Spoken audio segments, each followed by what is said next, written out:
Greetings, fellow fans. You're tuned into Soul Fiction, presenting to you today, What If Harry Potter Was Raised by John Wick and Mastered Magic Gunmanship? Show some love by liking and subscribing. Enjoy the story ahead. Chapter 1, The Devil. You know, the boy put 3 round center mass into the target at 50 meters before most children his age had learned to tie their shoes. John Wick watched from behind the ballistic glass, arms crossed, saying nothing. The indoor range beneath the Continental's New York annex hummed with ventilation fans and the soft ping of brass casings hitting concrete. The target, a standard silhouette, human-shaped, no face, swayed on its cable as the final round punched through. Harry lowered the Glock 19, modified with a reduced grip for his small hands, and set it on the bench. He didn't look back for approval.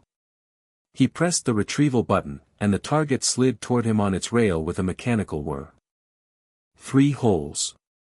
Tight grouping. 2 inches apart, just left of center. Breathing, John said. Harry nodded. He already knew. He'd felt it, the slight hitch on the third squeeze, his exhale not quite complete. He unclipped the target, folded it, and set it aside.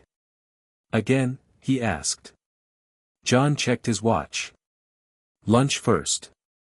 They took the elevator up from the basement range into the Continental's ground floor. Harry had grown up in this building as much as he'd grown up in the brownstone John owned in Brooklyn. The Continental was a hotel, technically. A place of business for people in John's profession. Marble floors, dark wood paneling, staff in crisp uniforms who moved like they'd been trained to be invisible.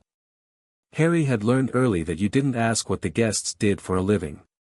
The dining room was half empty at noon on a Tuesday.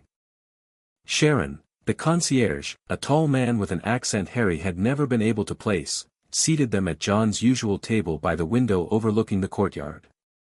Harry climbed into the chair across from his father and picked up the menu even though he already knew what he wanted. The young master will have his usual? Sharon asked. Grilled cheese, please. And tomato soup. Very good. Sharon turned to John. And for you, Mr. Wick? The same. Karen's eyebrow twitched, the closest the man ever came to expressing surprise, and he withdrew. Harry watched the courtyard through the window. A woman in a red dress was crossing toward the east wing, her heels clicking on stone. She had a knife strapped to her thigh under the fabric. Harry could see the outline if he looked at the way the dress hung. John had taught him that, how clothes moved differently over weapons, the way fabric caught and dragged. Stop profiling the guests, John said. She's carrying on her right thigh. 5-inch blade, maybe 6. And if she sees a 9-year-old cataloging her weapons, she's going to be irritated. Eat your soup. The soup arrived. Harry ate.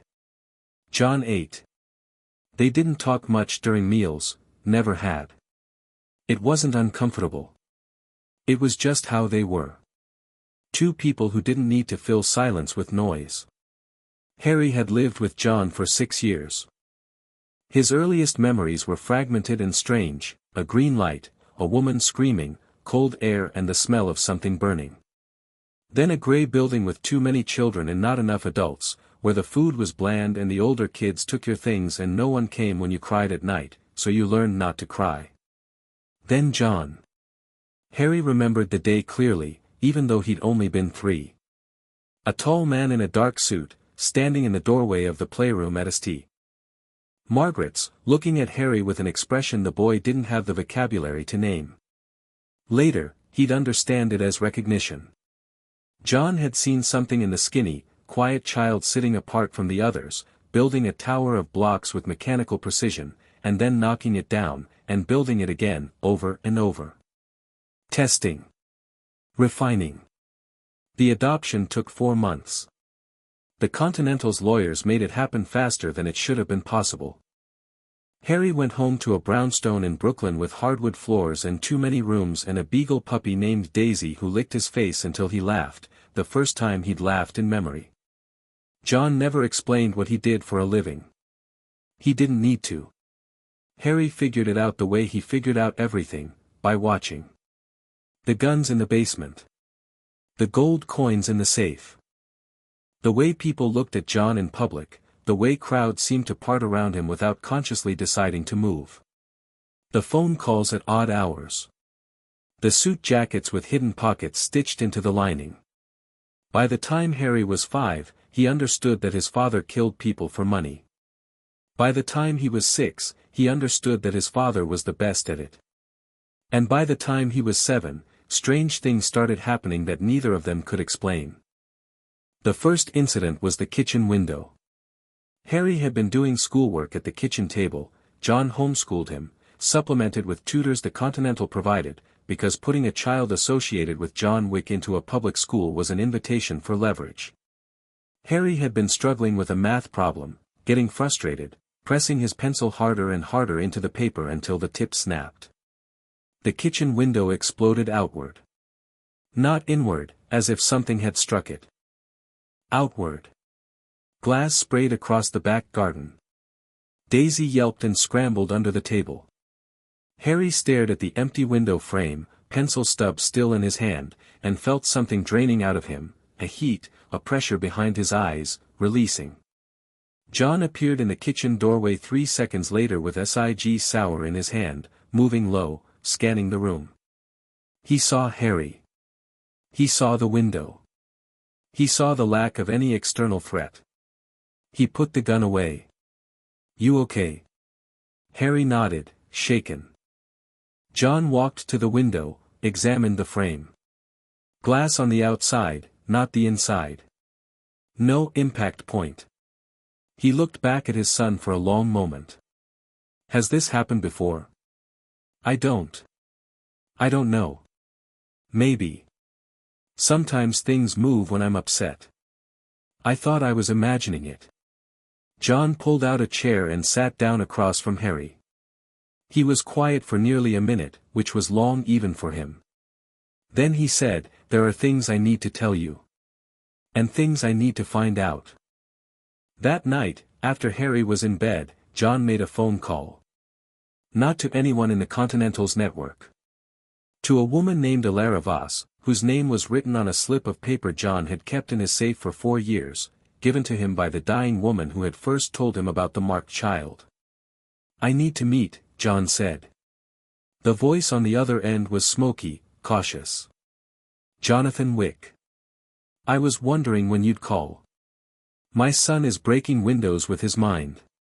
A pause. "Ah. Then it's time." Elara Voss was not what Harry expected.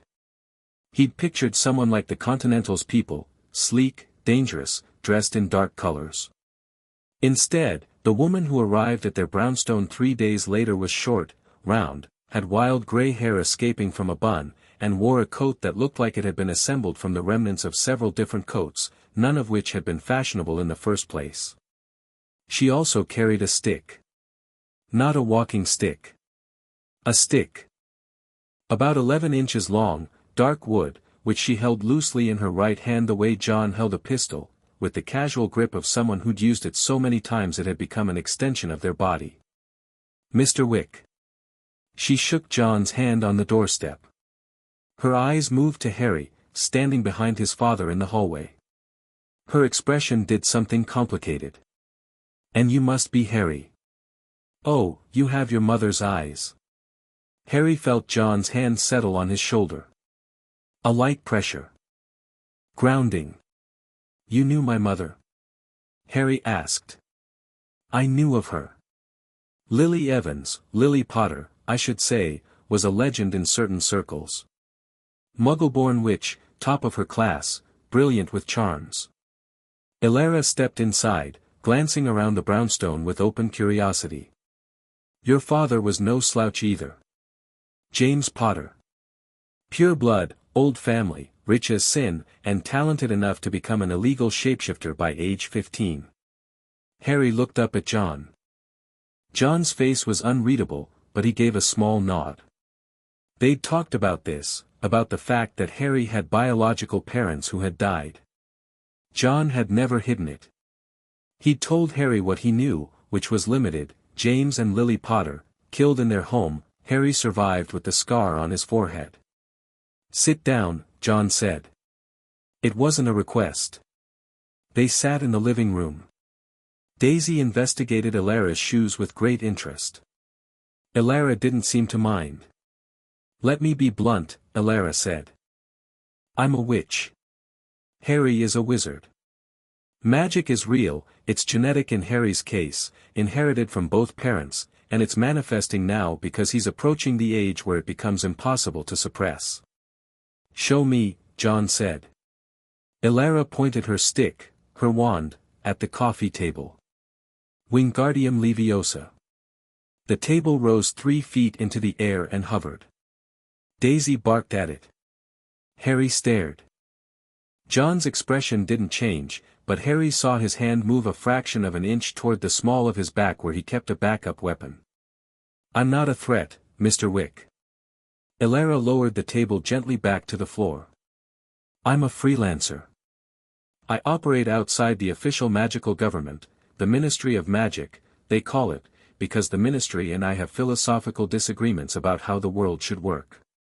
Your dying friend who told you about Harry? She was one of mine. We keep an eye on magical children who fall through the cracks. Harry fell through the cracks. Harry was pushed through them." Elara's expression hardened. "Albus Dumbledore, the man who runs the premier magical school in Britain, a man of enormous power and influence, placed Harry with his mother's Muggle sister after the Potters died. Blood wards, he called it. Protection through family magic. Except his mother's sister apparently didn't want the child and got rid of him within hours. Dumbledore either didn't notice or didn't check." She paused. "I find the latter hard to believe for a man of his intelligence, but there it is." John was very still. "Someone was supposed to be protecting my son and they abandoned him to an orphanage." "In essence, yes." The temperature in the room didn't change, but something shifted. Harry had seen his father angry exactly twice in his life. Both times, the anger hadn't been loud or hot. It had been quiet. A stillness that made the air feel heavier. "What does Harry need?" John asked, his voice perfectly level. "Training. Magical education. He has enormous power, I can feel it sitting here. Raw, untrained, leaking out when his emotions spike. If he doesn't learn to control it, it'll get worse. More windows. More incidents. Eventually, something that can't be explained away. Can you train him?" Elara tilted her head. "I can start him.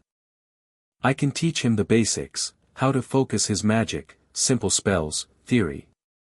But eventually, he'll need formal education. Hogwarts sends letters to magical children in Britain when they turn 11. He'll get one. I don't send my son anywhere I haven't vetted." "Then you have 4 years to vet it, Mr. Wick." Elara smiled. It was sharp. "I'd suggest you use them." Elara came to the brownstone 3 times a week for the next 4 years. Harry's magical education was nothing like what a normal wizarding child received. Elara was a former Auror, magical law enforcement, she explained, who had quit the ministry after what she called an acute allergy to institutional incompetence. She taught Harry theory first, because she believed, and John agreed, that understanding why something worked mattered more than memorizing motions. Magic is intent shaped by focus, she told Harry during one of their early sessions, sitting cross-legged on the living room floor with wand diagrams spread around them. The wand helps channel it. The incantation helps focus it. But the power is yours. The wand is a tool, like any other tool. Like a gun, Harry said. Elara blinked. Yes, actually. That's not a terrible analogy. A gun is useless without the person aiming it. A wand is the same. The gun doesn't choose the target. You do. This framework made sense to Harry in a way that surprised Elara but not John. Harry had been trained since age 5 to think of tools as extensions of purpose. A weapon was only as smart as the hand holding it. Magic, approached through this lens, became something Harry could integrate into the skill set he was already building. By 8, he could levitate objects reliably. By 9, he could cast a shield charm that Elara described as, frankly alarming for a child who hasn't even gotten his wand yet. He was using Elara's spare wand for practice. It didn't work perfectly for him, she said. He'd need his own. But even with a borrowed wand, his spell work was clean, fast, and purposeful. Because John trained him in parallel. Every morning before Elara arrived, Harry ran. 2 miles, then 3, then 5 as he grew. After running, calisthenics. After calisthenics, the range. John started him on fundamentals, grip, stance, breathing, trigger discipline, and built from there. By 9, Harry could field strip and reassemble a Glock 19 in under 30 seconds. By 10, he was shooting steel plates at 75 meters and hitting 7 out of 10. John also taught him things that didn't involve guns. How to read a room. How to identify exits. How to watch people without them knowing, the micro-expressions that telegraph lies, the body language that revealed concealed weapons, the patterns of behavior that marked someone as a professional. Surveillance. Counter-surveillance. Basic tradecraft. Why does he need all this? Elara asked John one afternoon, watching Harry practice transitioning from a draw to a firing position in the basement range. He's going to a school for magic, not infiltrating a military installation. A dark wizard killed his parents and tried to kill him, John said. That wizard's body was never found. His followers are still free. The government that should have protected him failed. The man who was supposed to watch over him didn't. He paused, watching Harry smoothly reholster and draw again, the motion a little faster each time. My son will be prepared. Elara opened her mouth. Closed it. Nodded. Fair enough. The 2 training tracks, magical and tactical, began converging when Harry was 10. It happened by accident. Harry was practicing spell drills in the backyard. Elara had warded the brownstones' property against detection by the Ministry's underage magic sensors, while also working through a combat scenario John had set up, moving through a course of barriers and cover positions, engaging targets. Harry had been alternating, shoot, move, cast, shoot, move, cast. 2 separate rhythms. And then, without planning it, he cast a stunning spell through the motion of a trigger pull. He'd been drawing on a pop-up target, his borrowed wand tucked in his belt. His hand came up with the Glock, finger found the trigger, and instead of firing a bullet, he felt the magic surge down his arm, through his hand, and a bolt of red light erupted from his palm, not from the wand. From him. The target dummy jolted backward like it had been hit by a truck. Harry stood there, breathing hard, staring at his hand. Elara, he called. She came running. John was already there, he'd been watching from the back door. I cast without the wand, Harry said. Through the motion. Like the gun was, like my hand thought it was the wand. Elara's face went through about 6 expressions in 2 seconds. Show me again. He did. It took 3 tries, but he reproduced it, drawing on a target, channeling the spell through the physical motion of the draw and fire, his hand acting as the conduit instead of the wand.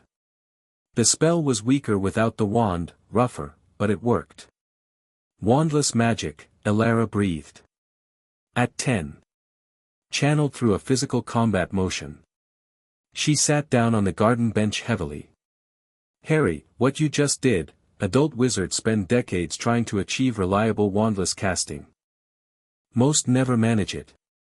He's been training the physical motions for 5 years, John said quietly. Thousands of repetitions. His body knows the draw like breathing. If magic follows intent and focus, then the muscle memory of the draw is the focus, Elara finished. The physical discipline is substituting for the wand's channeling function. She stared at Harry with an expression he couldn't quite read. You've accidentally invented a new magical discipline. Harry looked at John. Can we do both? Bullets and spells. John's mouth twitched. The closest he came to a smile during training. That's the question. It took months of experimentation. Elara brought in a colleague, a German wizard named Kraus who had worked as a magical weapons developer before retiring to run a quiet bookshop in Queens. Kraus was fascinated.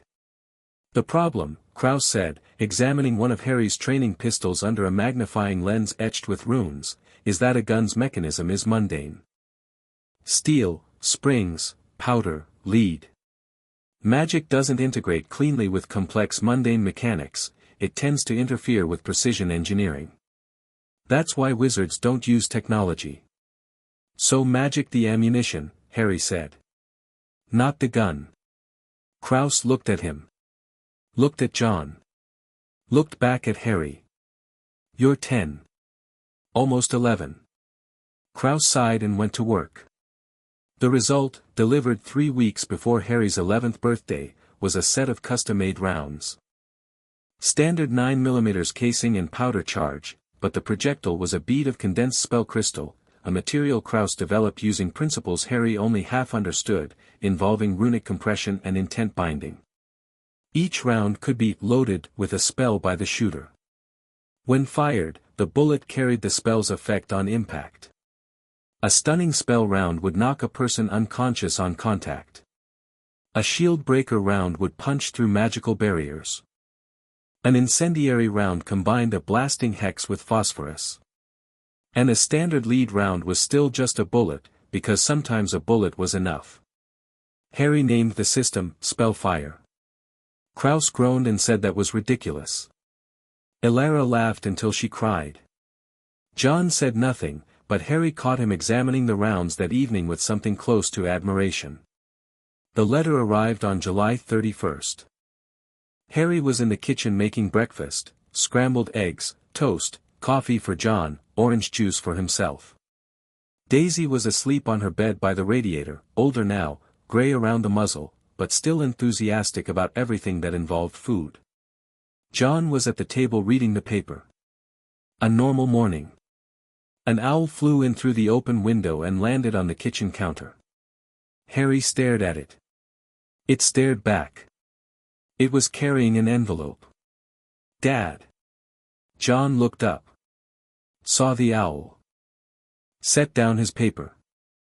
The envelope was thick parchment, sealed with a wax crest, a lion, an eagle, a badger, and a snake surrounding a large letter H. Harry's name was written on the front in emerald green ink, Mr. H. Potter, The Kitchen, 14, Oakwood Lane, Brooklyn, New York. They know where I am, Harry said, turning the envelope over.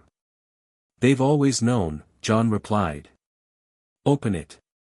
Harry broke the seal and read. Hogwarts School of Witchcraft and Wizardry Headmaster, Albus Dumbledore. Dear Mr. Potter, we are pleased to inform you that you have been accepted at Hogwarts School of Witchcraft and Wizardry. Please find enclosed a list of all necessary books and equipment. Term begins on September 1st. We await your owl by no later than July 31st.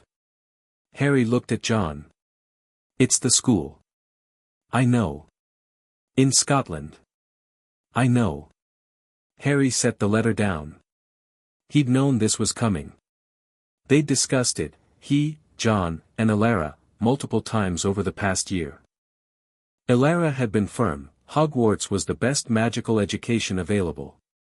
The resources, the library, the structured curriculum. Harry could learn more there in 7 years than Elara could teach him in 20. But it also meant going into Dumbledore's territory. Into the world that had forgotten him, or worse, the world that had a version of him already written in its head, the boy who lived, the infant who had survived the killing curse and vanquished the Dark Lord Voldemort. A legend. A symbol. Harry was none of those things. Harry was a trained operator with a gift for magic and a father who had taught him to see the world clearly. The legend was a story other people told. It had nothing to do with him. Your call, John said. Harry fed the owl a piece of toast. It hooted and preened. I want to go, Harry said. But on my terms. John nodded. He'd expected this. What do you need? Intel. Equipment. And a way to stay in contact that Dumbledore can't monitor. Elara's working on the communication angle. Kraus has your equipment almost finished. John took a sip of coffee. I've had people watching the school for 2 years. Ward layouts, staff profiles, student demographics. It's on your desk. Harry raised an eyebrow. 2 years. I like to be prepared. Harry grinned. It was brief, but real, the kind of expression that reminded anyone watching that underneath the training and the competence, he was still a kid. An unusual kid, shaped by unusual circumstances, but a kid nonetheless. He still liked scrambled eggs and comic books and throwing a ball for Daisy in the park. He still slept with the hall light on, not because he was afraid of the dark, but because he'd spent 3 years in an orphanage where the lights went off at 8 and didn't come back on until morning, and something in him still flinched at total darkness. John knew these things. He'd made sure the hall light was on every night for 6 years without ever being asked. I'll write back, Harry said, grabbing a pen. He paused. They said they await my owl. Do I have to send the response with this owl? I think that's the idea. Harry looked at the owl. The owl looked supremely indifferent. He wrote a response, short, polite, confirming his attendance, and tied it to the owl's leg. The bird launched itself off the counter and soared out the window. Daisy, startled awake, barked once and went back to sleep. We go to London next week, John said, standing up and clearing the dishes. Diagon Alley. Elara will meet us there. And the custom job? From Kraus. Picking it up tomorrow. Kraus's workshop was in the basement of his bookshop in Queens. The shop itself, Kraus and Binder, fine and antiquarian books, was a cramped, dusty maze of shelves that smelled like old paper and pipe tobacco. The basement, accessible through a door behind the counter that was warded against anyone without an invitation, was something else entirely.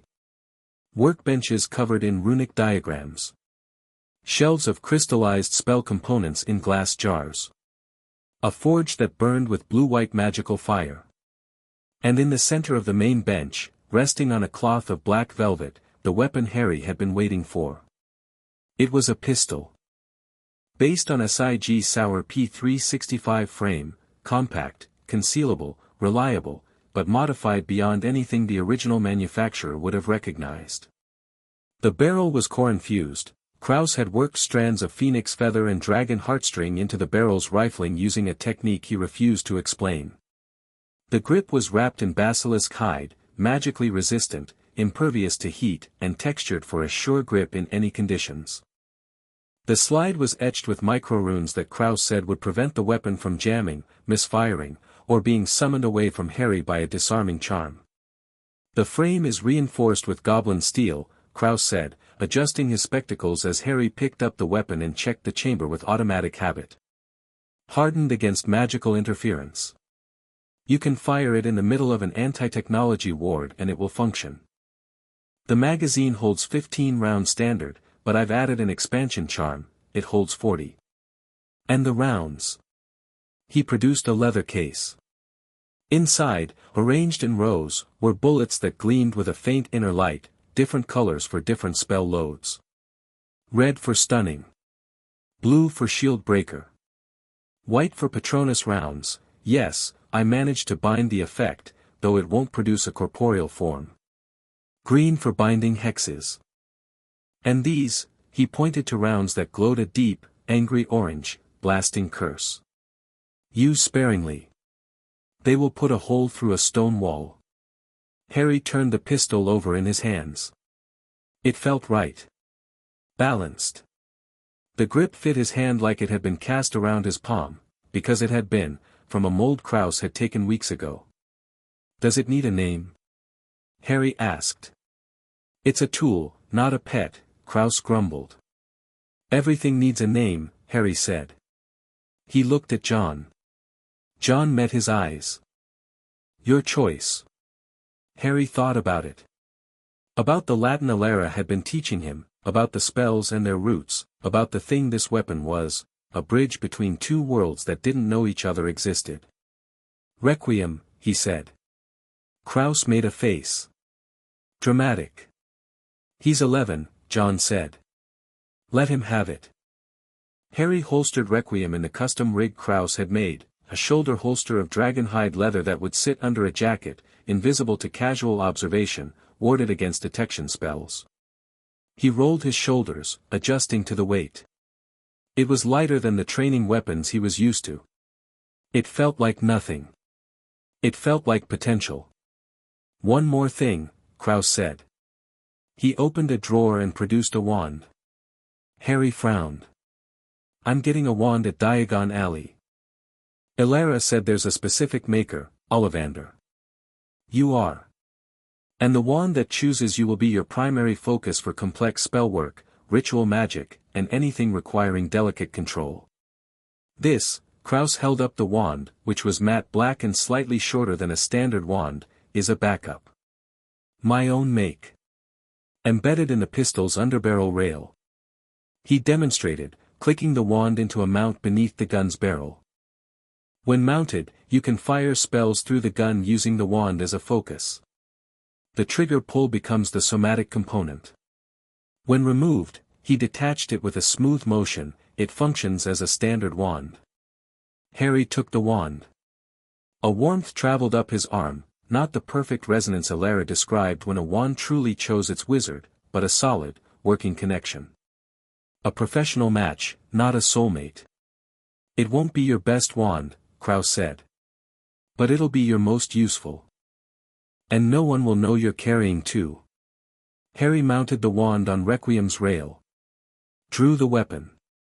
The gun and wand together formed a single unit, point, focus, fire. Spell or bullet or both. He dry fired at the far wall. The motion was seamless. Good? John asked. Good. They flew to London on a commercial flight. First class, because John said if you were going to be trapped in a metal tube for 7 hours, you might as well have legroom. Harry sat by the window and read through the intelligence file John had compiled on Hogwarts. It was thorough. John had hired 3 separate investigators, 2 magical, through contacts Alara provided, and 1 mundane, through the Continental's network. The file covered the castle's physical layout, 7 floors, multiple towers, shifting staircases, extensive underground sections, the staff, profiles with photographs, backgrounds, known affiliations, the student body, organized by house, with notes on politically significant families, and the security apparatus, wards, enchantments, a gamekeeper who doubled as groundskeeper, and a forest full of dangerous creatures that students were supposedly forbidden from entering. Harry flagged several items. Severus Snape, potions professor. Former Death Eater, a follower of Voldemort, turned spy for Dumbledore. Currently teaching at Hogwarts. Had a known personal grudge against Harry's biological father, James Potter. Quirinus Quirrell, defense against the dark arts professor. Recently returned from a sabbatical in Albania, reportedly studying vampires. Prior to the sabbatical, described as nervous and bookish. Post-sabbatical, described as nervous and wearing a turban. Albania is where Voldemort was last rumored to be, Harry noted, showing John the relevant page. And this Quirrell comes back from Albania suddenly different. That's a flag. Circumstantial, John said. But worth watching. And Snape was a follower of the man who killed my parents. And is now supposedly reformed. People change. Do they? John looked at him. I did. Harry was quiet for a moment. Then he nodded and went back to the file. The third item he flagged was the most significant, the Philosopher's Stone. John's magical investigator had picked up rumors, nothing confirmed, that Nicholas Flamel's legendary artifact, capable of producing an elixir of life, had been moved from Gringotts Bank to Hogwarts for safekeeping. The reason for the move was unclear. The implications were not. If Voldemort is still alive in some form, Harry said, and there's an object at Hogwarts that grants immortality. Then you're not just going to school, John finished. You're walking into an active operation. Elara said Dumbledore is brilliant. Brilliant people make the most dangerous mistakes. They assume they've accounted for every variable. Harry closed the file. You're a variable he hasn't accounted for. So are you. They arrived in London on a grey Tuesday morning and took a taxi to the Leaky Cauldron. Elara met them outside. She'd crossed by Portkey, a form of magical teleportation that she described as faster than flying and roughly as pleasant as being punched in the stomach. The Leaky Cauldron was a pub wedged between a bookshop and a record store on Charing Cross Road. Muggles, non-magical people, walked past it without seeing it. Harry could see it fine. So, interestingly, could John. I shouldn't be able to see this, John said, looking at the grimy pub front. You're the guardian of a magical child, Elara explained. The wards recognize familial bonds, not blood. They're old magic, pre-ministry, pre-statute of secrecy. They know you're Harry's father. Something in John's expression softened. Just for a moment. They went inside. The pub was dark, cramped, and smelled like ale and something floral Harry couldn't identify. A few patrons sat at tables nursing drinks. The bartender, a bald man named Tom, looked up as they entered. His eyes went to Harry. To the scar just visible at Harry's hairline. Bless my soul, Tom whispered. It's Harry Potter. The pub went quiet. Every head turned. Harry felt the weight of attention settle on him, a dozen pairs of eyes, some curious, some odd, some hungry. He'd been briefed on this. The boy who lived was a celebrity in the magical world. The child who had somehow survived the killing curse and ended the First Wizarding War. He didn't flinch. He didn't smile. He met the room's gaze with a calm, level look that made several of the patrons shift uncomfortably. Mr. Potter, Tom said, rushing around the bar. Welcome back, sir, welcome back. Can I get you anything? On the house, of course, thank you, we're just passing through, Harry said. Polite. Brief. John's hand on his shoulder. Of course, of course. Tom's eyes were wet. Your parents, wonderful people, wonderful, we're so glad, thank you. John steered Harry past the well-wishers with the practiced ease of someone who had exfiltrated targets from crowded spaces. Elara brought up the rear, her wand in her hand, watching the room. In 30 seconds, they were through the pub and into the small courtyard behind it. That's going to happen a lot, Elara warned. I know. Harry's voice was neutral. It's managed. Elara tapped a sequence of bricks on the courtyard wall. The wall rearranged itself, bricks folding and sliding and rotating, into an archway that revealed a long, winding street bustling with people in robes. Diagon Alley. Harry had seen photographs. The reality was something else. Color and motion and noise, shop fronts painted in garish hues, windows full of moving displays, owls circling overhead, a group of children pressed against the glass of a shop called Quality Quidditch Supplies, signs advertising cauldron sales and wand polish and enchanted quills. The air smelled like cinnamon, ozone, and something alive and electric that Harry recognized as ambient magic. He could feel it humming against his skin. Stay on mission, John murmured. Right. They had a list. Harry pulled it out. Supplies first. They moved through the alley efficiently, Elara navigating while John and Harry walked side by side. Robes from Madame Malkin's, Harry stood on the fitting platform while enchanted measuring tapes flew around him, and a blond boy on the next platform eyed him with open curiosity. Hogwarts too? The boy asked. That's right. I'm Malfoy. Draco Malfoy. He said it like it should mean something. Harry studied him. Expensive robes already tailored, not off the rack. Aristocratic features, practiced posture, confidence that came from money rather than competence. But sharp eyes. Watchful. The kid was reading Harry just as Harry was reading him. Harry Potter. Draco's composure cracked for exactly half a second. Potter? The Harry Potter? There's only one, as far as I know. Draco recovered fast. Points for that. My father knew your parents. He'll be interested to hear I've met you. Will he? The Malfoys are one of the oldest families in magical Britain. We could be useful friends to have. Draco's eyes flicked to John, standing motionless by the door in his dark suit, watching the room. Is that your father? Yes. Draco frowned. Something in his calculation shifted. Harry could see it happening, the boy re-evaluating based on incomplete data. A Potter raised by a Muggle? That didn't fit whatever narrative Draco had been fed. I'll see you at school, then, Draco said carefully. You will. Harry's robes were finished. He paid with gold galleons, converted from continental gold coins at Gringotts, the Wizarding Bank, where the goblins had been impressively unfriendly to everyone equally, and Harry had decided he respected them for it. Books from Flourish and Blotts. Potion supplies from the apothecary, where John examined the ingredients with the professional interest of a man who had once used poisons operationally.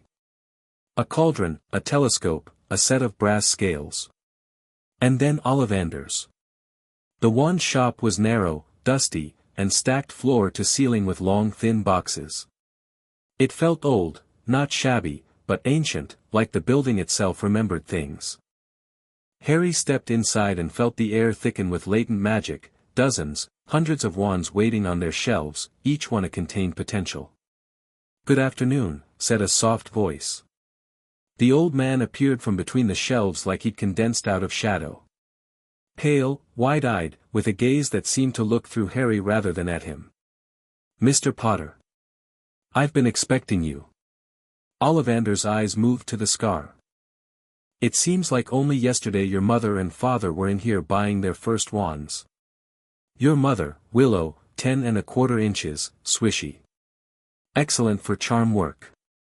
Your father, Mahogany, 11 inches, pliable. A powerful wand for transfiguration. He turned those silver eyes on John. And you, sir, are not a wizard. No, John agreed. And yet you are here. Interesting. Ollivander didn't pursue it. He turned back to Harry.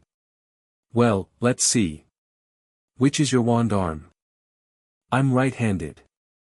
I shoot with both. Ollivander's eyebrows rose a fraction. Shoot.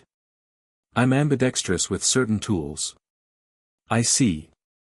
The word carried a weight of understanding that surprised Harry. Very well. Let's try, yes, let's try this. What followed was a process Harry hadn't expected. Ollivander handed him wand after wand, maple, beechwood, ebony, vine, and each time Harry gave it a wave, something went wrong. Sparks, smoke, a shelf falling over, a window cracking, he'd apologized for that one. Ollivander, far from being frustrated, seemed to grow more excited with each failure. Tricky customer, eh? Not to worry. The wand chooses the wizard, Mr. Potter, and some wizards require particular wands. After 17 attempts, Ollivander paused. His expression shifted. He retreated into the deepest part of the shop and returned with a box that looked older than the others, its cardboard soft with age. I wonder, he murmured. Yes, why not, unusual combination, holly and phoenix feather, 11 inches, nice and supple. Harry took the wand. Heat flooded up his arm. Not the working warmth of Krause's backup wand, this was different. This was resonance. His magic surged in recognition, in welcome, and golden sparks erupted from the wand's tip like a shower of stars. The air in the shop seemed to hum. Daisy would have gone crazy. Oh, bravo, Ollivander whispered. Yes, yes, very good. But how curious, how very curious. What's curious? Harry asked, though something in his gut told him he wasn't going to like the answer. I remember every wand I've ever sold, Mr. Potter. Every single wand. It so happens that the phoenix whose tail feather resides in your wand gave another feather, just one other. It is curious that you should be destined for this wand, when its brother gave you that scar. The shop was silent. Harry looked at the wand in his hand. Brother to Voldemort's wand. A connection he hadn't asked for and didn't want. The wand chooses the wizard, Ollivander repeated. And I think we must expect great things from you, Mr. Potter. After all, he who must not be named did great things. Terrible, yes, but great. I'll be doing my own things, Harry said quietly. Not great. Not terrible. Mine. Ollivander looked at him for a long time. Then he smiled, a strange, wondering smile, and nodded. They left the shop. John fell into step beside Harry on the cobblestones. You all right? Harry slid the holly wand into a holster on his left forearm, a mirror to Requiem's shoulder rig on his right. 2 weapons. 2 worlds. Both his. I'm fine. It's just a wand. It's never just a wand, John said. It's never just a gun. Tools carry weight. I know. Harry adjusted his jacket. I'll carry it. The last week before September 1st was preparation. John and Harry spent it at a safe house the Continental maintained in London, a flat in Kensington, clean and anonymous, stocked with everything they needed. Elara came and went, bringing last-minute intelligence and worrying aloud about things Harry had already planned for. Harry spent his evenings on the roof of the building, practicing. He'd draw a requiem, mount the backup wand on the rail, and run through combat drills against conjured targets Elara left for him. Draw, aim, fire, switching between spell-loaded rounds and pure wand-channeled magic with a fluidity that was becoming instinctive. Right hand for requiem, left hand for the holly wand when he needed it free. Both hands for complex spellwork that required traditional casting. He was fast. He knew he was fast. But speed without precision was noise, and John didn't raise him to make noise. On the last evening, John came up to the roof. He carried 2 cups of tea, he'd never liked coffee in England, said it tasted like apologies, and handed one to Harry. They stood looking out over the London skyline. The city glittered below them, oblivious to the magical world woven through its streets. Rules, John said. Harry sipped his tea. Don't start fights. And finish them. Be polite. Be professional. Always have a plan. And Harry smiled. No one hurts the dog. I'm serious about that last one. You're taking the owl, not Daisy, and I'll be upset if anything happens to the owl. Dad, the owl is going to be fine. John was quiet for a while. This was different from their usual comfortable silence, there was something in it, something heavy. Harry waited. I spent my life in a world that uses people, John said finally. That takes children and turns them into weapons and calls it training. I did that to you, in some ways. I taught you to fight and shoot and read threats because I wanted you to be safe, but I also, he paused. The words were costing him something. John Wick was not a man who talked about feelings. He expressed care through action, through the hall light left on, the breakfasts made, the patient hours on the range correcting grip and stance. I also made choices for you that you should have been old enough to make yourself. You're 11, Harry. You should be worried about homework and friends and whether your new school will be fun. Not running tactical assessments on your professors. Harry set down his tea. You gave me a choice. Every time. You always asked if I wanted to train. You always let me stop. You never stopped. Because I didn't want to. Harry turned to face his father. I know what I am. I know what you made me. I'm not angry about it. I'm grateful. John's jaw tightened. But, Harry continued, I also know I'm going somewhere you can't follow. Not really. You can come to the platform, but you can't come to Hogwarts. And there are going to be situations there that all the training in the world might not prepare me for. Like what? Like making friends. Like being a normal kid. Like figuring out who I am when I'm not training or planning or assessing threats. Harry's voice was steady, but there was something raw in it. I've never had a friend my own age. Not once. I don't know how to do that. John looked at his son. 11 years old, 4'9", 100 pounds soaking wet, carrying enough skill and weaponry to take on most adults and win. And afraid of making friends. You'll figure it out, John said. You're smart. You're kind, yes, you are, don't argue with me. You care about things. The dog. Elara. Kraus, even though he annoys you. Me. He put his hand on Harry's shoulder. You'll figure out the friend thing. And if you don't, that's okay too. Some people are slow to connect. That's not a flaw. Is that from experience? That's from a lifetime of being the guy nobody wanted to sit next to at dinner. Harry laughed. It was a real laugh, a kid's laugh, and it echoed off the rooftop. John smiled. Brief, but genuine. Go to bed. Early start tomorrow. Platform 9 3/4 at King's Cross Station was accessed by walking directly into a solid brick wall between platforms 9 and 10. Elara explained the process.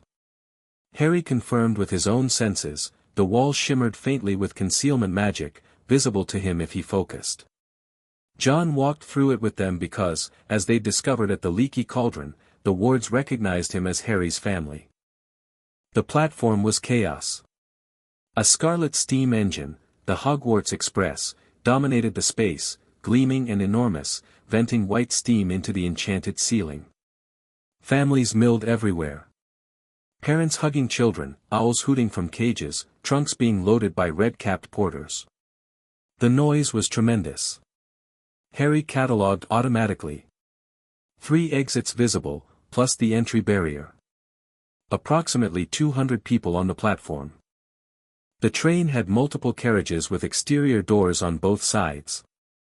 Terrain, open platform, limited cover, the train itself providing the best concealment. He stopped himself. Took a breath. You're going to school. Not on a mission. John was carrying Harry's trunk. He set it down and they stood facing each other, slightly apart from the crowd. Elara had said her goodbyes at the flat, she wasn't sentimental about departures. You have everything? John asked. Harry touched his left forearm where the holly wand sat in its holster. His right hand brushed the inside of his jacket, confirming Requiem in its shoulder rig. His trunk held his robes, books, supplies, and a set of enchanted communication journals Elara had prepared. What he wrote in one would appear in its twin, which John kept. Untraceable, uninterceptable, and disguised to look like ordinary notebooks. Everything. Contact me tonight once you're settled. Standard check-in protocol. I will. If you need extraction, I know the signal. John nodded. He looked at Harry for a long moment, and Harry saw it again, that expression from the orphanage, from the doorway of the playroom, a decade ago. Recognition. But layered now with something else. Something that looked like it might be pride, if John Wick were the kind of man to name his emotions. He wasn't. So instead, he pulled Harry into a brief, tight hug. One arm around the boy's shoulders, firm. Harry pressed his face against his father's chest for 2 seconds, breathing in the familiar smell of gun oil and wool and the specific nothing smell that was just John. Then they separated. Have fun, John said. That's not one of the rules. New rule. Harry picked up his trunk, whistled for his owl, a snowy female he'd named Hedwig, after a saint he'd read about, and walked toward the train. He didn't look back. John had taught him that. Looking back was hesitation, and hesitation was the space where doubt lived. But at the door of the train, just before stepping up, he turned. John was still standing where Harry had left him. Still watching. Harry raised one hand. John raised his in return. Then Harry stepped onto the Hogwarts Express, and the door closed behind him. The train was divided into compartments, most already filling with students. Harry walked the corridor, trunk in one hand, Hedwig's cage in the other, scanning for an empty compartment. He found one near the back of the train and settled in, stowing his trunk overhead and setting Hedwig's cage on the seat beside him. The train lurched into motion. Through the window, the platform began to slide away. Harry watched London unspool beyond the glass, the grey cityscape giving way to suburbs, then to green. England in late summer, rolling and soft. The compartment door slid open. A red-haired boy stood in the corridor, lanky and freckled, looking uncomfortable. "Do you mind? Everywhere else is full." Harry gestured to the empty seat across from him. "Go ahead." The boy sat down heavily, wrestling an ancient-looking trunk through the door. A rat poked its head out of his jacket pocket and blinked. "I'm Ron," the boy said. "Ron Weasley." "Harry Potter." Ron's eyes went wide. His mouth opened, closed, opened again. "Are you really? I mean, have you really got the—" Harry pushed his hair back from his forehead, showing the scar. Thin, jagged, lightning-shaped. Ron stared. "Wicked," Ron breathed. Then he caught himself, going red. "Sorry. That's probably annoying. People staring. A bit. Right. Sorry. I'll just, yeah." Ron settled back, still red, and seemed to be struggling with the competing impulses of intense curiosity and politeness. Politeness won, barely. "So. Hogwarts. What house do you reckon you'll be in?" "I've been told there are 4. I don't have a preference. I'll probably be in Gryffindor. All my family's been in Gryffindor." He didn't sound entirely happy about this. More resigned. "My brothers are all, well, Bill was head boy, Charlie was Quidditch captain, Percy's a prefect, and Fred and George are, well, they're Fred and George. Big family." "Yeah." Ron glanced at Harry's clothes, not robes, but a dark jacket over a fitted shirt, tailored trousers, good shoes. "Not a kid's outfit. You look like you're going to a business meeting." Harry looked down at himself. John dressed well, and Harry had inherited the habit. "My dad likes suits." "Your dad? I mean, everyone says you live with muggles. Your aunt and uncle." "I was adopted. My father's name is John." Ron processed this. "Is he a wizard?" "No. He's something else." "Like what?" Harry considered how to answer. Settled on a version of the truth that was accurate without being complete. "He's retired. Used to work in security." The compartment door opened again.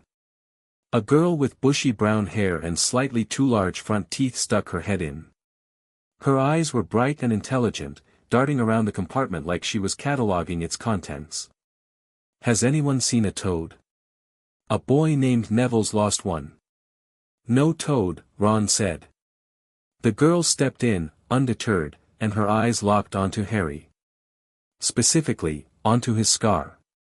She drew a sharp breath. "You're Harry Potter. I've read about you in the rise and fall of the dark arts and great wizarding events of the 20th century and modern magical history. That's a lot of reading about me. Well, you're historically significant." She said this without irony. "I'm Hermione Granger. I'm Muggle-born, first in my family to have magic. I've memorized all the course books already, of course, and I've done some extra reading on magical theory and history. What about you?" Have you practiced any spells? Ron gave Harry a look that said, is she serious? Harry leaned forward slightly. He'd read the same books Hermione had, and more, thanks to Alara and John's intelligence network. But something about this girl's intensity interested him. She wasn't showing off. She was nervous.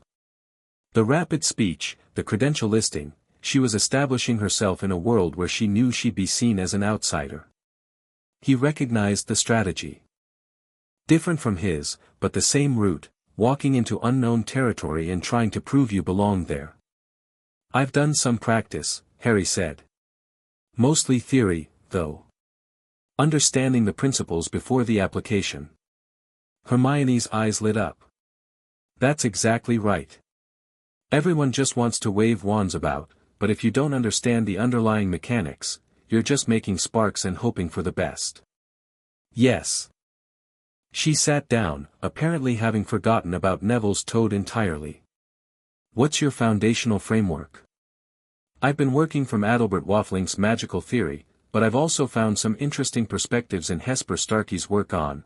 Ron looked between them like he was watching a tennis match in a language he didn't speak. What's that? Hermione asked suddenly. Harry followed her gaze. She was looking at his left arm, where his jacket sleeve had ridden up slightly, revealing the edge of his wand holster. Wand holster, Harry said, tugging his sleeve down. Keeps it accessible. That's not standard Hogwarts equipment. No. Where did you get it? A friend made it. Hermione narrowed her eyes. She was observant, more than most people Harry had met. She'd noticed the holster in the span of a glance, and now she was filing the anomaly away for future analysis. You're not what I expected, she said. What did you expect? I don't know. Someone more, surprised by all this, I suppose. Being a wizard. Going to a magic school. You seem very calm about it. I've known about magic for a while. But you were raised by muggles. Muggle. Singular. My father. And he's not typical. Ron snorted. Nobody's dad is typical, mate. My dad collects rubber ducks. Harry smiled. He couldn't help it. Ron's delivery was so matter-of-fact, so comfortably resigned to the absurdity of his own family, that it cut right through the careful conversational navigation Harry had been doing. Rubber ducks. Hermione repeated. He works at the Ministry, Department of Muggle Relations or whatever it's called. He's obsessed with how Muggle things work. Plugs, batteries, rubber ducks. We've got about 200 ducks in the shed. And just like that, the three of them were talking. Not carefully, not strategically. Just talking. Ron's family, Hermione's nervousness about the magical world, Harry's answers about his life that were honest if incomplete. The countryside rolled past, green turning to gold in the late afternoon light, and somewhere in the middle of a conversation about whether chess was a valid intellectual pursuit, Ron said yes, Hermione said it was recreational mathematics, Harry said it was tactical planning, and they were all right. Harry realized something. He was having fun. It was an unfamiliar sensation. Not unpleasant. Just new. He filed it away, the way John would, observation made, data logged. But he didn't analyze it. He just let it happen. The train slowed. Night had fallen, and through the window, Harry could see the lights of a station. Somewhere beyond, half hidden by trees and distance, a castle rose against the sky, enormous, impossible, towers and turrets lit by thousands of windows. Hogwarts. Harry touched his left arm. Wand. Touched his right side. Requiem. Both there. Both his. He stood, straightened his jacket, and said, "Let's go." Ron and Hermione stood with him. Something had been established in the hours on the train, not friendship, not yet, but the foundation of it. A shared space. An ease. They stepped off the train into the cool September night. A huge voice boomed over the crowd, Furs years. Furs years over here. An enormous man with a wild black beard held a lantern aloft, towering over the students. That's the gamekeeper, Hermione whispered. Hagrid. Harry assessed him. 8 feet tall at least, broad as 2 men, gentle voice despite the volume. Not a threat. The man's eyes found Harry in the crowd, and his face crumpled into an expression of such raw, unguarded emotion that Harry actually stopped walking. Harry, Hagrid breathed, pushing through the crowd toward him. Harry Potter. Last time I saw you, you was just a baby. I carried you out of the house, that night. After your mum and dad, he couldn't finish. His eyes were wet. Harry felt something crack inside his chest. A hairline fracture in the composure he wore like armor. This man had been there. Had carried him from the wreckage of his parents' home. Had seen whatever was left after Voldemort was done. Thank you, Harry said. His voice was quiet and steady, but something in it made Hagrid look at him sharply, as if hearing more than the words. You're welcome, Harry. Always. Hagrid sniffed enormously and rallied. Right then. Furs years, follow me. Mind your step. They followed a narrow path through trees to the edge of a black lake. Boats waited at the shore, small wooden rowboats that moved on their own, no oars. Harry climbed into a boat with Ron, Hermione, and a round-faced boy who turned out to be Neville Longbottom, the toad loser. The boats glided out onto the water, silent as ghosts, and as they rounded a bend, Hogwarts came into full view. There wasn't a tactical assessment for this. No intelligence file could have prepared him. The castle rose from the cliff face like it had grown there, like it was part of the rock itself. Towers reaching for the stars, windows blazing with warm light, the whole structure reflected in the dark water below so that it seemed to exist twice, once in the world and once in the mirror of the lake. Wow, Ron said. Harry said nothing. But he felt something he hadn't expected, not wariness, not the careful evaluation of a new environment. Something more fundamental than that, something that lived in the same place as the green light and the woman's scream in his oldest memories. He felt like he was coming home. It was irrational. He'd never been here. Home was the brownstone in Brooklyn, the range in the Continental's basement, the sound of Daisy's nails clicking on hardwood, John's quiet presence. But magic was in his blood. His parents had walked these grounds, learned in these halls, fallen in love under this sky. And something in Harry, something deeper than training, deeper than conditioning, deeper than the boy John Wick had raised, recognized this place. He let the feeling exist.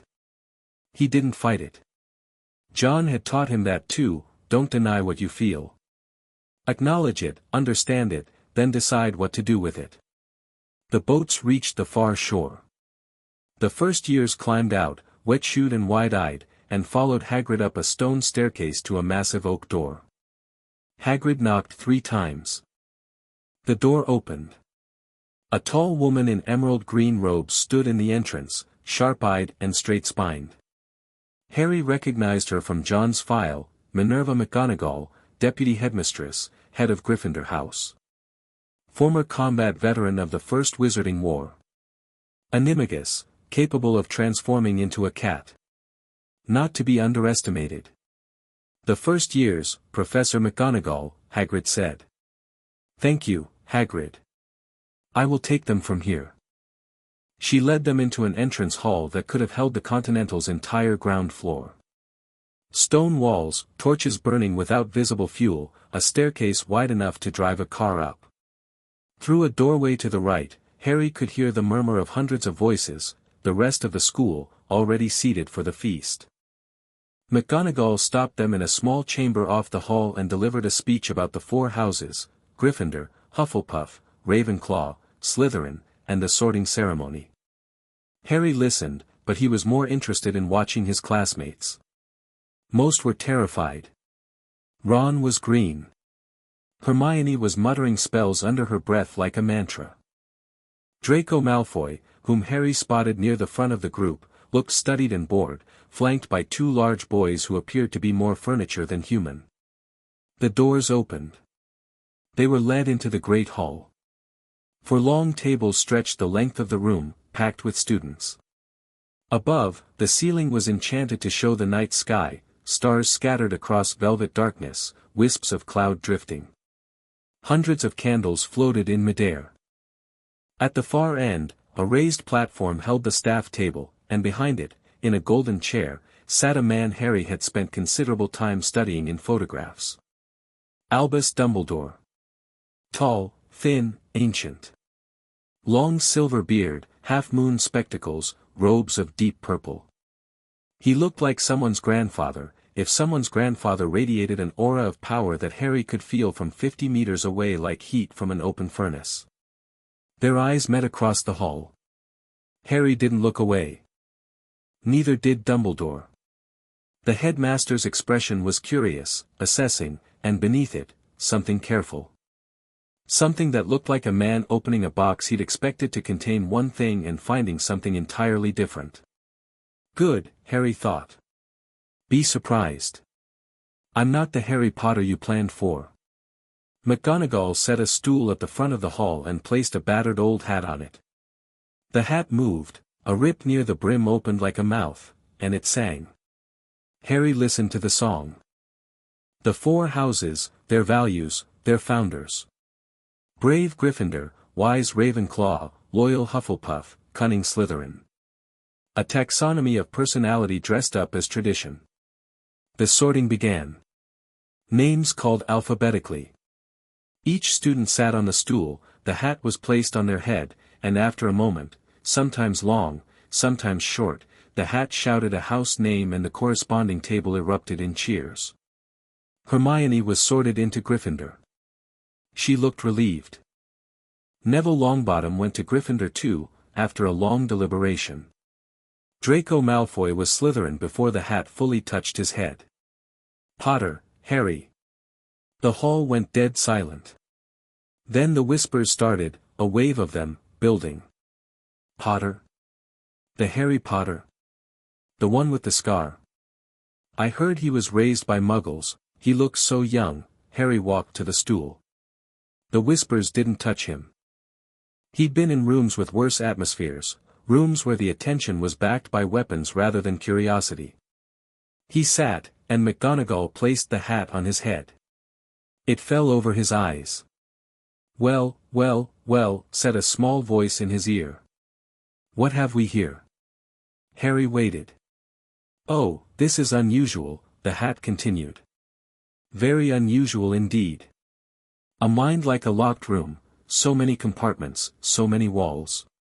And behind them, my word. That's quite the skill set for an 11-year-old. Weapons training, tactical analysis, magical theory, and something else. Something underneath all the discipline and control. Get to the point, Harry thought. Impatient? Or efficient? Hard to tell with you. Let me see, you have courage, certainly. Not the loud kind, the quiet kind, the kind that walks into danger with open eyes.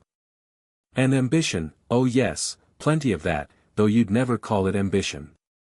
You call it preparation. Slytherin would serve you well. Maybe. But there's also a hunger for understanding. You don't just want to know things, you want to know why they work. Ravenclaw would appreciate that. The hat paused. And loyalty. Deep, fierce, terrifying loyalty. The kind that would burn the world down for the people it protects. Hufflepuff might suit, where do I need to be? The hat was quiet for a moment. Need. Interesting word choice. Most students ask where they want to be. I don't have time for want. I have a feeling this year is going to be complicated, and I need to be positioned where I can act. Positioned. Act. You're treating the sorting like a strategic deployment. The hat sounded almost amused. Very well, Mr. Potter. Since you framed this as a tactical question, I'll give you a tactical answer. The danger you're sensing, and yes, you're right to sense it, will be closest to Gryffindor Tower. The allies you'll need are in Gryffindor. And the man watching you right now from the staff table has expectations about where you'll end up, and while I don't sort based on an old man's expectations, in this case his expectations and your optimal placement happen to align. Then we agree. We do. Good luck, Mr. Potter. I have a feeling you'll need it less than most, but more than you think. Gryffindor. The hat shouted the word to the hall. Harry removed it, set it back on the stool with a nod to McGonagall, and walked to the Gryffindor table, which had erupted into the loudest cheering yet. Fred and George Weasley, Ron's twin brothers, identified from the file, were chanting, "We got Potter. We got Potter." Ron, already seated, was grinning and waving him over. Hermione had saved a seat. Harry sat down between them. And across the hall, at the staff table, Albus Dumbledore was watching him with an expression that had shifted from curious to something more complex. More guarded. Next to Dumbledore, a man with greasy black hair and a hooked nose, Severus Snape, was staring at Harry with an intensity that bordered on hostile. And at the far end of the staff table, a man in a purple turban, Quirinus Quirrell, was not looking at Harry at all. Which, Harry noted, was its own kind of tell. Everyone else in the hall was looking at him. The one person who deliberately wasn't had just moved to the top of his watch list. The feast appeared, food materializing on golden plates, more food than Harry had ever seen in one place. Ron dove in. Hermione examined a roast potato like it was a specimen. Harry ate, because John had taught him to eat when food was available and never to take a meal for granted. But his mind was already working. The castle. The staff. The stone. The man with the turban. The man with the greasy hair. The old man with the spectacles who watched too carefully and smiled too easily. Harry was at Hogwarts. The mission had begun. He took a bite of shepherd's pie, laughed at something Ron said about his brother's enchanted car, answered a question from Hermione about the theoretical basis for food conjuration, and quietly, beneath the table, checked that Requiem was still secure in its holster. It was. He was ready. Chapter 2, New Ground. The first thing Harry did when the Gryffindor prefect led the first years to their dormitory was count the stairs. 7 flights from the Great Hall to the 7th floor. The staircase moved, he'd been warned about that, but experiencing it was different from reading about it. The entire central stairwell was a shifting puzzle of stone staircases that rearranged themselves on no visible schedule, connecting and disconnecting from landings seemingly at random. Harry watched the pattern as they climbed, logging it. There would be a pattern. There was always a pattern. The Fat Lady, a portrait that served as the entrance to Gryffindor Tower, required a password. Caput Draconis, said Percy Weasley, Ron's prefect brother, and the portrait swung open. The common room was warm. Red and gold everywhere, comfortable chairs, a fire burning low, windows looking out over the grounds. Harry scanned the room in 3 seconds, 2 exits visible, the main portrait entrance and a secondary one behind a tapestry that Percy hadn't mentioned but that Harry's file indicated led to a service corridor. 3 windows large enough to climb through. A balcony accessible from the upper level. The boys' dormitory was a circular room at the top of a tower. 5 4-poster beds, 5 trunks. Harry's was by the window farthest from the door. Bad position in a standard threat assessment, back to the wall was good, but distance from the exit was not. He considered asking to switch, then caught himself. School. Not a forward operating base. His dorm mates were Ron, Neville Longbottom, Seamus Finnegan, Irish, loud, cheerful, and Dean Thomas, tall, quiet, had a West Ham poster he was already hanging on the wall. Normal boys. Normal lives. Harry unpacked his trunk, clothes into the wardrobe, books onto the shelf, Hedwig's cage by the window with the latch open so she could come and go. He kept Requiem in its holster under his pillow. The holly wand went under the pillow too, within easy reach. Old habit. John slept with a weapon accessible. Harry had never not done the same. Ron was already in bed, chattering to Neville about Quidditch. Seamus was telling Dean about his mother's reaction to his Hogwarts letter. The room hummed with first-night energy, excitement, nervousness, the particular electricity of children away from home for the first time. Harry sat on his bed, pulled out his communication journal, and wrote, "Arrived safely. Sorted Gryffindor. Castle is larger than the file suggested. Quirrell is a flag, more to follow. Staff assessment in progress. Made 2 potential friends on the train." He closed the journal. In Brooklyn, John would be reading The Twin. He'd write back when he had something to say, which might be tonight or might be tomorrow. John didn't waste words on paper any more than he wasted them in person. Harry lay back and stared at the canopy of his bed. Through the window, the Scottish sky was thick with stars, more than he'd ever seen in New York, where light pollution smothered everything but the brightest. He closed his eyes. For the first time in his life, he fell asleep somewhere other than the brownstone, the Continental, or a safe house. He slept well. Morning came grey and cool. Harry was awake before the others, his internal clock was set to 5:30, same as always. He dressed in the dark, pulling on his school robes over his regular clothes. Requiem went into the shoulder holster beneath the robes, invisible under the drape of fabric. The holly wand went into the forearm holster on his left arm. The backup wand stayed mounted on Requiem's rail. He was downstairs in the common room by 6. Empty except for a ginger cat sleeping on an armchair. Harry crossed to the window and looked out. The Hogwarts grounds spread below him. A vast lawn sloped down to the lake, which gleamed like polished steel in the early light. Beyond the lake, mountains.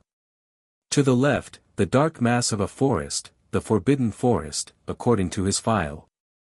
To the right, a series of greenhouses and a small stone hut near the forest's edge, smoke curling from its chimney.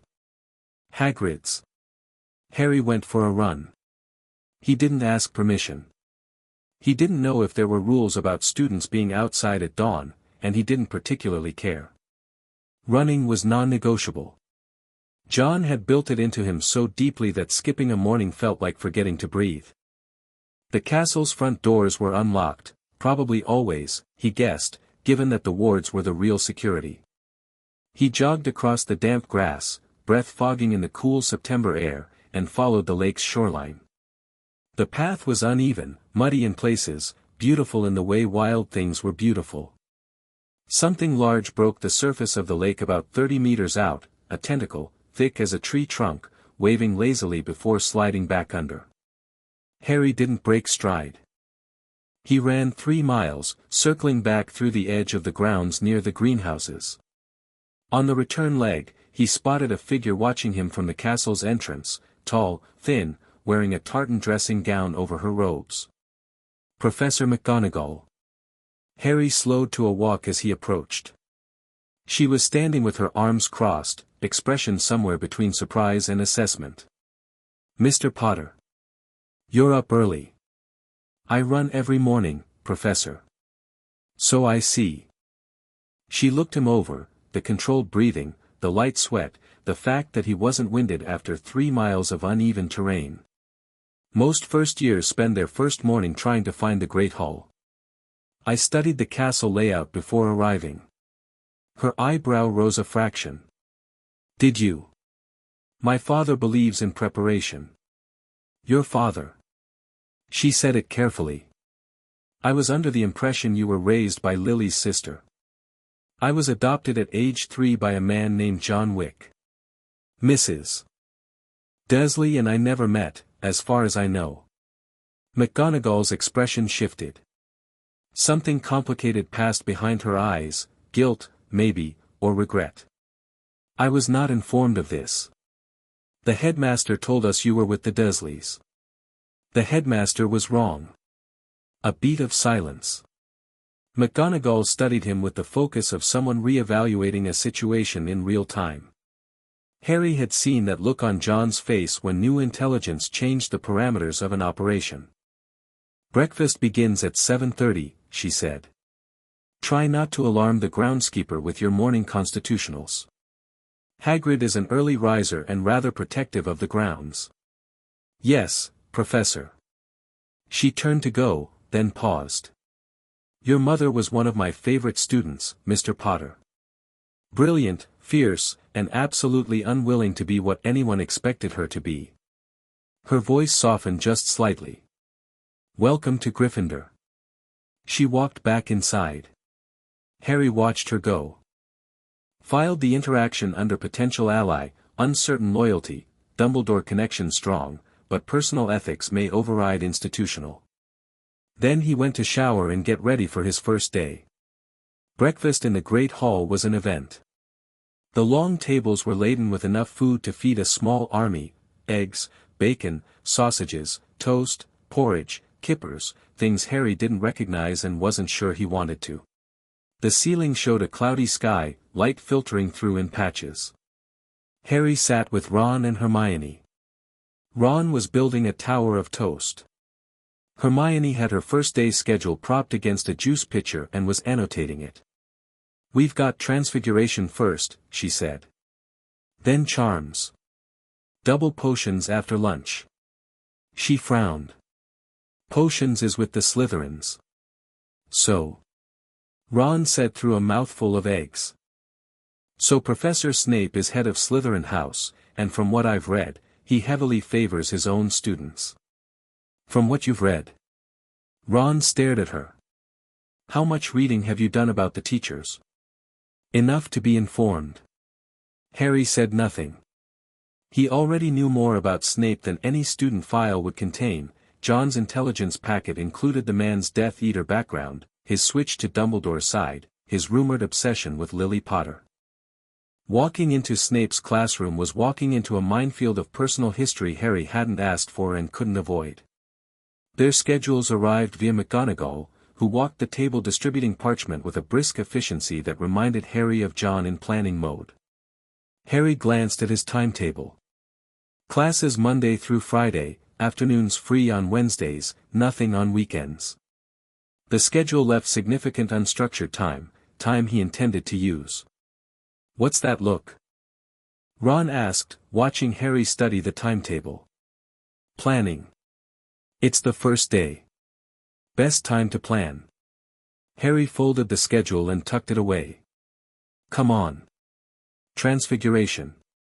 Finding the Transfiguration classroom took them through 4 corridors, up 2 flights of stairs, one of which moved while they were on it, earning a yelp from Ron, and past a stretch of wall where the armor suits whispered to each other as students walked by. Harry tracked their route, building a mental map. The classroom was traditional, rows of desks facing a large desk at the front, behind which sat a tabby cat. Most students ignored the cat. Harry didn't. The file on McGonagall included her animagus form. He took a seat in the second row, close enough to the front for visibility but not so close as to be hemmed in, and nodded to the cat. The cat blinked at him. Students filed in. Ron sat next to Harry, Hermione on Harry's other side. The room filled, chatter rising. Some students were late, rushing in with apologies. The cat leaped from the desk and transformed mid-air into Professor McGonagall. The room gasped. Harry didn't. McGonagall noticed. That, she said, addressing the class but looking at Harry, is transfiguration. The science of changing the form and appearance of an object. It is some of the most complex and dangerous magic you will learn at Hogwarts. Anyone messing about in my class will leave and not come back. She was good. Direct, no nonsense, commanding without being cruel.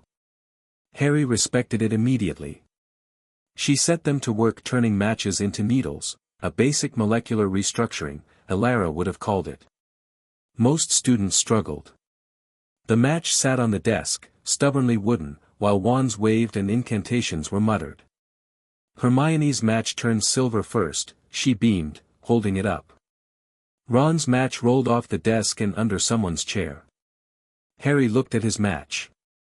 He understood the theory. Transfiguration was about imposing your will on matter, convincing the object to become something else. The incantation and wand motion were focuses for that will. He picked up his holly wand. One fluid motion. The match became a needle. Perfect, gleaming, sharp-pointed. McGonagall walked over and picked it up. Examined it. Her expression was carefully neutral. Full transformation on the first attempt. That's quite rare, Mr. Potter. Thank you, Professor. She set the needle down. Do it again. 10 more. I want to see consistency, not luck. Harry turned 10 more matches into needles. Each one identical. Clean, efficient, no wasted motion. McGonagall awarded Gryffindor 20 points and moved on, but Harry caught her watching him from the corner of her eye for the rest of the class. Charms was next. Professor Flitwick, a tiny man who stood on a stack of books to see over his desk, was so excited during roll call that he reached Harry's name and toppled off his book pile. Harry caught him with a wandless cushioning charm before he hit the ground. The class went silent. Flitwick, hovering 6 inches off the floor, looked at Harry with enormous eyes. Was that a nonverbal cushioning charm, Mr. Potter? Yes, sir. Reflex. Sorry. Sorry. Flitwick squeaked, climbing back onto his books. My dear boy, that was 6th-year material executed non-verbally by a first-year. Don't apologize, do it again. Harry didn't do it again, because there wasn't a convenient opportunity, but Flitwick spent the rest of the class casting delighted glances in his direction. They practiced the basic levitation theory, Wingardium Leviosa wouldn't come until later in the term, and Harry helped Hermione with the wand motion when he noticed she was overthinking the arc. You're leading with your wrist, he told her. Use your forearm.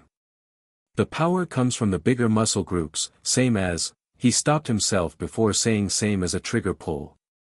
Same as throwing a ball. Hermione tried it. Her feather, they were practicing on feathers, building toward the actual spell, rocked slightly on the desk. That's different, she said, frowning in concentration. You're right, it's more stable. Where did you learn wand mechanics? My tutor before Hogwarts. She was practical. You had a private tutor. Hermione's tone was sharp, not jealous, exactly, but acutely aware of an advantage she hadn't had. My situation was unusual. Everything about you is unusual, Harry. She said it bluntly, without malice. You show up in tailored clothes, you know wandless magic, you have a private tutor, and you move like, she paused, searching for the right word. Like someone who's been trained. Not in magic. In something else. Ron, on Harry's other side, was pretending not to listen and failing entirely. Harry considered his options. Hermione was too observant to deflect indefinitely, and lying to someone he was hoping to befriend felt wrong. John had taught him to lie when necessary and tell the truth when possible, because truth was easier to maintain and harder to weaponize against you. My father trained me, Harry said. In self-defense and situational awareness. Given what happened to my birth parents, he thought it was important. This was true. It was also about 10% of the full picture. But it was enough. Hermione studied him for a long moment, then nodded. That makes sense. She turned back to her feather, then said quietly, I'm glad someone was looking out for you. Something warm settled in Harry's chest. He wasn't used to it. Lunch was a brief affair. Harry ate quickly, roast beef, vegetables, a glass of water, while reviewing his notes from the morning's classes and comparing them to Elara's pre-Hogwarts curriculum. Hogwarts theory was solid but traditional. Elara's approach had been more experimental, more flexible. The combination would serve him well. Then came potions. The dungeon classroom was cold, damp, and lit by torches that seemed to actively resist illumination. Stone walls lined with jars of preserved specimens, things floating in murky liquid that Harry chose not to examine closely. Workbenches instead of desks, cauldrons at each station, and at the front of the room, behind a desk bare of everything except a single textbook, sat Severus Snape. Harry had seen photographs. They hadn't captured the reality. Snape was pale, sharp-featured, and radiated a kind of contemptuous intensity that filled the room like smoke. His black eyes moved across the entering students with undisguised disdain, cataloguing and dismissing in equal measure. Until they reached Harry. The disdain didn't increase. It transformed. Became something harder, something personal. Harry felt the weight of the man's attention like a physical force and met it steadily. He's looking at my father's face and seeing a dead man he hated. Snape's file was detailed. James Potter had bullied Snape during their school years. Snape had been in love with Lily Potter. She'd chosen James. Snape had joined Voldemort, then turned spy for Dumbledore, apparently motivated by his feelings for Lily. He now taught potions and, by all accounts, took out his lifetime of resentment on every student who wasn't in Slytherin. Harry understood the man before a word was spoken. He'd met people like Snape in the Continental, people who had been shaped by pain into something razor-edged and brittle. They were dangerous not because they were evil, but because their wounds had never healed and they bled on everyone around them. Snape began class by taking roll. He paused on Harry's name. Ah, yes. Harry Potter. Our new celebrity. Draco Malfoy, seated across the aisle with the Slytherins, smirked. The two large boys flanking him, Crabbe and Goyle, chuckled obediently. Harry said nothing. Snape's lip curled. Tell me, Potter. What would I get if I added powdered root of asphodel to an infusion of wormwood? Harry knew the answer. Elara had covered potions theory extensively, and he'd read the first-year textbook cover to cover. The draught of living death, sir. A powerful sleeping potion. A flicker behind Snape's eyes.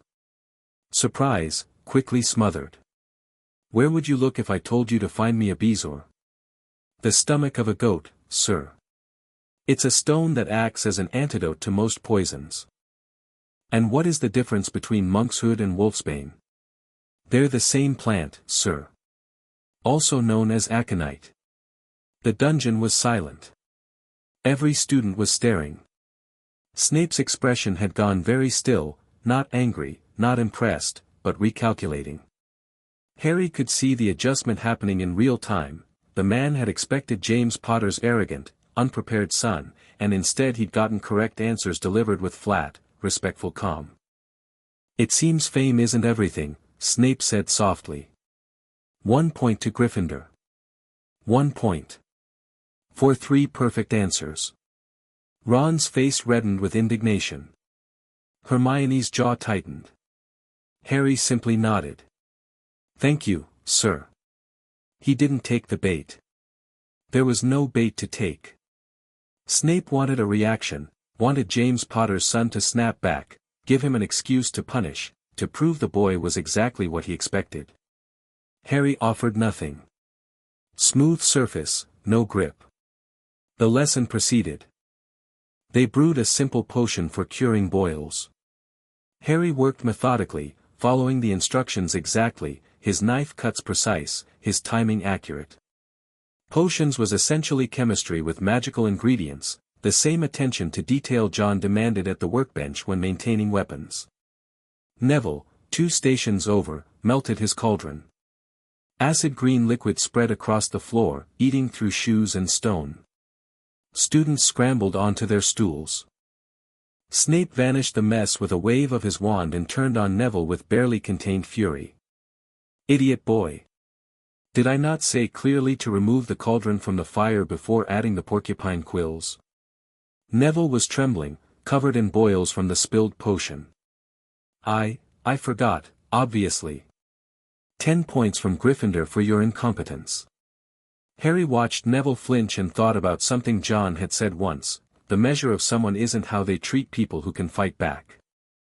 It's how they treat people who can't. He made a mistake, Harry said. His voice wasn't loud, but it carried. Snape turned. Slowly. I beg your pardon, Potter. He made a mistake, sir. On the first day. In his first potions class. You could correct him and teach him, or you could humiliate him. One of those is a teacher's job. The dungeon went absolutely silent. Ron looked like he might faint. Hermione's hand was over her mouth. Even Draco's smirk had frozen. Snape crossed the room in 4 strides and stood over Harry's workbench.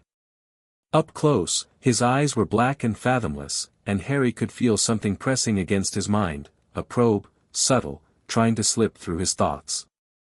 Legilimency. The file had mentioned it. Harry slammed a mental door. Elara had taught him basic occlumency, not mastery, not yet, but enough to feel an intrusion and block it. Snape's probe hit a wall and bounced. Something changed in Snape's expression. The anger didn't vanish, but something else appeared alongside it, a wariness. The recognition that this child was not what he seemed. Detention, Potter. Tonight. My office. 8 o'clock. Yes, sir. Snape swept back to the front of the room. The class resumed in tense silence. Under the table, Ron gripped Harry's arm. Mate, are you mental? He whispered. That's Snape. Nobody talks back to Snape. I didn't talk back. I stated a fact. He's going to make your life hell. He was going to do that anyway. Harry adjusted his cauldron's temperature with a precise wand movement. Might as well give him a real reason. Across the aisle, Draco Malfoy was watching Harry with an expression Harry hadn't seen on the boy before. The smirk was gone. In its place was something cautious, analytical. Reassessing. Their eyes met briefly. Draco didn't look away immediately, held the gaze for a beat, then turned back to his cauldron. Interesting, Harry thought. The first week established patterns. Harry ran every morning at dawn, rain or shine.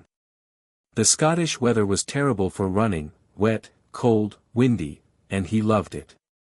The grounds were beautiful and enormous, and he used the runs to map them physically, building on the intelligence file with first-hand observation. He identified the boundaries of the Forbidden Forest, the Quidditch pitch, a massive oval stadium with hooped goalposts, the greenhouses, and several outbuildings not included in his file. He also found Hagrid's hut, and Hagrid found him. The huge man was outside feeding something that looked like a cross between a chicken and a lizard when Harry jogged past on his 3rd morning. Hagrid's face lit up. Harry. Come in, I'll put the kettle on. Harry accepted. Partly because Hagrid's obvious affection was difficult to refuse, and partly because Hagrid had been close to Dumbledore for decades and was, therefore, a potential source of intelligence. Hagrid's hut was a single room, cluttered and warm, dominated by a massive fireplace and a bed that could have doubled as a small boat. The dog, an enormous boarhound named Fong, tried to sit on Harry's lap and nearly crushed him. Tea was served in bucket-sized mugs, accompanied by rock cakes that Harry suspected could be used as ammunition in a pinch. I can tell ya how happy I am you're here, Hagrid said, eyes glistening. Your mum and dad would be so proud. Best people I ever knew, Harry. Best. Tell me about them, Harry said. Not as an intelligence-gathering exercise. Because he genuinely wanted to know. And Hagrid did. For an hour, while the fire crackled and Fong drooled on Harry's shoes, Hagrid talked about James and Lily Potter. James's laugh, loud and reckless. Lily's temper, famous and magnificent. The way they'd fought for what was right during the darkest days of the war, the way they'd loved each other so obviously that even Hagrid, who freely admitted he wasn't good with people's stuff, had recognized it. They died protectin' you, Harry, Hagrid said softly. Don't ever forget that. Whatever else happens, whatever anyone says, they loved you more than anything. Harry sipped his tea and didn't trust himself to speak for a moment. I won't forget, he said. He visited Hagrid every few days after that. Classes continued. Harry excelled in everything without apparent effort, which earned him a mix of admiration and resentment from his classmates. He didn't show off, he was incapable of showing off, because John had trained the impulse out of him. Showing off was revealing your capabilities to potential opponents.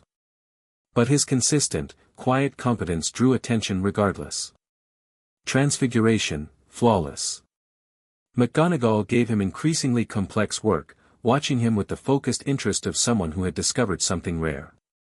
Charms, exceptional. Flitwick had him demonstrating techniques to other students by the end of the second week. Potions, perfect marks, deliberately so.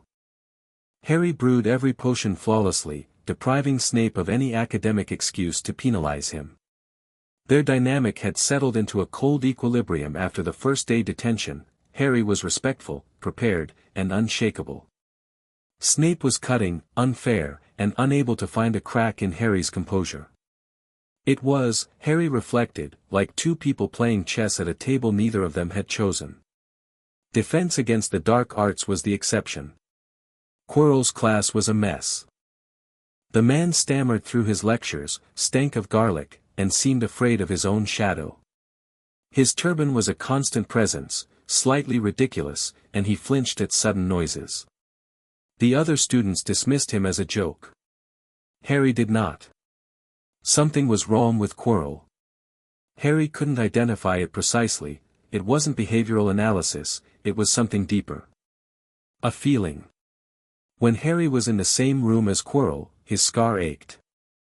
Not severely, not constantly, but a low, persistent throb like a bruise being pressed. And sometimes, when Quirrell turned his back, Harry felt something else, a presence, a weight, an attention that didn't match the stammering professor. He wrote about it in his journal to John. Quirrell is wrong. Can't articulate how. My scar reacts to his presence. Something behind the stammer, intelligence he's hiding, or something hiding behind him. The turban is significant. He never removes it. Claims it was a gift from an African prince. The story doesn't hold up, wrong cultural context, wrong style of rap. It's concealing something. John's response came back the next morning. Trust your instincts. They're trained. Don't engage until you have more data.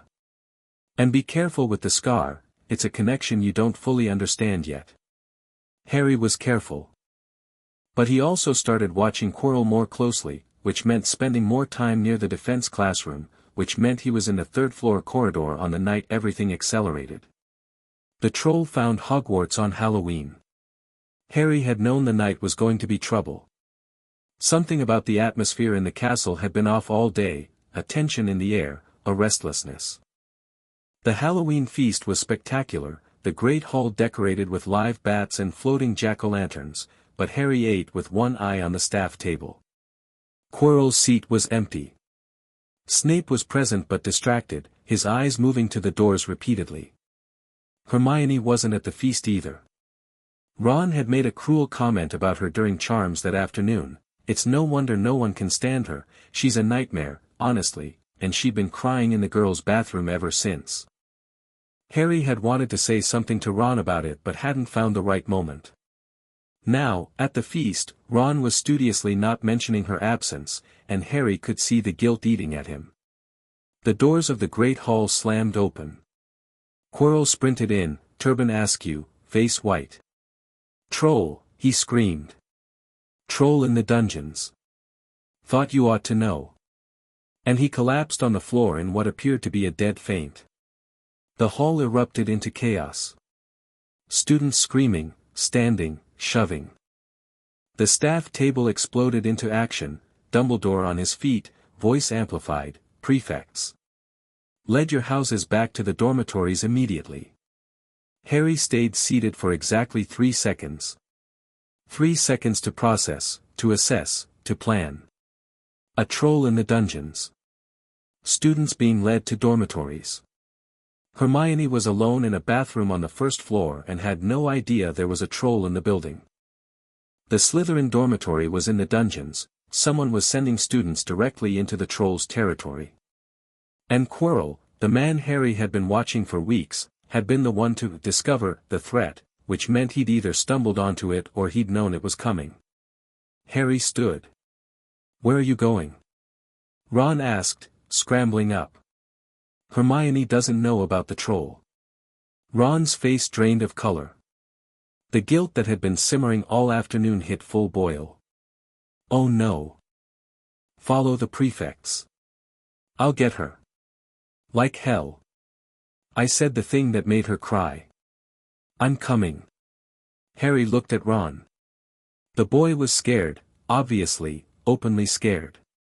But he was also already moving toward the door, jaw set, hands clenched. Courage wasn't the absence of fear. John had told Harry that. Courage was being afraid and going anyway. "Stay behind me," Harry said. "Move quietly. If I tell you to run, you run." "I'm not going to, Ron. If I tell you to run, you run. That's not negotiable." Something in Harry's voice, the tone John used, calm and absolute, made Ron nod. They slipped out of the great hall in the chaos. The corridor beyond was empty, the other students already being herded upstairs. Harry moved fast but controlled, his footsteps silent on the stone floor, listening. Ron followed, trying to match his pace and failing but keeping up. They smelled it before they saw it. A stench like an open sewer mixed with unwashed gym socks hit them as they turned the corner toward the first-floor bathrooms. And then they heard it, a low grunt, heavy footsteps that shook the floor, and the sound of something being smashed. Harry pulled Ron against the wall, pressed a finger to his lips. Peered around the corner. The troll was 12 feet tall and gray-green, with a flat, stupid face and a body like a pile of boulders draped in what looked like a burlap sack. It was standing in the corridor outside the girls' bathroom, swinging a wooden club the size of a small tree into the wall. Chunks of stone exploded with each hit. And inside the bathroom, Harry could hear Hermione screaming. Harry's hand went inside his robes and closed around Requiem's grip. The weapon was there, loaded, ready. Stunning rounds, he'd loaded them as his default carry, red-tipped, enough punch to drop a human at 50 meters. A troll wasn't human. 12 feet, probably 800 pounds, thick hide, small brain. Stunning rounds might not penetrate. He had 3 blasting curse rounds in the magazine's bottom, the orange-tipped ones Kraus had told him to use sparingly. One of those would put a hole through the troll's skull. But the explosion radius in an enclosed corridor was dangerous, and Hermione was on the other side of the bathroom door. Think. 2 seconds. The troll smashed through the bathroom doorframe and lumbered inside. The screaming intensified. Something crashed, a sink torn from the wall. Harry moved. He came around the corner at a dead sprint, drawing the holy wand from his left forearm and Requiem from his right shoulder simultaneously. 2 weapons, 2 hands, the way he'd trained for over a year. He reached the bathroom's demolished entrance and assessed. The troll was in the center of the room, club raised over its head, about to bring it down on the row of stalls where Hermione was trapped. She was crawling under the debris, covered in dust and water from the shattered sinks, sobbing. Harry pointed the holy wand at the club. Wingardium Leviosa. The club jerked out of the troll's raised hands and floated upward, hitting the ceiling. The troll looked at its empty hands with an expression of profound confusion, then looked up at the hovering club, then slowly, agonizingly slowly, turned around. It saw Harry. It grunted. Harry raised Requiem and put 2 stunning rounds into its face. The reports were sharp and flat in the enclosed space. The spell crystal rounds hit the troll in the left eye and the bridge of its nose, detonating on impact in bursts of red light. The troll staggered, bellowed, swatted at its face like it had been stung by something. Not enough. The thing's hide was too thick, its mass too great. The stunning effect was dispersed across 800 pounds of magical creature. The troll charged. Harry sidestepped. Clean, practiced, the same lateral movement John had drilled into him thousands of times, don't retreat from something bigger than you, angle off its line of attack. The troll crashed into the wall where Harry had been standing, cratering the stone. Hermione, move! Harry shouted. She scrambled out from under the stalls, ran for the far wall. Smart girl, she wasn't heading for the exit, which was behind the troll, but for the corner where she'd have two walls protecting her flanks. The troll pulled itself free from the wall, shaking rubble from its shoulders. It turned on Harry again, stupid eyes burning with dim rage. Harry holstered the holly wand and gripped Requiem two-handed.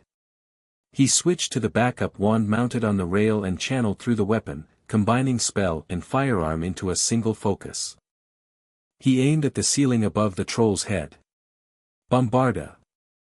The blasting spell hit the stone ceiling and blew a crater the size of a dinner table. 300 pounds of rubble dropped directly onto the troll's head. The creature went down like a felled tree, hitting the flooded bathroom floor with a crash that Harry felt through his shoes. The troll didn't get up.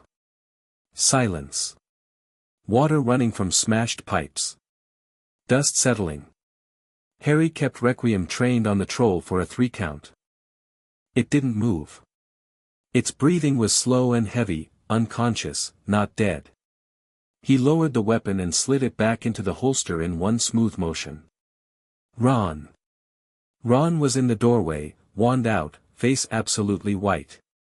He'd followed Harry in and had been standing there the whole time, frozen not by cowardice but by the sheer speed of what had happened. Did you just, check on Hermione? Ron snapped out of it. He crossed the bathroom to where Hermione was pressed against the wall, shaking, and put a hand on her arm. You're okay. It's okay. It's down. Hermione was staring at Harry. At the holster visible under his robes. At the weapon that had just been in his hand. What was that? She whispered. Later. Footsteps in the corridor. Multiple people, moving fast. Harry adjusted his robes, making sure Requiem was covered, and turned to face the door. McGonagall came through first, wand drawn, face rigid with fury and fear. Behind her, Snape, limping slightly, Harry noticed, with a bleeding leg he was trying to hide under his robes. And behind Snape, Quirrell, who took one look at the unconscious troll and sat down on a toilet with a whimper. What in Merlin's name? McGonagall began. Hermione was in the bathroom and didn't know about the troll, Harry said. We came to find her. The troll had already broken through the door when we arrived. I incapacitated it. You incapacitated a full-grown mountain troll. Yes, Professor. McGonagall looked at the troll. At the crater in the ceiling. At the 2 stunning spell impact marks on the troll's face, circular burns that glowed faintly red. Her eyes moved to Harry's hands, which were empty and steady. How? She asked. Levitation charm on its club, followed by a blasting spell on the ceiling to bring the stonework down on it. This was partially true. It omitted Requiem entirely. The stunning round impacts could be mistaken for close-range spell hits if you didn't know what to look for. Snape was not looking at the troll. He was looking at Harry. Those black eyes were doing the same thing they'd done in the dungeon classroom, trying to take Harry apart, find the seams, understand the mechanism. A first-year student, Snape said quietly, performing a blasting spell capable of destroying a stone ceiling. Barely 2 months into his education. I had a tutor before Hogwarts, Harry said. Professor. Snape's eyes narrowed. But he said nothing. McGonagall awarded Gryffindor 5 points each for Ron and Harry, for sheer dumb luck, she said, though her voice shook slightly, and sent them to their dormitory. Hermione walked with them, wrapped in a blanket someone had conjured, still trembling but no longer crying. In the corridor, away from the teachers, she stopped. You saved my life. Ron came too, Harry said. Ron stood in the doorway. You fought a troll. She turned to face him fully. Her eyes were red, her hair was wild with dust, and her expression was fierce. I know what I saw, Harry. That wasn't just spells. You had something in your hand, something that made noise, that hit the troll in the face. I don't know what it was, but I'm not stupid, and I'm not going to pretend I didn't see it. Ron looked between them, lost. Harry weighed his options. Hermione was smart, observant, and now she owed him her life, which wasn't a dynamic he wanted. Debt created resentment. He'd rather have trust. Not here, he said. Tomorrow. I'll explain what I can. Promise? I promise. Hermione searched his face, then nodded. She turned to Ron. And you? What you said today, about nobody being able to stand me, Ron looked like he wanted the troll to wake up and eat him. I'm sorry. I'm really sorry, Hermione. That was terrible. It was. She sniffed. But you came to find me anyway. So. She paused. Thank you. Both of you. She walked toward the girls' staircase. At the bottom, she turned back. Friends, she asked. It was tentative. Brave. Yeah, Ron said, looking relieved enough to melt. Harry nodded. Friends. She went upstairs. Ron and Harry climbed to the boys' dormitory in silence. At the door, Ron stopped. Harry. Yeah. What you did in there. The way you moved, the way you just handled it. Like it was nothing. It wasn't nothing. You weren't scared. I was focused. That's different from not being scared. Ron stared at him. Who are you? Harry pushed open the door. Neville, Seamus, and Dean were asleep. Moonlight streamed through the tower window. I'm Harry, he said. Go to sleep, Ron. He lay in bed, Requiem under his pillow, and wrote in the journal, Troll Incursion. Confirmed, Quirrell engineered it as a diversion. While the troll was in the dungeon area, Snape went to the third floor. His leg was bitten, likely by the three-headed dog guarding the restricted corridor. Quirrell probably attempted the same but was beaten there by Snape. They're both after the stone. 2 assets compromised. Hermione saw Requiem in action. We'll brief her tomorrow. She's trustworthy, smart, loyal, doesn't respond well to deception. Better to bring her inside than to have her investigating from outside. Also, made friends tonight. Properly. For real. It's strange. I think I like it. John's response came at midnight, brief and warm in a way that only Harry would have recognized. Good work. Trust your judgment on the girl. And Harry, I'm glad about the friends. Harry told Hermione the next morning. Not everything. Not about John's profession, not about the Continental, not about the full extent of his combat training. But he told her about the gun. They met in an empty classroom on the 4th floor, one Harry had identified as unused during his mapping of the castle. Ron came too, because excluding him would have been wrong, and Harry was learning that friendship didn't work with compartmentalization. He drew Requiem and set it on the desk between them. Hermione stared at it. Ron stared at it. That's a gun, Hermione said. Yes. A real gun. A Muggle firearm. In Hogwarts. A modified Muggle firearm. It fires spellcrystal ammunition. Each round carries a magical effect that activates on impact. And the wand mounted on the underbarrel allows me to channel spells through the weapon. Hermione picked it up carefully, the way she might have handled a rare book.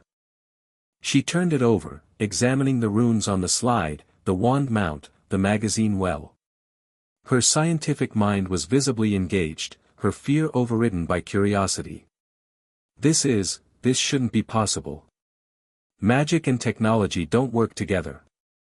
Every source I've read says complex Muggle machinery fails in magical environments.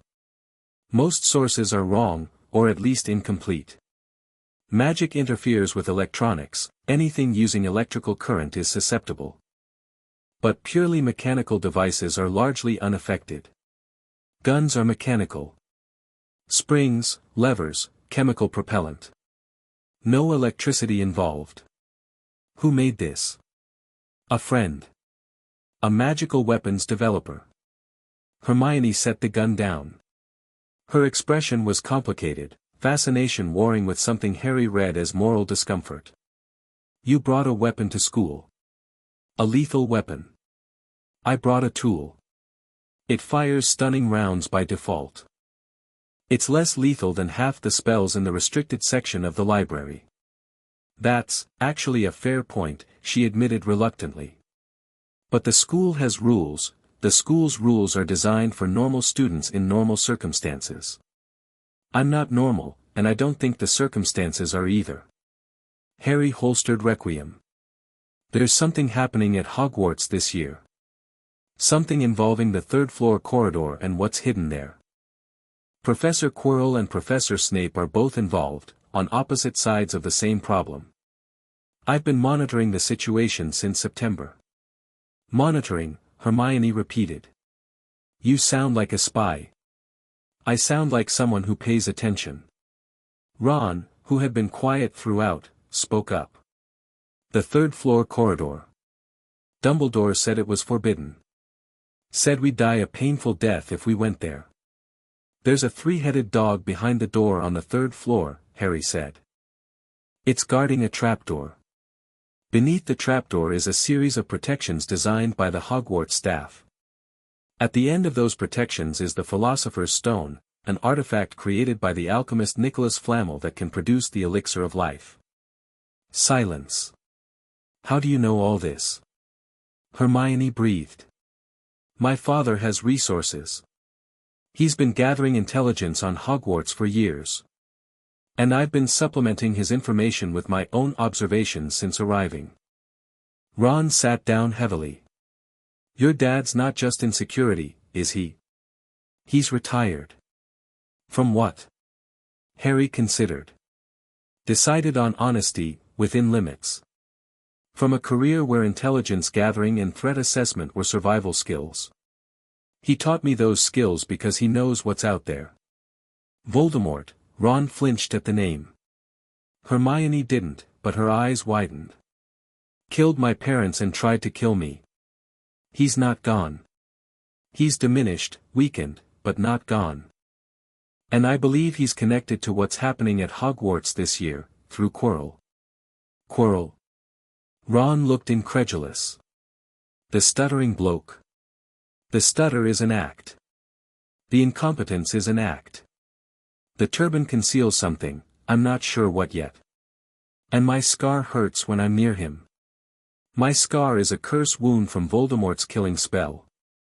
If it reacts to Quirrell's presence, then something connected to Voldemort is close to Quirrell. Hermione was pale.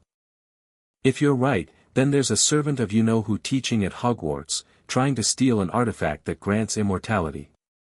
Yes. And Dumbledore doesn't know? Dumbledore may know exactly. He may have set this up deliberately, hidden the stone at Hogwarts as a lure, staffed the protections himself, and is waiting for whoever is after it to make their move. That's insane, Ron said. He'd be putting every student in danger. That's what I thought too. Harry's voice was flat. It's one of several reasons I don't fully trust the headmaster. The room was quiet. Hermione and Ron were both processing, each in their own way, Hermione analytically, connecting dots and testing logic, Ron emotionally, working through the implications for himself and the people he cared about. What do you want us to do? Hermione asked. The question surprised Harry. Not the question itself, but the us in it. She wasn't asking for her own role. She was assuming she and Ron were included. I want you to help me figure this out, Harry said. Hermione, you have access to the library and the research skills to find information I might miss. Historical context, obscure references, connections between Flamel and Dumbledore, between Voldemort and his methods. Ron, you understand this world in a way I don't. You grew up in it. You know the culture, the politics, the things that aren't in books. And you're the best chess player I've ever met. Ron blinked. How do you know I'm good at chess? You told me on the train that you beat your brothers. You have 5 older brothers, at least 2 of whom are exceptionally intelligent. Beating them consistently at a game of strategy indicates a natural tactical mind. Ron went red. But it was a pleased red, not an embarrassed one. We're in, Hermione said, and Ron nodded. 2 conditions, Harry said. First, this stays between us. No one else. Not the other students, not the teachers, not Dumbledore. Agreed. Second, if things get dangerous, genuinely dangerous, not troll in the bathroom dangerous but Voldemort is present dangerous, you let me handle it. Not because I don't trust you. Because I've been trained for that kind of situation and you haven't, and getting you killed because I let my ego enjoy the teamwork would be unforgivable. Hermione bristled slightly. We're not helpless. No, you're not. But you're also 11, and there's a difference between brave and reckless. We plan together, we investigate together, and if the moment comes, we execute together. But if I say get out, you get out. Hermione and Ron exchanged a look. Something passed between them, an agreement, a shared assessment. Deal, Hermione said. But I reserve the right to ignore you if you're being stupid, Ron added. Harry smiled. Fair. Flying lessons started the second week of November, and everything went sideways in the best possible way. Madam Hooch, the flying instructor, yellow eyes, short gray hair, the bearing of a drill sergeant, lined them up on the Quidditch pitch with brooms on the ground. Gryffindors and Slytherins together. Draco was across the line from Harry, a smirk already loaded. Stick your right hand over your broom and say up, Hooch commanded. Up, the class chorused. Harry's broom leaped into his hand instantly, vibrating with energy. It felt alive, the wood warm, the bristles humming. He'd never flown before. John didn't fly. Elara had described it but never taught it. But the broom wanted to fly. He could feel it. Most students' brooms rolled, twitched, or ignored them entirely. Draco's came up smoothly. Hermione's didn't move. Ron smacked him in the face. Now, mount your brooms, Hooch said. Grip tightly, kick off hard, Neville kicked off too early. His broom rocketed into the air with him clinging to it, 20 feet, 30, 50, his terrified screams getting smaller as he rose. Hooch shouted commands he couldn't hear. The broom bucked and twisted, and Neville slipped, fell, hit the ground with a sickening crack. Harry was moving before Neville landed. He reached the boy 3 steps ahead of Hooch, dropping to one knee beside him. Neville's wrist was bent at a wrong angle. Broken. His face was gray with shock. Don't move, Harry told him. It's your wrist. You're okay. Hooch arrived, clucking and worried. She helped Neville up, his broken wrist cradled against his chest, and announced she was taking him to the hospital wing. Nobody moves. Nobody touches a broom. Anyone who does is on the next train home. She marched Neville away. The moment she was out of sight, Draco stepped forward. He was holding something, a small glass ball that glittered with red smoke. Neville's Remembrall, which the boy had dropped during his fall. Look at this, Draco said, tossing it from hand to hand. The great lump dropped his toy. Give it here, Malfoy, Harry said. His tone wasn't aggressive or threatening. It was flat. Informational. Like he was reading a weather report. Draco turned. That calculating look was back, the one from Madame Malkin's, the one from potions. He was reading Harry, trying to determine how far he could push. How about I leave it somewhere for Longbottom to find? Draco mounted his broom and kicked off, rising smoothly into the air. He was a good flyer, natural, comfortable, his body moving with the broom instead of fighting it. He hovered at 30 feet, the Remembrall held out. How about on the roof? Don't, Hermione started. Harry mounted his broom. It was instinct. He'd never flown, but the broom responded to him like a live thing, like it had been waiting for him. He kicked off and the ground dropped away and something inside him ignited, not magic, not training, but something primal and joyful and absolutely free. The wind hit his face and the world tilted and he was flying, really flying, and it was the most natural thing he had ever done. Better than shooting. Better than running. Better than anything. He rose to Draco's level in seconds. The blonde boy's eyes went wide, he hadn't expected Harry to be good at this. Give me the Remembrall, Draco. Come and get it, Potter. Draco threw the ball, not at Harry, but away, a long arcing toss toward the castle. Harry leaned forward on the broom and accelerated. Speed. The broom responded to thought as much as movement, and Harry's thought was singular, the ball, dropping now, 50 meters out, 30 meters up and falling. He angled into a dive that felt like falling off a cliff and loving it, the castle wall rushing toward him, the glass ball glinting ahead of him in the air. He caught it 6 inches from the ground, pulling out of the dive so sharply that the broom's bristles grazed the grass. He rolled to a stop, dismounted, and stood with the Remembrall in his hand, heart hammering, grinning despite himself. The watching students erupted. Gryffindors were cheering, screaming, jumping. Even some of the Slytherins looked impressed. Ron was doing some kind of dance. Hermione had both hands over her mouth, her expression torn between awe and terror. Harry Potter. The grin died. McGonagall was striding across the lawn, her face thunderous. Come with me. Now. Harry followed her into the castle, through corridors, up a flight of stairs, to a classroom where she knocked on the door and interrupted a lesson.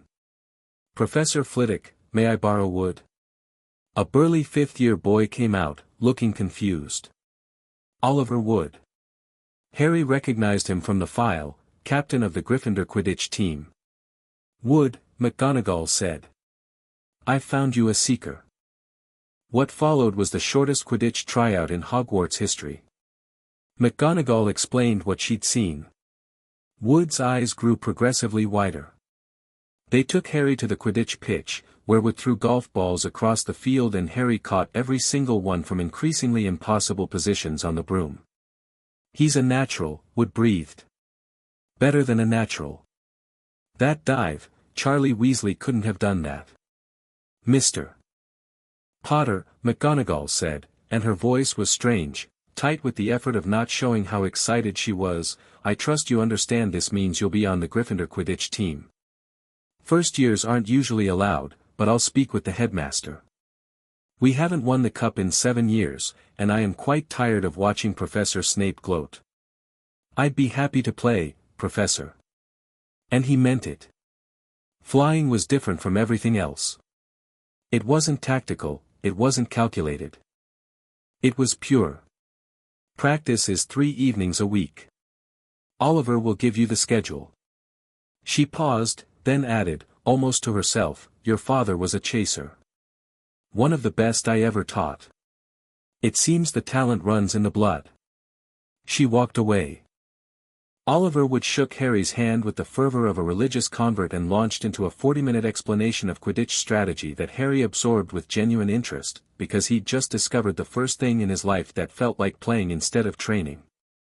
Quidditch practice became a release valve Harry hadn't known he needed. Oliver Wood was obsessed, there was no other word for it. He drilled the team relentlessly, running plays in the rain, analyzing opposing team strategies on a chalkboard in the locker room, waking Harry at dawn for solo seeker drills that involved chasing a charmed golf ball through obstacle courses of conjured hoops and barriers. Harry loved it. The sheer physicality of it, the speed, the split-second decision-making that felt like combat without the consequences. The Wronski feint was a dive that would have been suicidal on anything except a broomstick. The sloth grip roll was an evasion technique that John would have appreciated. And the snitch, the tiny golden ball that ended the game when caught, was the most satisfying target Harry had ever tracked, because it thought for itself, changed direction on its own, and actively tried to avoid capture. He flew every chance he got. Before practice, after practice, on weekends. Hermione worried it was interfering with his studies, but his marks remained perfect, so she couldn't argue. His first match was against Slytherin, the Saturday before the end of November. The whole school turned out, because Harry Potter playing Quidditch was apparently an event on par with a royal wedding. The stands were a sea of scarlet and green, banners waving, students chanting. Harry stood in the locker room in his Quidditch robes, scarlet, lighter than his regular robes, designed for flight, and checked Requiem in its holster out of habit. He wouldn't need it for a Quidditch match. Probably. "You okay?" Wood asked, mistaking Harry's weapon check for nerves. "Fine. First match jitters are normal. Just remember, catch the snitch and we win." "I remember." They walked onto the pitch. The roar of the crowd hit Harry like a wall. He mounted his broom, a brand new Nimbus 2000, courtesy of McGonagall, who had pulled strings Harry didn't want to examine too closely, and kicked off. The game was chaos. Harry had studied Quidditch strategy. He knew the rules, the positions, the common tactics. Theoretical knowledge and practical experience were different animals. The quaffle, the red ball used for scoring, moved at speed between the chasers. The bludgers, heavy iron balls enchanted to attack players, screamed through the air with skull-cracking force. The noise was deafening. Harry rose above the action. Seeker tactics were about patience and positioning, stay high, watch the whole field, track the snitch's movements while avoiding everything trying to knock you off your broom. He spotted the snitch in the first 3 minutes. A flash of gold near the base of the Gryffindor goalposts. He started toward it, and his broom jerked. Not the normal movement of a responsive broomstick. A violent, unnatural lurch, like something had grabbed the tail end and yanked. Harry gripped the handle tighter. The broom bucked again, harder, trying to roll him off. Someone was cursing his broom. Harry's eyes snapped to the stands. He couldn't search effectively while fighting the broom, it took all his physical control just to stay mounted, but he could feel the spell, the intent behind it, a sustained jinx that required line of sight and concentration. His scar throbbed. Quirrell. He couldn't see the professor in the packed stands, but his scar was a compass needle pointing at the source of the malice. Quirrell was jinxing his broom, trying to throw him off at 100 feet. The broom rolled. Harry hung on with one hand, dangling in the air, the crowd screaming. He could hear Ron's voice somewhere below, "What's happening?" Options. He could fall and try to land safely, a 100-foot drop was survivable with magic, barely. He could fight the curse, but he didn't know the counter-jinx for sustained broom hexing. He felt the jinx break. Not gradually, but all at once, like a rope snapping. The broom stabilized under his hand and he pulled himself back on, sweating, heart pounding. In the stands, he caught a glimpse of Hermione's bushy hair moving through the faculty section. She was extinguishing a small fire at the hem of someone's robes. Snape's robes, Harry realized. Hermione had set Snape on fire as a distraction, which had broken Snape's eye contact, but Snape hadn't been the one casting. The eye contact that mattered was Quirrell's. Snape's fire had caused a commotion, Quirrell had been jostled, and the jinx had broken. Hermione had solved the problem for the wrong reason and gotten the right result. Harry filed the observation in Dove. The snitch was there, flitting at ground level across the pitch. Harry arrowed toward it in a vertical dive that made Wood scream and the commentator go silent. The wind was a roar, the ground rushing up, the golden ball dancing just ahead of his outstretched hand. He caught it. Not with his hand. The snitch changed direction at the last instant, darting left, and Harry rolled his broom, reached, and caught it in his mouth. He pulled out of the dive, dismounted at speed, stumbled, and spat the snitch into his palm. "I've got the snitch," he announced to no one in particular. The stadium exploded. Gryffindor won 170-60. Harry was mobbed by his teammates, Wood actually weeping with joy, the Weasley twins hoisting Harry onto their shoulders. The noise was overwhelming, joyful, and Harry found himself laughing, the same surprised, genuine laugh that Ron's rubber duck comment had provoked on the train. Later, in the common room, while the victory party raged around them, Harry pulled Ron and Hermione into a corner. "The broom jinx. You set Snape's robes on fire." Hermione nodded, fierce. "He was muttering a curse. I saw his lips moving, no breaks in eye contact, it wasn't Snape. He was muttering a counter-curse. He was trying to protect me." Hermione's face went blank. "What?" "The jinx was coming from Quirrell. My scar confirmed it, it flared when the broom started bucking. Snape must have realized what was happening and was trying to counteract it." "But Snape hates you," Ron protested. "He's horrible to you every lesson. Snape hated my biological father. He loved my biological mother. He's working through complicated emotions in the worst possible way, but he's not trying to kill me. He's trying to protect me, probably on Dumbledore's orders." Ron looked baffled. Hermione looked like she was re-evaluating every assumption she'd made since September. "So Quirrell tried to kill you," she said. "Openly. During a Quidditch match, in front of the entire school. He tried to make it look like an accident. Broom malfunctions happen. If I'd fallen and died, it would have been a tragedy, not a murder investigation. What do we do?" "Nothing yet. He failed. He knows he failed. And now Snape knows someone else was cursing the broom, which means Snape will be watching Quirrell more closely." Harry paused. "We need more information before we act. The stone, the protections, Quirrell's plan, Voldemort's connection, it all fits together. We just can't see the whole picture yet.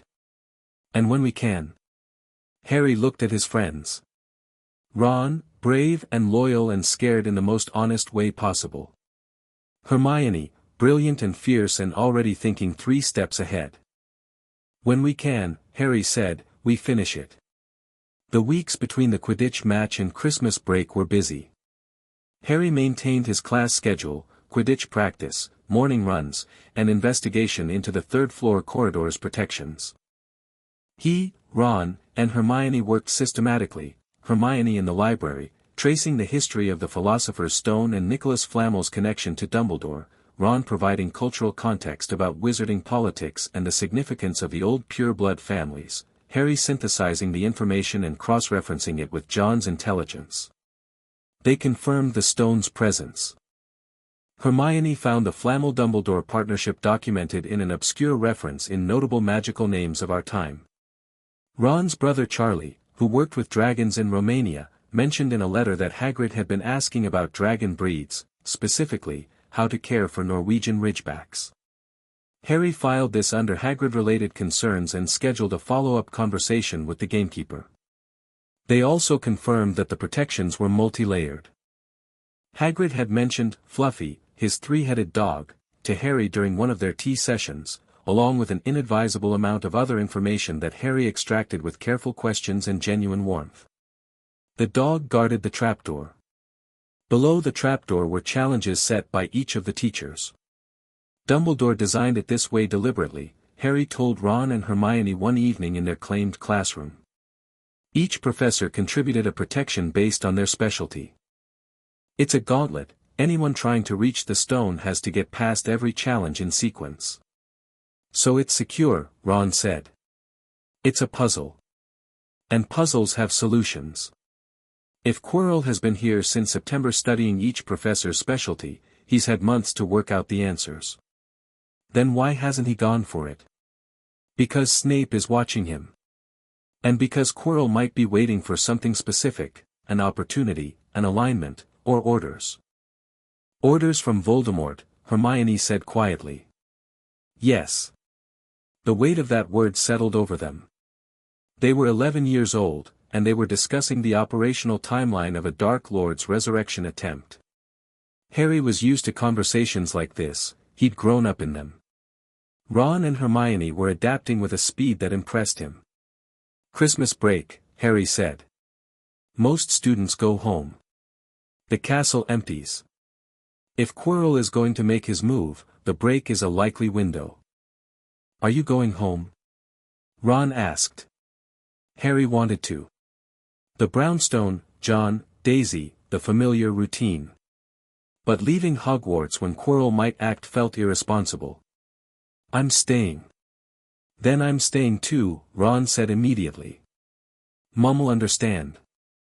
I'll go home for Christmas, Hermione said, but I'll keep researching. The British Library has a restricted magical archive accessible through the right channels.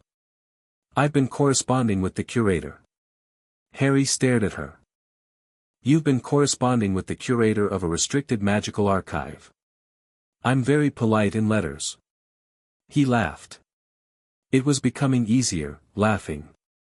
3 months at Hogwarts, 3 months with Ron and Hermione, and the careful composure John had built was developing cracks. Not the dangerous kind. The kind that let light in. Christmas at Hogwarts was quiet. The castle decorated itself, enormous trees in the great hall, suits of armor singing carols, badly, enchanted snow falling from the ceilings and vanishing before it hit the floor. Most students left on the express. The Gryffindor common room was nearly empty. Harry, Ron, Fred, George, and Percy Weasley were the only occupants. Harry woke on Christmas morning to a pile of presents at the foot of his bed. He stared at them. He'd never had a pile of Christmas presents before. John gave gifts, always practical, always thoughtful, always just one, but the idea of multiple wrapped packages waiting for him was new and unexpectedly moving. Ron's mum had sent him a hand-knitted sweater, dark green, with an H on the front, and homemade fudge. She'd never met him. She'd sent him a Christmas sweater because her son had mentioned that Harry was staying at school. Harry held the sweater for a long time before putting it on. There were Bertie Bott's every flavor beans from Ron, a box of chocolate frogs from Hermione, for the cards, their educational, a tin of rock cakes from Hagrid, which Harry set aside as potential training weights, and from John, a leather-bound journal with the words, "Stay sharp. Love, Dad," on the first page. Inside was a detailed after-action analysis of the troll encounter, with notes on what Harry did well and suggestions for improvement. At the bottom, in John's spare handwriting, "I'm proud of you. Come home safe." Harry closed the journal and pressed his forehead against it for a moment. One package remained. Wrapped in silver paper, no card. Harry opened it carefully. Fabric spilled out, shimmering, flowing, like liquid light. He picked it up and it cascaded from his hands, impossibly light, impossibly beautiful. A note fell from the folds. "Your father left this in my possession before he died. It is time it was returned to you. Use it well." No signature. But Harry knew handwriting told stories. This was written with a quill, in green ink, with the confident loops of someone used to formal correspondence. Dumbledore. Harry wrapped the cloak around his shoulders and looked down. His body was gone. He was invisible. The invisibility cloak. James Potter's cloak. He'd read about it in the file, one of the most powerful concealment artifacts in the wizarding world, and it had belonged to his birth father. Harry's mind went in 2 directions simultaneously. The emotional direction, this had been his father's. James Potter had worn this, hidden under it, used it for whatever adventures and mischiefs the Hogwarts legends attributed to him. It was a connection to a man Harry had never known, would never know, and the weight of that loss hit him fresh and sharp, the way it sometimes did when he wasn't expecting it. The tactical direction, this was the most powerful reconnaissance tool he'd ever held. True invisibility.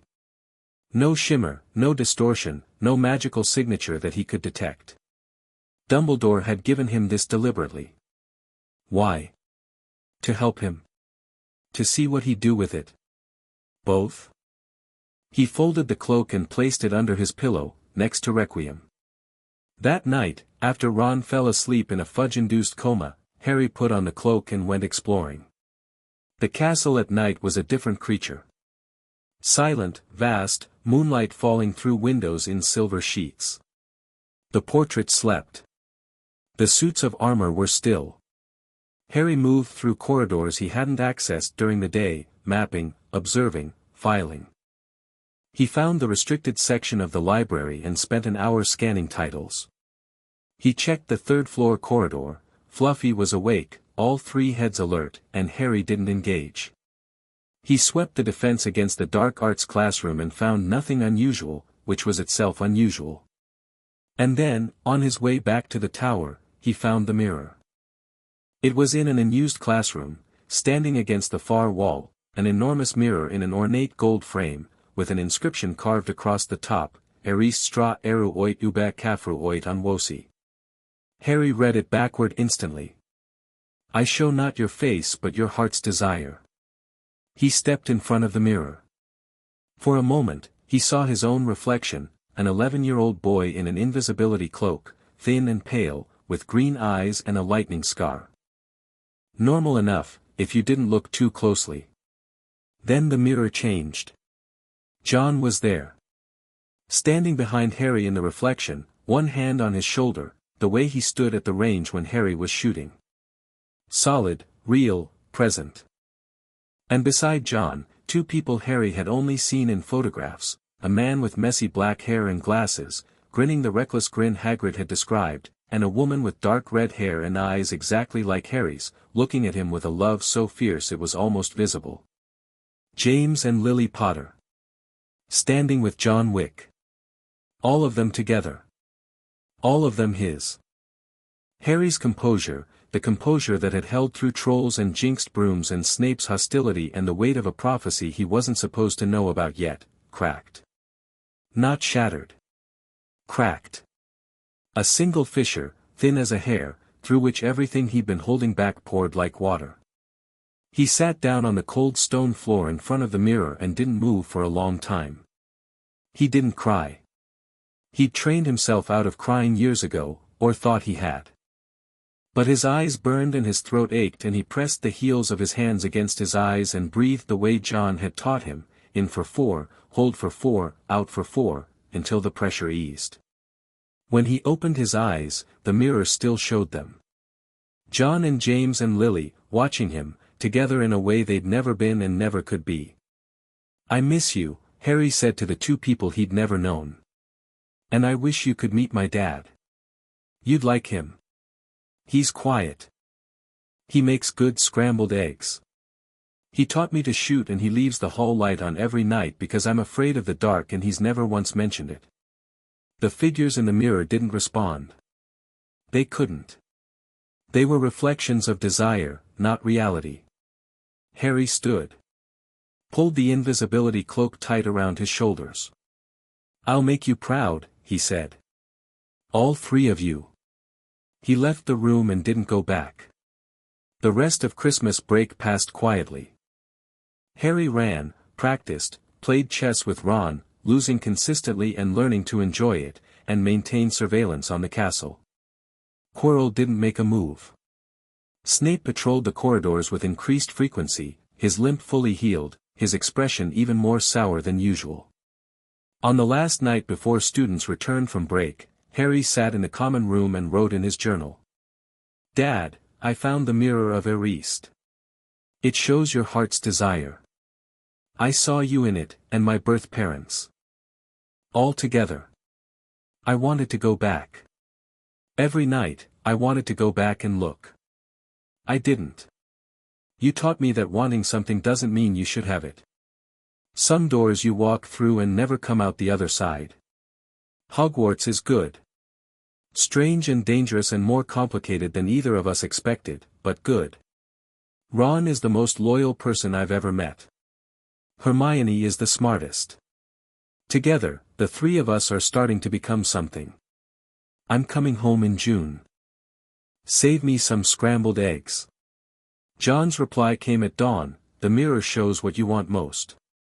It's not a tool. It's a trap for people who confuse desire with purpose. I'm glad you didn't go back. Eggs will be waiting. Dad. Harry read it twice, closed the journal, and went for his morning run. The castle was waking up. Students would return today. Classes would resume. The stone was still hidden, Quirrell was still planning, and somewhere in the gaps between moments, Voldemort was still watching. But Harry was ready. He had his weapons, his training, his friends, and his father's voice in his head, steady as a heartbeat. Be polite. Be professional. Always have a plan. And somewhere deeper, in the place the mirror had illuminated, come home safe. He would. On his terms. In his own way. With the people he was choosing to trust, not because a prophecy demanded it or an old man arranged it, but because friendship, like marksmanship, was a skill you only learned by doing. Harry Potter ran through the Scottish dawn, breath fogging, legs strong, mind clear. The second term was about to begin. He was ready for whatever came next. Chapter 3, the third floor. January came in cold and mean. Snow buried the castle grounds in drifts that reached the first-floor windows, and the lake froze solid enough that Harry could hear it groaning at night from Gryffindor Tower, the ice shifting and settling like something massive turning in its sleep. Harry ran on the ice. He'd tested it first, 3 inches thick near the shore, thicker further out. His breath came in sharp white bursts, his trainers crunching on the frosted surface, and the castle rose behind him like a painting against the pale winter sky. The cold was vicious. He loved it. Cold sharpened the mind, stripped away everything soft and comfortable and left only what was necessary. By the time he reached the far shore and turned back, Hagrid was standing at the lake's edge with Fawn, watching him with a mixture of admiration and concern. "You're gonna catch your death out here, Harry." "I'm fine, Hagrid. The cold's good for you. That's what me dad used to say." Course, he was half-giant, so cold didn't bother him much. Hagrid shuffled his enormous feet. "Listen, I wanted ter, could ya come by the hut later? Got something I need ter talk to ya about." Harry studied the big man's face. Hagrid was a terrible liar, his tells were the size of dinner plates. Right now, he was avoiding eye contact and fidgeting with the crossbow slung over his shoulder, which meant he was either guilty about something or excited about something he knew he shouldn't be excited about. After lunch, Harry said. "Grand. Bring your friends if ye like. The clever girl and the Weasley lad." Harry nodded and jogged back toward the castle, filing the interaction. Hagrid was a wellspring of information precisely because he didn't know he was one. The man's loyalty to Dumbledore was absolute, his love for magical creatures was boundless, and his ability to keep secrets was non-existent. Whatever he wanted to show Harry, it was probably something Dumbledore wouldn't want Harry to see. Which made it exactly the kind of thing Harry needed to see. Hermione was back from break with 3 notebooks full of research and a fire in her eyes that Harry recognized. She'd found something. They met in their usual classroom, the unused 4th-floor room Harry had claimed and warded with the basic detection charms Alara had taught him, enough to alert them if anyone approached the door. Ron arrived last, still shaking snow from his hair, and dropped into a chair. "Right," Hermione said, spreading her notebooks across the desk. "Over break, I accessed the restricted magical archive at the British Library. Don't ask how, I was polite and persistent and they eventually said yes. I found 3 things." She held up a finger. 1. Nicholas Flamel is 665 years old. He and his wife Perenelle have been living in Devon for the past century, quiet, no public appearances. The stone is the only known source of the elixir of life, and Flamel has been using it continuously since the 14th century. He moved the stone to Gringotts last year after what the archive described as increased security concerns, and then it was moved from Gringotts to Hogwarts in August. The same vault was broken into the day after it was emptied. "Someone tried to steal it from Gringotts," Ron said. "That was in the Daily Prophet. Mum mentioned it." "Exactly. The attempted theft forced Dumbledore's hand. He moved the stone to Hogwarts, where he could protect it personally." Harry nodded. This aligned with John's intelligence. And the other two things? Second finger. 2. The protections beneath the trapdoor. I cross-referenced the staff specialties with known defensive enchantment types and came up with a probable sequence. The three-headed dog is Hagrid's, he supplied Fluffy. Below that, I'd expect something from Professor Sprout, something botanical. Then Flitwick, charms. McGonagall, transfiguration. Quirrell, his own specialty, defense. Snape, potions. And finally, whatever Dumbledore himself contributed. 7 layers, Harry said. 1 per contributor. 6 contributors, but possibly more layers within each section. The important thing is that we can prepare for each challenge based on the professor's known expertise.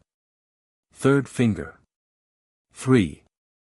And this is the most important one. Hermione's voice dropped. I found a reference to something called a Horcrux. The word landed in a quiet room like a stone in still water. I don't know exactly what it is, Hermione continued. The archive's records were fragmentary, someone had deliberately removed most references. But what I found described it as, the darkest of all magical arts, the splitting of the soul through murder, allowing a fragment to be stored in an external vessel, anchoring the creator to life even if their body is destroyed. Harry felt something cold settle in his chest. Not fear. Recognition. The pieces of a puzzle clicking into place with a sound like a gun being racked. That's how he survived, Harry said. Voldemort. The night he killed my parents and the curse rebounded, his body was destroyed but he didn't die. Because his soul was anchored somewhere else. If the reference is accurate, yes. And if that's the case, then the Philosopher's Stone isn't just about extending life. Voldemort needs a body. The elixir of life could sustain a new body, give him a physical form, allow him to rebuild. Ron was pale. So when Harry says Voldemort is connected to Quirrell, I think Voldemort might be literally attached to him, Harry said. Not possessing him in the traditional sense, but parasitically bonded.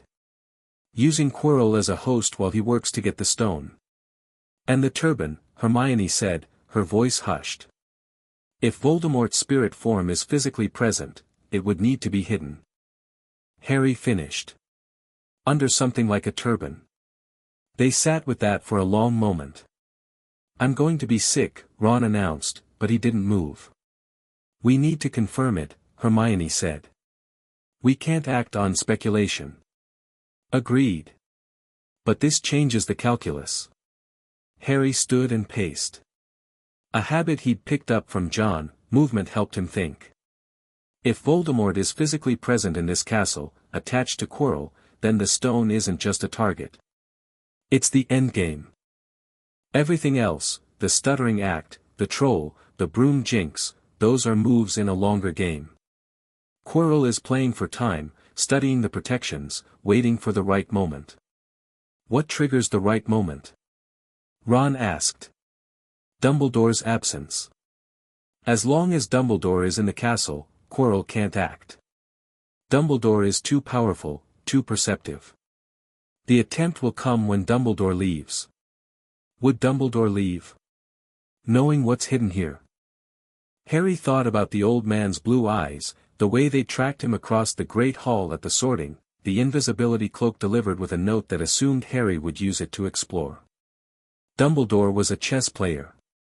Chess players sometimes sacrificed pieces to draw opponents into the open. Dumbledore might leave on purpose, Harry said. To force Quirrell's hand. To make him try for the stone and expose himself. Hermione's eyes widened. That would mean Dumbledore is using the stone as bait. With students in the castle. That's exactly what it means. That's insane. It's strategy. Cold, calculated, ruthless strategy dressed up in half-moon spectacles and lemon drops. Harry stopped pacing. Dumbledore is brilliant. He's also willing to gamble with other people's lives for what he considers the greater good. That makes him useful but not trustworthy. Harry. Hermione's voice was careful. You're talking about the most respected wizard in Britain. I'm talking about a man who left me on a doorstep when I was a baby and didn't check back for 10 years. Respect doesn't equal trust. The room was quiet. Ron and Hermione exchanged one of their looks, the wordless communication they developed over months of friendship, a silent negotiation Harry was learning to read. Okay, Ron said. So we prepare. We figure out the protections, we plan for each one, and when Quirrell moves, we're ready.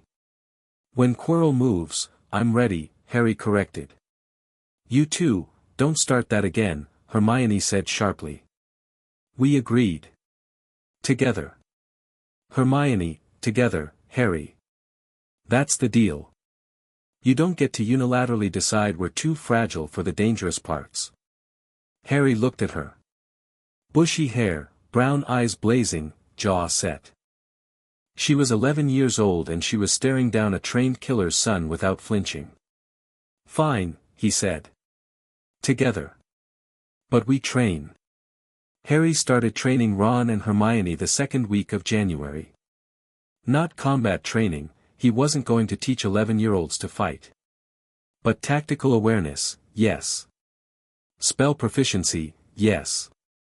The ability to function under pressure, think clearly when afraid, and execute a plan when everything was going wrong, yes. They met every evening in the unused classroom. Harry taught them what he could from Alara's curriculum, shield charms, stunning spells, the disarming charm. These were all above first-year level, but Hermione had the theoretical knowledge and Ron had the raw power, and with Harry guiding the practical application, they progressed fast. The key isn't the spell itself, Harry told them, correcting Hermione's wand angle on the shield charm. It's commitment. A half-hearted shield is worse than no shield because it gives you false confidence. When you cast, commit. All in. Mean it. Expecto, no, that's not right, Ron was struggling with the disarming charm, his wand movements too broad. Tighter. You're sweeping when you should be snapping. Think of it like flicking water off your fingertips, not swinging a bat. Ron tried again. Expelliarmus. The spell hit the practice dummy and knocked it over. Better. Again. Hermione mastered the shield charm in 3 sessions. Ron took 5 but produced a stronger shield when he finally managed it, thicker, more forceful, the product of sheer stubbornness rather than finesse. Harry watched them and felt something he struggled to name. Not the satisfaction of a trainer watching students improve, it was warmer than that, less clinical. It was the feeling of investing in people you cared about and watching it pay off. John would have understood. John had taught Harry the same way, patient repetition, clear instruction, the quiet pride of watching someone become more capable. Between training sessions, they investigated. Hermione had been right about the protection sequence. Harry confirmed it through a combination of invisibility cloak reconnaissance, careful questioning of Hagrid, and one very productive conversation with nearly headless Nick, the Gryffindor ghost, who was delighted to chat with anyone who showed interest and had very loose boundaries about what constituted confidential information. Fluffy the three-headed dog was the first obstacle. Hagrid, over tea, let slip that music put the dog to sleep. Shouldn't have told ya that, he muttered, but the information was already logged. Professor Sprout's contribution was likely Devil's Snare, a plant that entangled its victims and tightened when they struggled. Hermione had already researched the countermeasure, fire, or in its absence, calm relaxation and knowledge of how the plant worked. Flitwick would have set a charm-based challenge, something requiring precision and skill. McGonagall's would involve transfiguration. Quirrell's own contribution was an unknown, but if the man was compromised, his protection might be deliberately weak to allow passage. Snape's challenge was potions-based. Logic, not magic, Hermione had found a reference in an old defense manual about potion riddles used as security measures. And Dumbledore's would be the final layer, the most powerful, the most unpredictable. 7 layers, Ron said, studying the diagram Harry had drawn. It's like a chess game. Each piece defending a specific position. Exactly like chess. Harry met Ron's eyes. Which is why I need you. Ron blinked. What? If one of the protections is a chess challenge, and I think it will be, based on McGonagall's love of the game, then you're our best asset. I'm a competent chess player. You're exceptional. There's a difference. Ron turned red again. He did that a lot, but Harry had learned to distinguish the embarrassed red from the pleased red. This was pleased. You really think there'll be a chess match? Wizard's chess, probably. Life-sized. The kind where the pieces destroy each other on capture. Wicked. Ron's grin was wolfish. Harry hadn't seen that expression on the boy before, the look of someone imagining themselves in their element, doing the thing they did best. I can do that. I know you can. Hagrid's hut that afternoon smelled like smoke. Not fireplace smoke. Something hotter, sharper, with an undertone of sulfur that made Harry's nostrils burn. Hagrid opened the door looking flushed and excited, his moleskin coat buttoned wrong, his eyes bright. Come in, come in. Quickly, before anyone sees. The hut was sweltering. Every window was closed, the fire roaring, and on the table, sitting in the center of a nest of blankets, was an egg. Not a chicken egg. This was the size of a rugby ball, black and leathery, and it was rocking gently. Heat radiated from it in waves. As they watched, a crack appeared along one side. Hagrid, Hermione said carefully. Is that a dragon egg? Norwegian Ridgeback, Hagrid whispered reverently. Won it off a fella in the pub. He seemed glad to be rid of it, actually. Harry felt every alarm in his training go off simultaneously. Who was the man in the pub, he asked. Dunno. Kept his hood up. Bit odd, but lots of folks in the Hog's Head are a bit odd. And what did you talk about, besides the dragon? Oh, all sorts. He was interested in magical creatures, said he had a Greek chimera but wanted something British. We had a few drinks, played some cards. And did the subject of your work at Hogwarts come up? Hagrid's face went through a slow, horrible transformation as the implications caught up with him. He asked about what kinds of creatures I looked after. I might have mentioned Fluffy. And he asked how I managed such a fierce beast, and I said, well, the trick with any animal is knowin' how to calm it, and Fluffy's easy, yeah, just play him a bit of music and he drops straight off. Hagrid stopped. I shouldn't have said that, he whispered. No, Harry agreed. You shouldn't have. The man in the pub was working for Quirrell, or was Quirrell himself in disguise. He gave you the dragon egg to get you talking, and you gave him the key to bypassing Fluffy. Hagrid sat down heavily, the chair groaning under his weight. But Professor Quirrell wouldn't, he's a teacher, Hagrid. You need to listen to me. Harry kept his voice calm, level, the way John spoke when conveying critical information. Quirrell is compromised. I can't tell you how I know, and I need you not to tell Dumbledore that I told you, but Quirrell is dangerous, and the information you gave that man in the pub has made the stone vulnerable. Dumbledore would never let, Dumbledore isn't infallible. And Dumbledore may not always be here. If he leaves the castle for any reason, Quirrell will move. Harry paused. And then there's the dragon. They all looked at the egg, which was rocking more violently now. A chunk of shell fell away, revealing a wrinkled, leathery snout. You can't keep it, Hermione said. Hagrid, dragon breeding is illegal. If the Ministry finds out, he's not doing any harm. He's just a baby. A baby that will be breathing fire in 3 weeks and will be the size of a horse by June. Hermione was gentle but firm. And if someone reports it, you'll go to Azkaban. The egg burst. A small, black, ugly creature tumbled out, all wings and tail and 2 large eyes. It sneezed, and a tiny spark of fire shot from its nostril, singeing Hagrid's beard. Hagrid was transfixed. Look at him. Isn't he beautiful? I'll call him Norbert. Ron leaned close to Harry. He's lost his mind. He's in love, Harry said. Same thing, sometimes.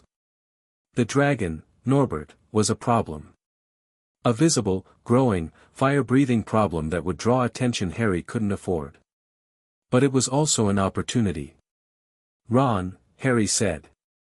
Your brother Charlie. He works with dragons in Romania. Yeah. Can he take one? Ron's eyes widened. You want to smuggle a dragon out of Hogwarts? I want to remove a liability before it compromises our operational security. He paused. And save Hagrid from prison. Ron pulled out parchment and started writing. The dragon situation resolved itself within a week, though not without complications. Charlie Weasley's colleagues agreed to take Norbert. The handoff was arranged for Saturday night. Friends of Charlie's would fly to the top of the astronomy tower at midnight to collect the dragon. Simple enough. Except that Draco Malfoy had seen Norbert. Harry wasn't sure how. Probably through Hagrid's window, the man was spectacularly bad at secrecy. But Draco had been watching Harry and his friends with increasing attention since September, and the dragon gave him ammunition. Harry spotted Draco lurking near Hagrid's hut on Wednesday evening, pale face pressed against the window, eyes wide at the sight of the baby dragon inside. Harry was under the invisibility cloak at the time, returning from one of his nighttime reconnaissance runs. He considered his options. He could confront Draco, but that would reveal the cloak. He could let Draco report them, but that risked Hagrid. Or he could make Draco's information useless by accelerating the timeline. He chose the third option.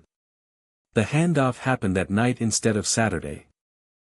Harry woke Ron at 1 a.m, they collected Norbert from Hagrid's hut, the big man wept as the dragon was taken, which was both touching and logistically inconvenient, and Harry carried the dragon up to the astronomy tower under the invisibility cloak. He'd sent Hedwig to Charlie's friends with an emergency message adjusting the timing, and they arrived 15 minutes after Harry reached the tower. Four wizards on broomsticks, silhouetted against the stars, took the crate with Norbert inside and vanished north without a word. Clean. Professional. On the way back down, Harry ran into Mrs. Norris, the caretaker's cat, yellow-eyed and malicious, who could apparently detect invisible people through some mechanism Harry hadn't figured out yet. The cat yowled. Filch came running. Harry sidestepped the caretaker, moved through the corridor without a sound, and was back in bed before anyone could catch him. But Draco had already told Snape something. Harry saw it the next morning at breakfast, Snape's eyes following him with a new intensity, Draco looking smug at the Slytherin table. They couldn't prove anything. Norbert was gone. But the incident had drawn attention Harry preferred to avoid. Malfoy's going to be a problem, Ron said, stabbing his eggs with unnecessary force. Malfoy's already a problem. Harry sipped his orange juice. But he's also smart, which makes him predictable. Stupid people are random. Smart people have patterns. What's his pattern? He's performing for his father. Everything Draco does, the bullying, the posturing, the antagonism toward us, it's a show. He's building a reputation to please Lucius Malfoy. Which means his actions are filtered through the question, what would my father approve of? Hermione leaned in. So if we understand Lucius Malfoy, we understand Draco. Exactly. And Lucius Malfoy, according to my father's intelligence, is a former Death Eater who bought his way out of Azkaban by claiming he was under the Imperius Curse. He's wealthy, politically connected, and fundamentally a coward who serves whoever holds the most power.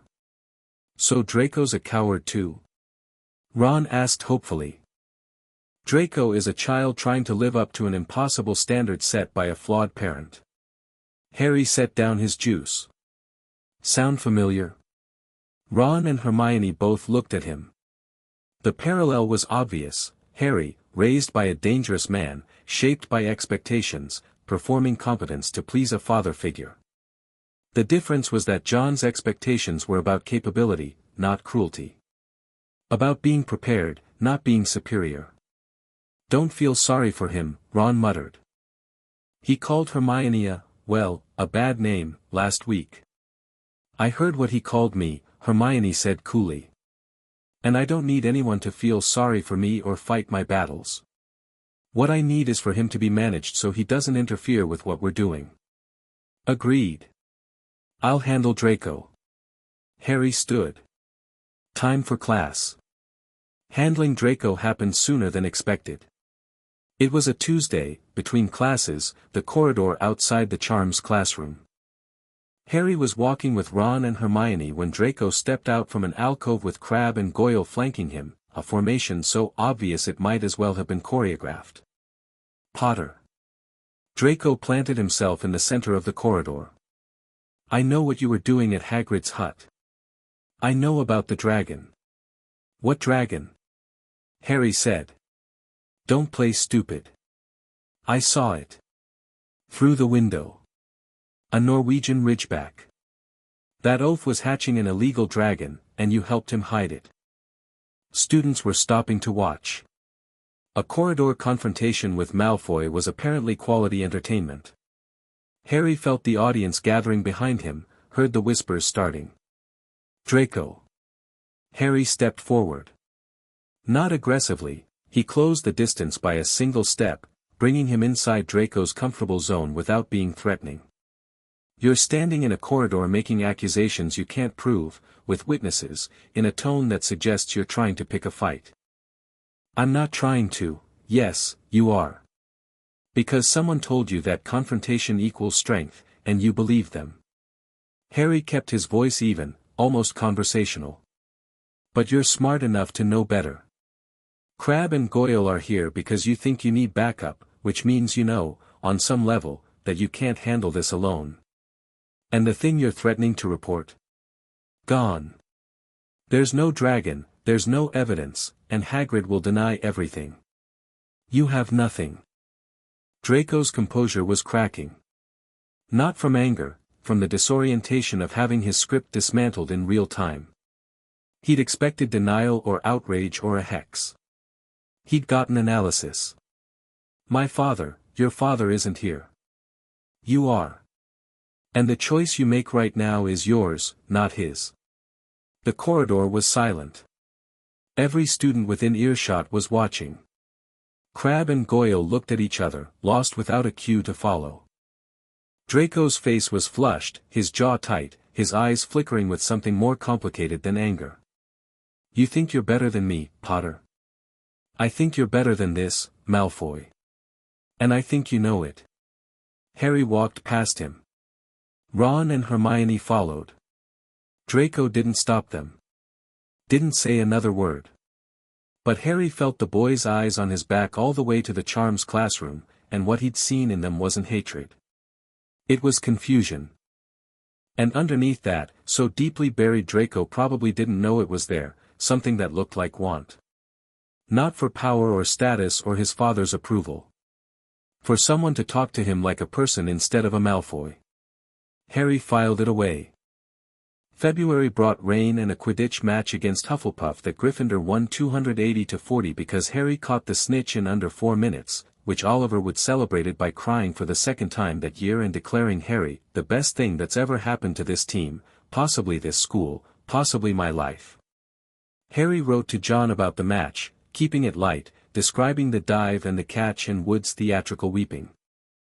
John's reply came with tactical notes on the dive angle, wider approach next time, you were exposed to a broadside hit for 2 seconds too long, and a single line at the end, glad you're having fun. The investigation continued. Harry, Ron, and Hermione spent every spare hour piecing together the puzzle. They'd confirmed the protection sequence. They'd identified the Dragon Pub encounter as Quirrell's intelligence operation against Hagrid. They'd mapped the third-floor corridor using the invisibility cloak, identifying the door behind which Fluffy waited and the trapdoor beneath the dog's massive paws. What they hadn't done was discover when Quirrell would make his move. He's waiting for Dumbledore to leave, Harry said for the 3rd time. That's the trigger. And Dumbledore's not leaving, Hermione said. He's been in the castle consistently since September. Whatever his plan is, his timeline is longer than ours. Then we prepare for the moment and wait. Waiting was the hardest part. John had taught Harry about waiting, the sniper's discipline, the ability to remain in a state of readiness for hours, days, weeks without losing edge or alertness. But this was different from a trained patience. This was the frustration of knowing something was coming and being unable to control when. Harry channeled the energy into his classes, into training Ron and Hermione, into Quidditch, into his morning runs. He explored the castle systematically under the cloak, mapping every corridor, every secret passage, every shortcut. He found 7 passages that led out of Hogwarts entirely, including one behind a statue of a one-eyed witch that led to the cellar of Honeyduke's sweet shop in Hogsmeade Village. He also found the centaurs. It happened during a late-night exploration of the Forbidden Forest's edge. Harry didn't enter the forest, John's rule about unnecessary risk applied, but he circled its perimeter, learning the terrain. On the 3rd night, a figure emerged from the treeline. Not human. Horse-bodied, human-torsoed, with a proud, angular face and eyes that reflected the moonlight. A centaur. Harry Potter, the centaur said. Mars is bright tonight. Harry's hand went to Requiem out of reflex, then stopped.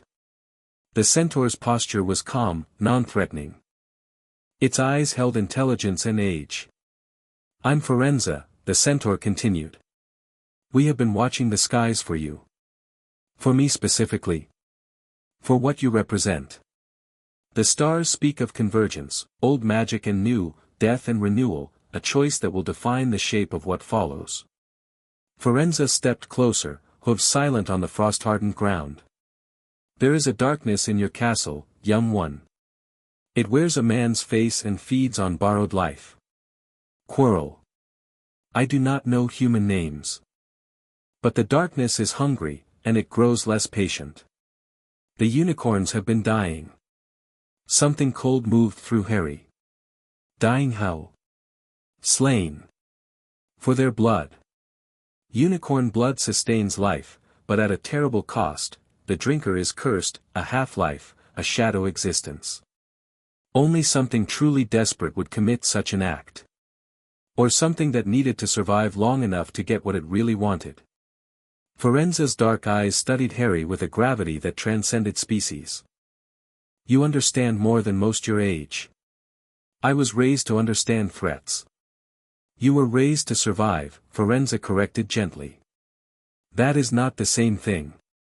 Survival alone is not a purpose, Harry Potter. Stars burn to give light, not merely to exist. Harry didn't have a response for that.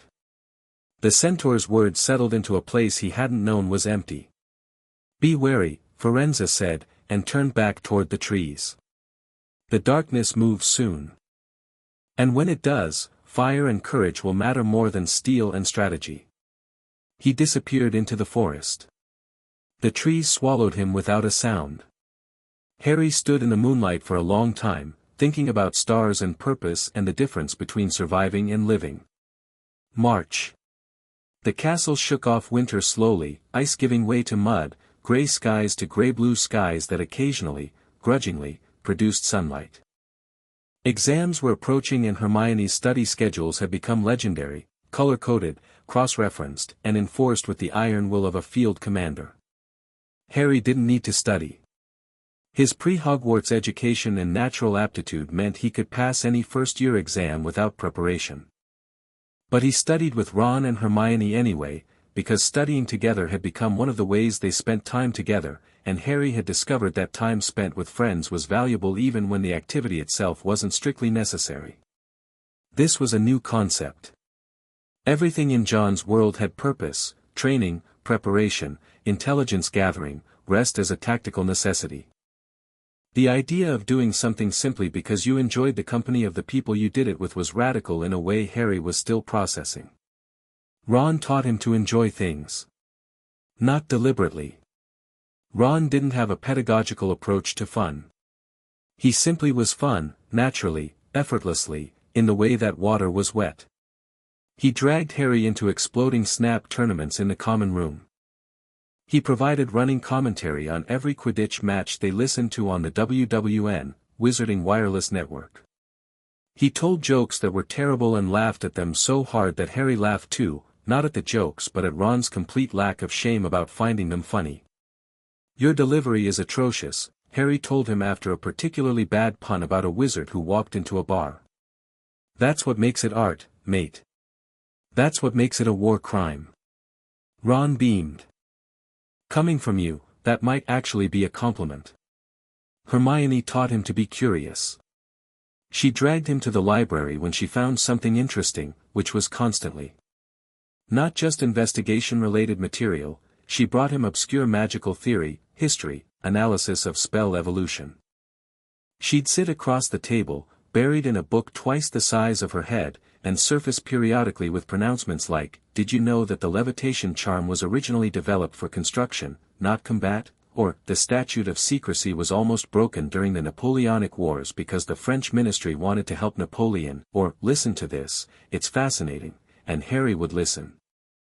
Because Hermione's enthusiasm was genuine and infectious, and because learning for the sake of learning, not for operational advantage, not for survival, was a freedom he'd never been given.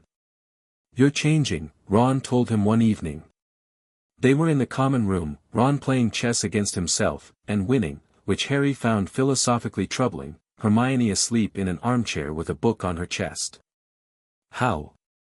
You smile more. And not the scary smile, the normal one." Harry hadn't realized he had a scary smile. "What scary smile?" "The one that says, 'I know 17 ways to kill you and I'm considering number 12. That one. You're doing the other one more now. The one that says, 'I'm a kid who just heard a funny thing. I didn't know those were different.' Mate, they are extremely different." Harry looked at the fire. "My dad didn't teach me to smile." "Your dad taught you everything else. Maybe this is the part you learn on your own." Something about that, the simplicity of it, the casual wisdom Ron didn't know he was dispensing, made Harry's chest ache in a way that had nothing to do with pain. "Thanks, Ron. Don't get sappy. It's my turn to be the emotionally unavailable one." Harry threw a cushion at him. The conversation with Dumbledore happened in April. Harry had been expecting it, the headmaster had been watching him all year with those penetrating blue eyes, tracking his progress, his friendships, his investigation. It was only a matter of time before Dumbledore made his move. The summons came via McGonagall after Transfiguration. "The headmaster would like to see you in his office, Mr. Potter. The password is Sherbet Lemon." Harry went.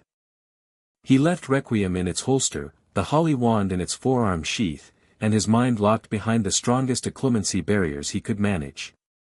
Dumbledore's office was a circular room at the top of a spiral staircase, accessed through a gargoyle that responded to candy passwords.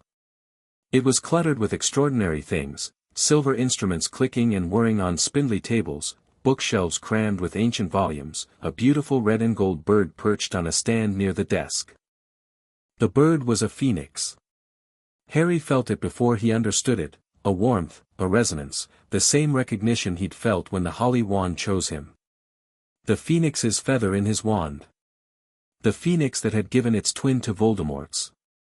The bird looked at him and trilled a single note. It was the most beautiful sound Harry had ever heard. "Fawkes likes you," Dumbledore said. The headmaster was seated behind his desk, hands folded, looking at Harry over his half-moon spectacles with an expression of warm benevolence that Harry didn't trust for a second. "Please, sit down." "Lemon drop?" "No, thank you. They're quite good. Muggle sweet, actually. I've always found that the best things in life cross boundaries." Harry sat. He didn't lean back, kept his posture neutral, balanced, ready to move without appearing tense. The chair was comfortable, positioned slightly below Dumbledore's eye level. Deliberate. The office layout was designed to make visitors feel welcome and subordinate simultaneously. "I wanted to speak with you, Harry, about how you're finding Hogwarts." I'm finding it educational. Dumbledore smiled. A diplomatic answer. You're very good at those. He leaned forward slightly. I confess, Harry, you are not quite what I expected. I've heard that a lot this year. I imagine so. When I left you with your aunt and uncle, you left me with people who abandoned me to an orphanage within hours. I spent 3 years there before my father found me. The words were flat. Not angry, Harry had processed his feelings about the Dursleys years ago, with John's help. But he wanted Dumbledore to hear them without emotional padding. Dumbledore's expression changed. The genial grandfather mask didn't drop, it was too well worn for that, but something behind it shifted. A flinch, quickly controlled. I am deeply sorry, Harry. I had believed the blood protections require a willing host. My aunt wasn't willing. The wards failed because they were built on an assumption about a woman you apparently didn't know very well. Petunia's resentment of the magical world was greater than I anticipated. You placed a baby in a hostile environment without verification. In my father's profession, that's called a critical planning failure. Silence. Dumbledore studied him, and Harry felt the lightest touch against his occlumency shields, feather gentle, nothing like Snape's blunt probing. Testing, not attacking. Harry reinforced his barriers and held the headmaster's gaze. Dumbledore withdrew. You have occlumency training. Basic. There is nothing basic about it at your age. Dumbledore leaned back. Your father, John, I believe. He sounds like a remarkable man. He is. A muggle who adopted the wizarding world's most famous child, raised him in secret, trained him in combat and magical theory, and somehow kept him hidden from both the ministry and myself for 8 years. Dumbledore's voice was light, conversational, but his eyes were razor-sharp. I've tried to learn more about Mr. Wick. My inquiries have met unusual resistance. My father values his privacy. Indeed. The few things I have learned suggest a man of extraordinary capability and rather alarming professional history. If you're asking whether my father is dangerous, the answer is yes. If you're asking whether he's a threat to you or to Hogwarts, the answer is no. Unless his son is harmed. In which case, the answer changes. The phoenix trilled again, softly. Dumbledore was quiet for a long moment. Harry, I want you to know that I have made mistakes. Leaving you with the Dursleys was one of them. Failing to verify your safety was another. These mistakes have consequences I am still discovering. He paused. But I also want you to know that everything I have done has been in service of keeping you alive. There is a prophecy, I know about the prophecy. Dumbledore blinked. For the first time in the conversation, he looked genuinely surprised. You know. My father's intelligence network is thorough. I know that a prophecy was made before my birth, connecting me to Voldemort. I know it's the reason my parents were targeted. I don't know the exact wording, that's been well hidden, but I know enough. And what do you intend to do with this knowledge? Survive. Prepare. And when the time comes, deal with Voldemort on my own terms. Dumbledore studied him for a very long time. The silver instruments clicked and whirred. Fawkes preened a feather. The office felt like it was holding its breath. You are not the boy I expected, Harry Potter, Dumbledore said finally.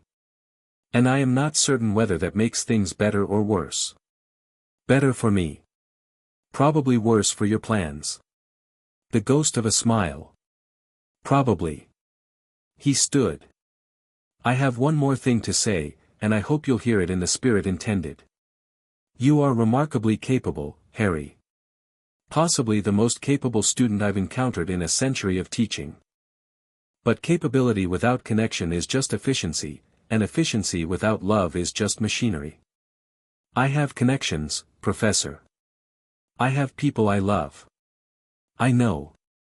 Mr. Weasley and Miss Granger are fine choices. Hold on to them. What's coming, and something is coming, as I suspect you already know, will require more than skill. It will require the willingness to be vulnerable, to trust, to let others carry part of the weight. My father taught me the same thing. In different words. Then your father is wiser than I gave him credit for. Dumbledore extended his hand. Thank you for your honesty, Harry. It is rarer than you might think. Harry shook his hand. Thank you for the invisibility cloak. It was my birth father's. It was. And it is rightfully yours. One question, Professor. Yes. The Philosopher's Stone. Is it safe? Dumbledore's eyes twinkled, but behind the twinkle was steel. The stone is as safe as I can make it. And if you had to leave the castle? The twinkle faded. Then I would hope that the protections I've put in place, all of them, including the ones that aren't behind locked doors, would be sufficient. Harry heard the subtext. You're one of the protections. You've been placed here, in this school, at this time, and I'm counting on you to be what I think you are. He didn't like it. He didn't like being a piece on Dumbledore's board. But he understood it, the way he understood all strategic thinking, with clarity, without illusion. Good night, Professor. Good night, Harry. Harry left the office and stood in the corridor outside the gargoyle, breathing slowly, processing. Dumbledore was everything the file suggested, brilliant, manipulative, genuinely caring, and utterly willing to use people he cared about as instruments of a larger plan. He wrote in the journal that night, met with Dumbledore. He knows about you, not details, but your existence and the fact that I'm not what he planned for. He's afraid of Voldemort's return and he's using the stone as a trap. I'm part of the trap. He didn't say it, but he didn't need to. He also said something about capability without connection being machinery. He's not wrong. I think he's a good man making terrible decisions for reasons he believes are right. Sound familiar? John's response, yes. Watch him carefully. Good men with good reasons are the most dangerous people in the world. May brought warmth, exams, and Draco Malfoy. The encounter happened in the library. Harry was alone, Hermione was in arithmancy review, a subject she'd been self-studying, Ron was at Quidditch practice, researching Horcruxes. He'd found almost nothing. The word appeared in exactly one book accessible in the Hogwarts library, a footnote in Magic Most Evil that read, of the Horcrux, wickedest of magical inventions, we shall not speak nor give direction. Helpful. Researching dark magic, Potter. Draco slid into the chair across from Harry without invitation. No Crabbe, no Goyle. Alone, which was unusual. The boy looked different without his entourage, smaller, younger, more human. Reading, Harry said. There's a difference. Not according to most people. But you're not most people. Draco's voice was quiet. He glanced around the library, checking for observers, Harry noted. A habit of someone used to being watched. I want to talk to you. You're talking to me. Without the performance. The corridor thing, the insults, the house rivalry nonsense. Draco pulled at his cuff, a nervous gesture that looked alien on a boy who usually projected total composure. You said something to me. That day in the corridor. You said I was better than this. I said I thought you were. You were right. I'm not, he stopped. Started again. My father expects certain things. Alliances, behaviors, positions. Slytherin isn't just a house, it's a political statement. Every friendship I make, every enemy I have, it all gets reported back. Crabbe and Goyle aren't my friends. They're assigned. Their fathers told them to watch me the way my father told me to watch you. Harry closed his book. This was more honesty than he'd ever gotten from Draco, and he owed it a serious response. What do you want, Draco? I don't know. That's the problem, isn't it? I've never been asked. He looked up, and his gray eyes were young and conflicted and scared in a way that his public persona never allowed. I know something is wrong with Professor Quirrell. I've seen things, late-night meetings with people who shouldn't be in the castle, a hooded figure in the forest. My father told me to stay out of it, which means he knows something and doesn't want me involved. Harry's attention sharpened. What hooded figure? In the forest. I saw it from the astronomy tower 2 weeks ago. It was near a dead unicorn. Drinking from it. The temperature in the library seemed to drop. You're certain it was drinking from the unicorn? I'm certain of what I saw. A figure in a dark cloak, bent over a silver body, and the moonlight showed. Draco's voice faltered. Blood. Silver blood on its mouth. Voldemort. Drinking unicorn blood to sustain his parasitic existence on Quirrell, buying time until the stone could be obtained. Why are you telling me this? Harry asked. Draco was quiet for a long moment. Because you're the only person in this school who would know what to do with it. And because, he swallowed. My father served him. The Dark Lord. He says he was forced, but I've seen the way he talks about those days, and it wasn't force. It was belief. And if he's coming back? You're afraid your father will go back to him. I'm afraid I'll be expected to follow. The admission hung between them like smoke. Draco's face was tight with the effort of having said it, the cost of that vulnerability, for a boy raised to never show weakness. Harry made a decision. Not a strategic one. A human one. Listen to me, he said. You are not your father. You don't have to be what he wants you to be. And if the time comes when you have to choose, you come to me. I won't judge you for the name on your family tree, and I won't let anyone else judge you for it either. You'd help a Malfoy. I'd help Draco. The Malfoy part is irrelevant. Something cracked behind Draco's careful mask. Not far, not wide, but enough for Harry to see the kid underneath, lonely, scared, carrying a legacy he'd never asked for. I should go, Draco said, standing. If anyone sees us talking without hexes, it'll raise questions. Draco. The boy stopped. The figure in the forest. Don't go looking for it. Don't investigate on your own. What you saw is more dangerous than you can imagine, and I'm not being dramatic. I know you're not. That's what scares me. Draco straightened his robes, put the mask back on. By the time he turned away, he was Malfoy again, cold, composed, untouchable. But Harry had seen what was underneath, and he wouldn't forget it. He wrote to John that night.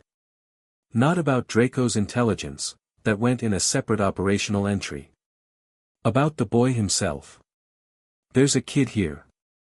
Raised by someone who made terrible choices and expects his son to follow the same path. Smart kid.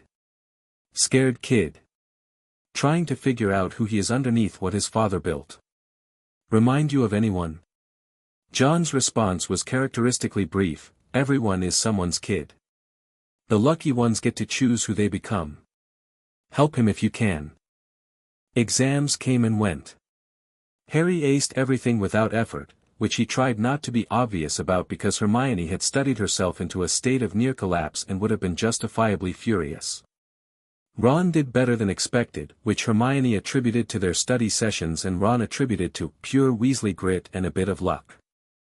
The last exam was History of Magic, delivered in the soporific drone of Professor Binns, a ghost who had apparently been boring students to death, and beyond, for centuries. Harry finished the exam in 20 minutes, spent the remaining 40 studying his classmates, and walked out into the June sunshine with the peculiar lightness of completed obligations. He found Ron and Hermione on the lawn by the lake, shoes off, feet in the grass. Done, Ron groaned, lying flat on his back. Never again. I never want to hear the words Goblin Rebellion for as long as I live. There were 14 Goblin rebellions between 1612 and 1752, Hermione said automatically. They're historically significant, Hermione. Please. Harry sat down between them and looked out at the lake. The sun was warm on his face. The giant squid was sunbathing lazily, one tentacle draped over a rock. In the distance, someone was flying lazy circles over the Quidditch pitch. "It's been a good year," Harry said. Ron propped himself up on one elbow. "Mate, you fought a troll, nearly fell off a broom, got detention from Snape on day one, smuggled a dragon, and you're pretty sure there's a dead Dark Lord living on the back of a teacher's head. Your definition of good year is alarming." "I also made friends." Ron's expression softened. "Yeah. You did. We're just getting started, you know," Hermione said. She was looking at Harry with that sharp, knowing gaze. "This isn't going to end with first year. Whatever's coming, Voldemort, the stone, all of it, it's bigger than one school year." "I know. And we're still in. Ron and I, whatever happens." "I know that too." They sat in silence for a while, the three of them, watching the lake and the sky and the castle that had become, despite everything, a kind of home. Harry thought about the mirror of Eriste and what it had shown him, John and James and Lily, together, the family he wished he'd had. And then he thought about what he actually had, John, steady and unbreakable, waiting in Brooklyn. Ron, brave and funny and loyal to a fault. Hermione, brilliant and fierce and unwilling to let anyone she loved face danger alone. The mirror showed your heart's desire. Maybe his heart's desire was shifting. The thought was interrupted by his scar. It came on suddenly, not the low throb of proximity to Quirrell, but a sharp, bright stab of pain that made him press his hand to his forehead. Heat. Urgency. Something was happening. "Harry." Hermione was beside him instantly, hand on his arm. "What's wrong?" "My scar." He breathed through it, the way John had taught him to breathe through pain. "Something's changed. Something's happening now." "Quirrell." Harry looked toward the castle. The feeling pulsed again, direction, intent, movement. Something traveling through the castle like a current, flowing downward, toward the foundations, toward Hagrid, Harry said. He was on his feet before the decision was conscious. "I need to talk to Hagrid. Right now." They found the gamekeeper outside his hut, tending a patch of pumpkins that were already the size of boulders. Fong was chasing butterflies with the uncoordinated enthusiasm of a dog who had never once caught one. "Hagrid," Harry said, controlling his breathing, keeping his voice calm. "This is important. The man who gave you the dragon egg, the one in the pub. Did he ask you anything else? Anything about Hogwarts, about the protections, about anything at all?" Hagrid straightened, his face clouding. "Harry, we've been through this, I know, and I'm sorry, but I need you to think carefully. You told him about Fluffy and the music. Did he ask about anything else?" Hagrid rubbed his beard, thinking. "Well, he was interested in what I did at Hogwarts.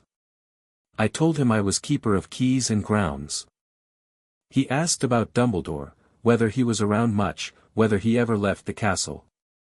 I said Dumbledore was a very busy man, important business all over the world." Harry's blood went cold. "And did you mention anything about when Dumbledore might be away?" I might have said something about him getting called to the ministry sometimes. Important wizard, isn't he? Always someone wanting a word." Harry turned to Ron and Hermione. "Today. It's today."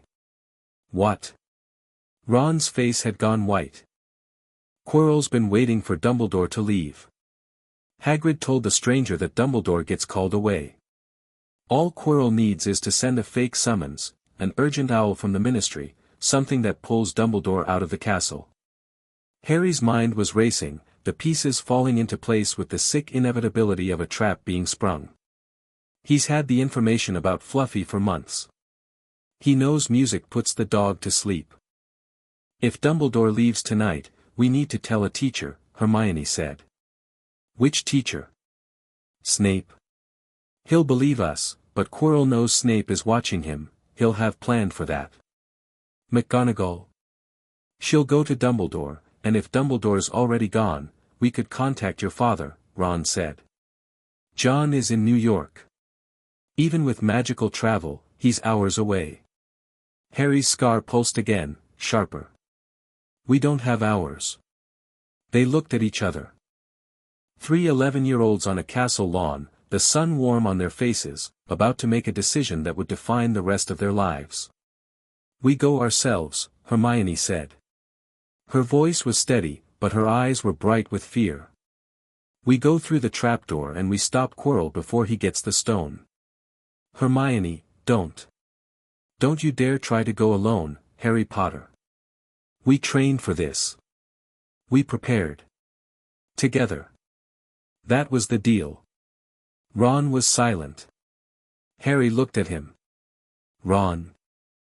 I'm thinking about the chess match, Ron said. His voice was quiet, but there was something new in it, not fear, not excitement, but resolve. The specific resolve of someone who had found the thing they were meant to do. If there's a giant chess game down there, you need me. Both of you are rubbish at chess. I'm not rubbish, Hermione started. You play like a textbook. Harry plays like a soldier. Neither of you plays like a chess player. Ron stood. I'm in. But first, we try McGonagall. If the adults can handle it, great. If not, we go. Harry nodded. It was the right call, attempt the proper channels first, prepare for their failure. John would have approved. They found McGonagall in her office. Harry explained the situation, concisely, clearly, without mentioning Requiem or his intelligence network, framing everything as observations and deductions. McGonagall listened. Her face went tight.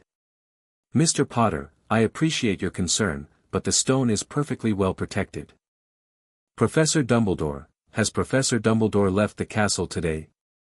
McGonagall's mouth closed. She looked at Harry for a long, measuring moment. The headmaster received an urgent owl from the ministry this afternoon.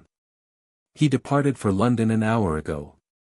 The three of them exchanged glances.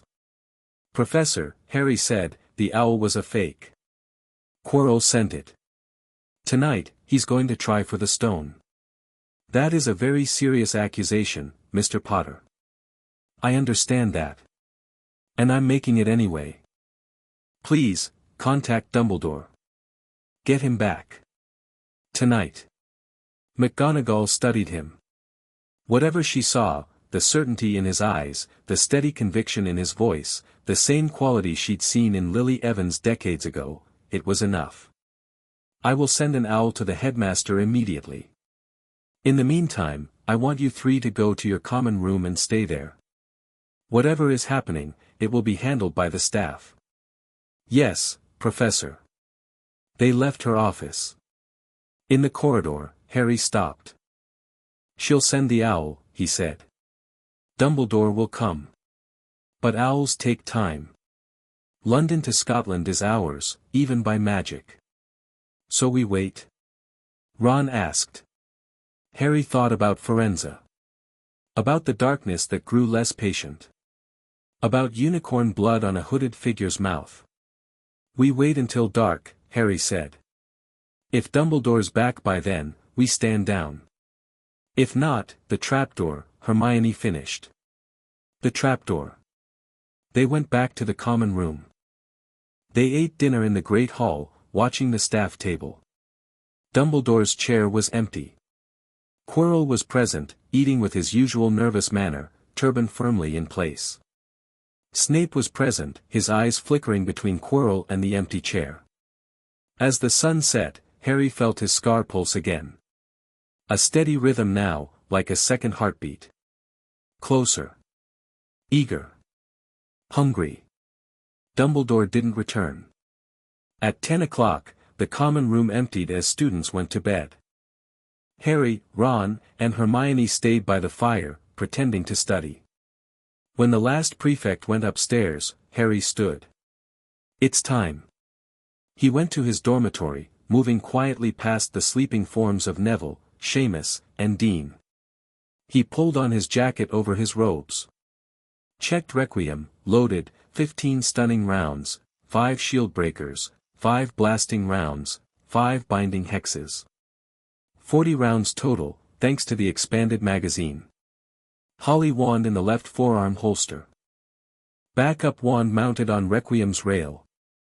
Invisibility cloak folded inside his jacket.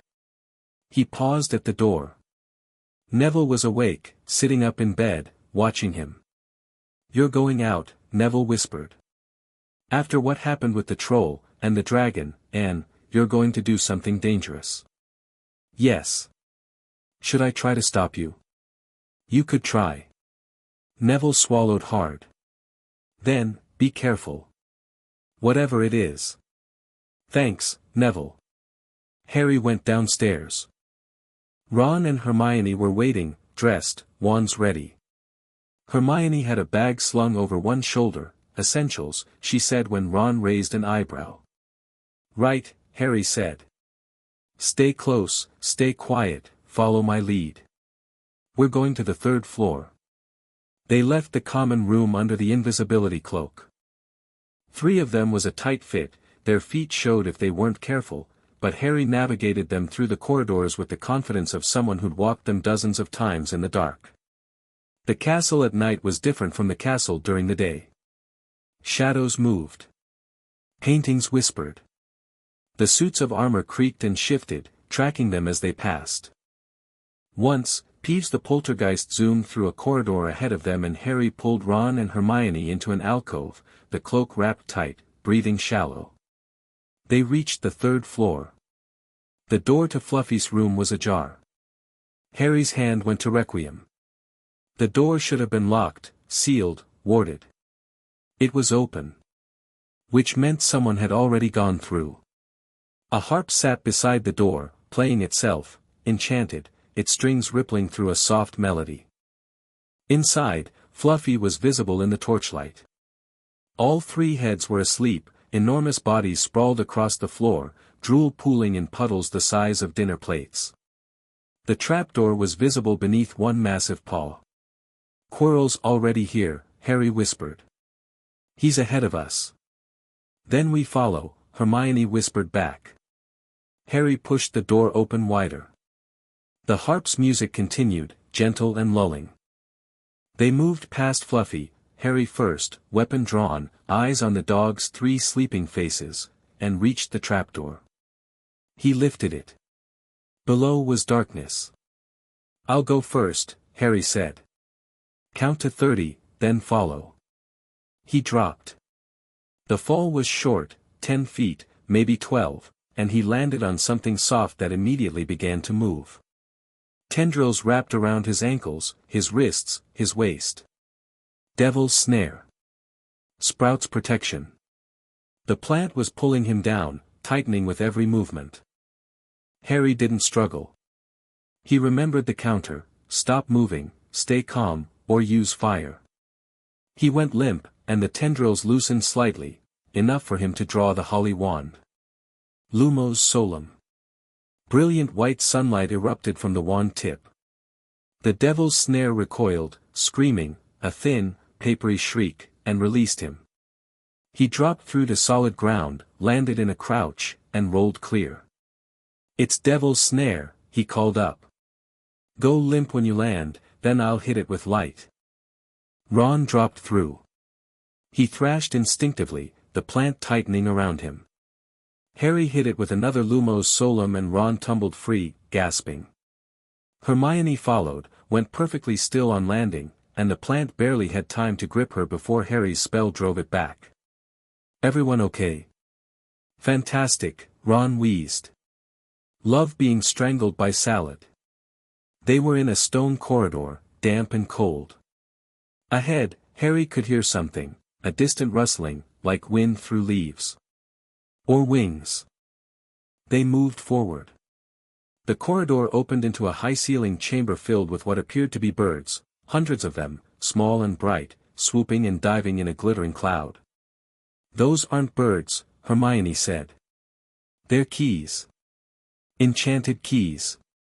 Look, she pointed to the far wall, where a heavy wooden door had a large, ornate lock.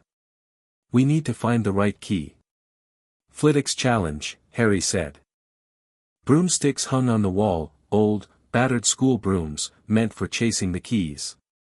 The right key will match the lock. Old, silver, probably with a bent wing, it'll look different from the others. Harry mounted a broom. The keys swarmed, they were fast, evasive, and there were hundreds of them. But Harry was a seeker. He'd spent months training his eyes to track a single golden ball in a maelstrom of motion. A key was slower than a snitch. He spotted it in 8 seconds. Old-fashioned silver key, large, with a crumpled wing, someone had already caught it and used it. It was flying crookedly, struggling. Harry dove. The keys scattered around him, scratching at his face and hands, but he ignored them. One smooth grab, the key fluttering in his fist, and he landed, jammed it into the lock, and turned. The door opened. Beyond was the chess room. Ron made a sound in his throat, not fear, but recognition. The room was enormous, a full-sized chess board carved into the stone floor. The pieces were massive, twice human height, carved from black and white stone. They waited in starting position, motionless, weapons held ready. "This is it," Ron said. His voice had changed. Quieter, steadier, focused. The boy who struggled with potions and forgot his charm's homework had vanished. In his place stood a chess player looking at a board. "We have to play across. We take the places of pieces on the black side. Are those things going to hit us?"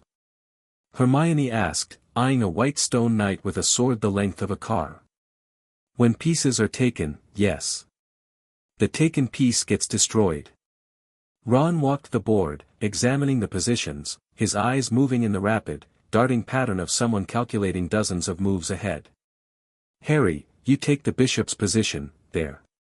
Hermione, you're the castle on the king's side. I'll be a knight." "And if a piece takes one of us?" Harry asked. Ron looked at him. "Then one of us gets hurt." "Not an option. Harry. I can win this, but not if I'm playing safe. Chess doesn't work that way. Sometimes you have to sacrifice a piece to, not an option." Ron held his gaze. Something passed between them, not an argument, but an acknowledgement. Ron understood that Harry would not allow his friends to be sacrificed. Harry understood that Ron might not be able to avoid it. "I'll do my best," Ron said quietly. "Just trust me." "I trust you." They took their positions. The white pieces moved first. Ron was brilliant. There was no other word for it. He directed the black pieces with a calm authority that transformed him. The nervous, overshadowed youngest brother became a general, seeing the entire board, anticipating the white pieces' responses 3, 4, 5 moves ahead. He moved Harry's bishop to devastating effect, using the diagonal threat to control the center. He kept Hermione's castle in reserve, protecting her position while using the threat of her piece to restrict White's movement. The white pieces were aggressive and precise. When they took a black piece, the violence was real, stone smashing stone with a force that sent debris flying. Harry flinched at the first capture, a black pawn crushed by a white queen that moved with terrible, grinding purpose. "Ron," Harry called. 13 moves. "I see a checkmate in 13. Ron glanced at him. Shook his head. 14. "Your line leaves the queen free to threaten Hermione's position on move 11. I've got a cleaner path." "Show me." Ron showed him. It was cleaner. It was also, Harry realized with a cold shock, dependent on a sacrifice. "No," Harry said. "Harry, there's another way. Reroute through the knight. Take the pawn on e5, open the file, that adds 6 moves and the white bishop covers the diagonal. I'll be exposed for 3 turns. Then I cover you. I'll move to c4, you're a bishop. You can't reach c4 from where you are without crossing the white rook's line. You'll be taken. Not if Hermione moves first, Harry. Ron's voice cut through the calculation. I know what I'm doing. I can see the whole board. Trust me. Harry gripped the edges of his stone square. Every instinct screamed against it. John's training, his own protective instincts, the visceral horror of watching a friend walk into danger. But Ron was the chess player. This was his arena. And trust meant letting someone be good at what they were good at, even when it terrified you. Do it, Harry said. Ron moved his knight forward. The white queen turned, grinding on her stone base. Ron stood on his square, breathing hard, watching the massive piece advance. Check, Ron said. His voice was steady. The white queen took him. The stone arm swept across the board with crushing force and Ron threw himself sideways. Not fast enough, the impact caught his shoulder, spun him, and he hit the ground hard. Hermione screamed. Harry was already moving. He stepped to the square Ron had opened, looked at the white king, and said, checkmate. The white king drew its stone sword and dropped it at Harry's feet. The white pieces parted, clearing a path to the next door. Harry was beside Ron in 3 seconds. The boy was conscious, gripping his left shoulder, face gray with pain. Is it broken? Harry asked, running his hands along the collarbone the way John had taught him, checking for fractures, deformation, grinding.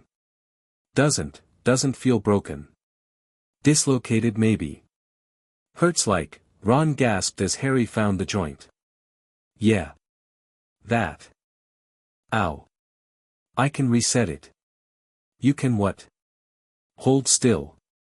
Harry gripped Ron's arm and shoulder, positioned them the way John had shown him during first aid training. On 3. 1, he pushed. The joint popped back with a sound like a muffled gunshot. Ron screamed, then went limp with relief. You said on 3, Ron panted. You'd have tensed up. I hate you. You love me. Can you move? Ron flexed his arm, wincing. Yeah. It works.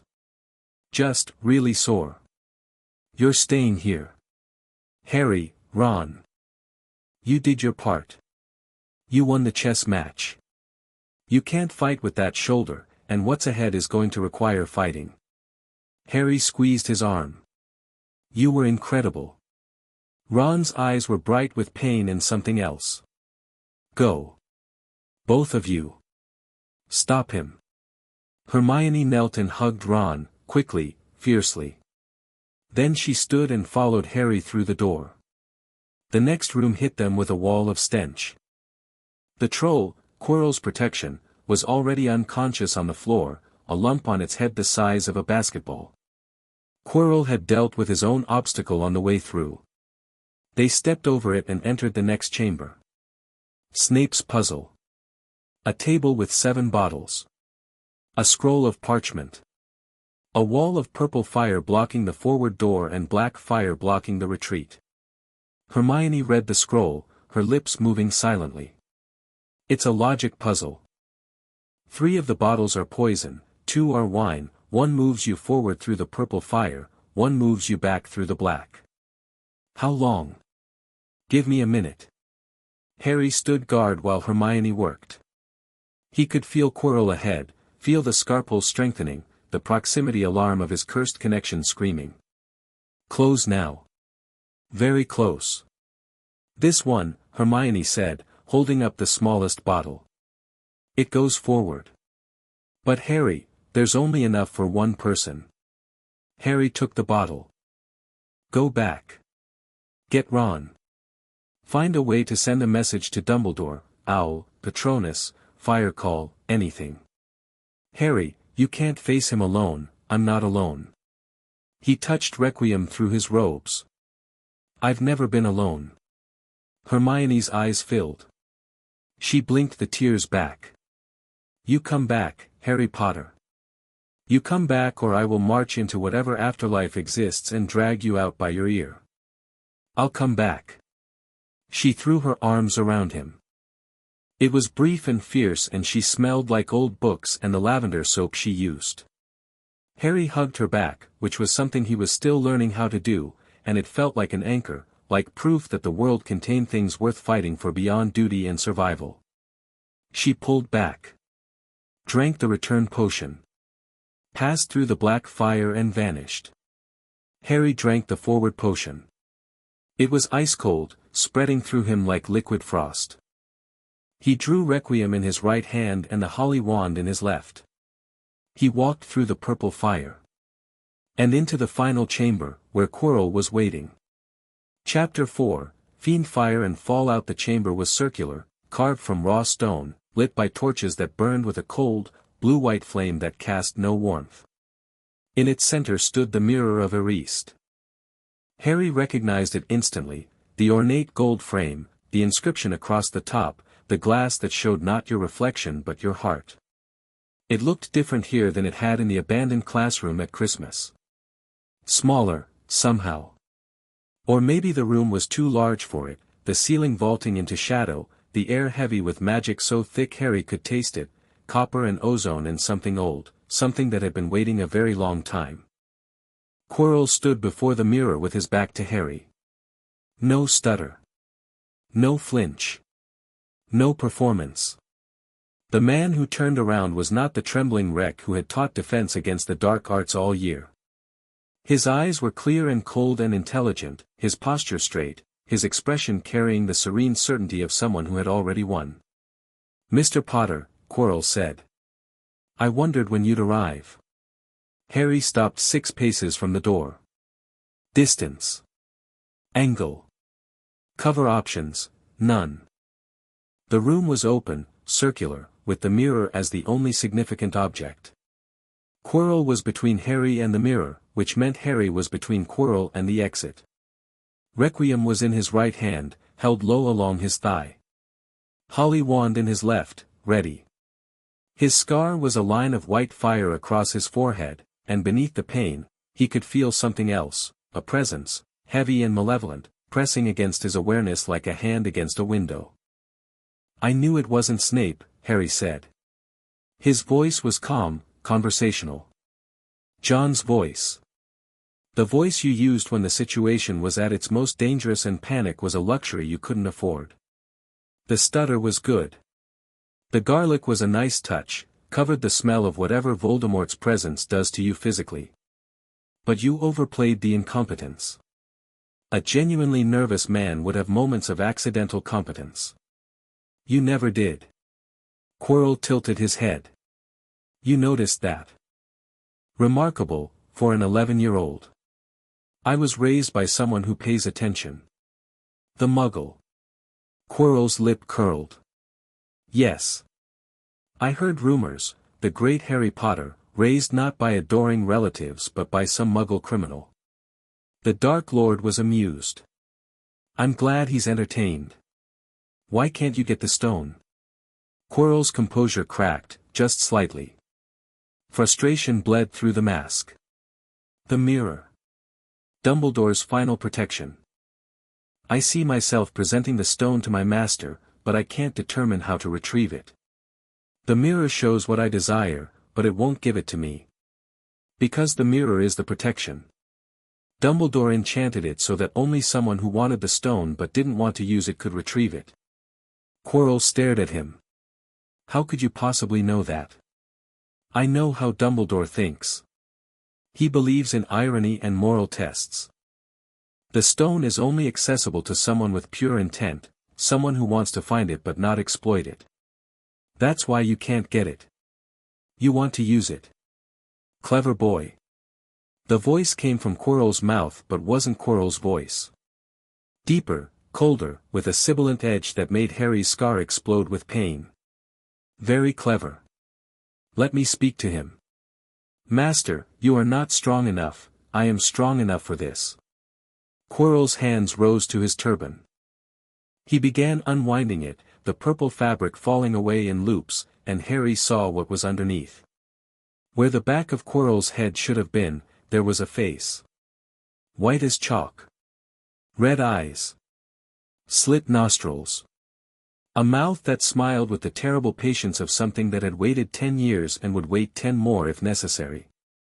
"Harry Potter," said Voldemort. Harry raised Requiem and fired. The stunning round crossed the 6-pace distance in a fraction of a second. Quirrell's shield was fast, a shimmering barrier that materialized between them, but the spellcrystal bullet hit it with a kinetic force that shields weren't designed to handle. The barrier cracked. Didn't break, but cracked, spiderwebbed with lines of stress, and Quirrell staggered backward from the impact. Harry fired again. 3 rounds, rapid semi-automatic. 2 stunners and a shield breaker. The first stunner widened the crack.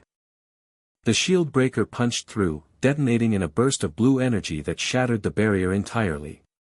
The second stunner hit Quirrell in the chest and the man folded, his body convulsing. But he didn't go down. He straightened, jerking upright like a puppet whose strings had been yanked, and his eyes were no longer his own. Red bled into them, the irises flooding with crimson, and when his mouth opened, Voldemort's voice came from the front face instead of the back.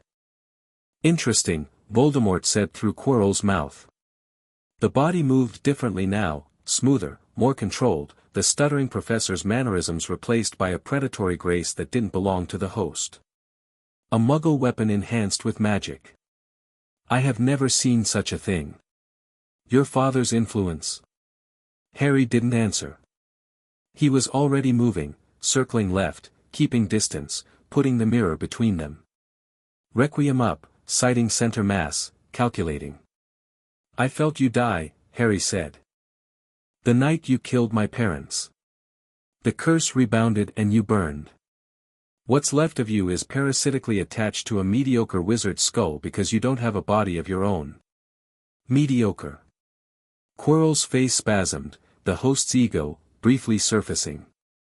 Voldemort suppressed it. "You're weak," Harry continued. "Weakened, diminished, dependent. The unicorn blood was keeping you alive, barely. The stone is your only path to real restoration, and you can't get it because Dumbledore built a protection that requires the one thing you're incapable of, selflessness. And you believe you're capable of selflessness, boy. I believe I'm capable of not wanting the stone for myself. Which is all the mirror requires." Voldemort's red eyes narrowed.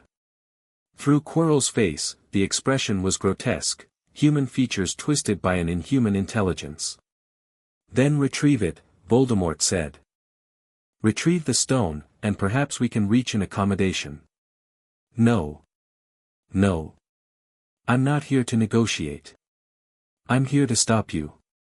"Stop me." The smile was worse than the anger. "Child. I am Lord Voldemort. I have conquered death itself. I have committed acts of magic that would shatter your mind to comprehend. And you, a boy with a muggle's toy and a year of schooling, you presume to stop me?" Harry fired. Not at Quirrell. At the ground between Quirrell's feet. A blasting round, the orange-tipped kind Kraus had told him to use sparingly. The round hit the stone floor and detonated with a concussive roar that shook the chamber, blasting a crater 2 feet wide and sending Quirrell flying. Chunks of stone hammered the walls. Dust billowed. Harry was already through it. He'd angled his approach to use the blast cloud as concealment, the way John had taught him to use smoke and debris, move through it, not away from it, because your enemy expects you to retreat. He reached the mirror. For an instant, a single, suspended heartbeat, he looked into it. He didn't see John and James and Lily. Not this time. This time, he saw himself.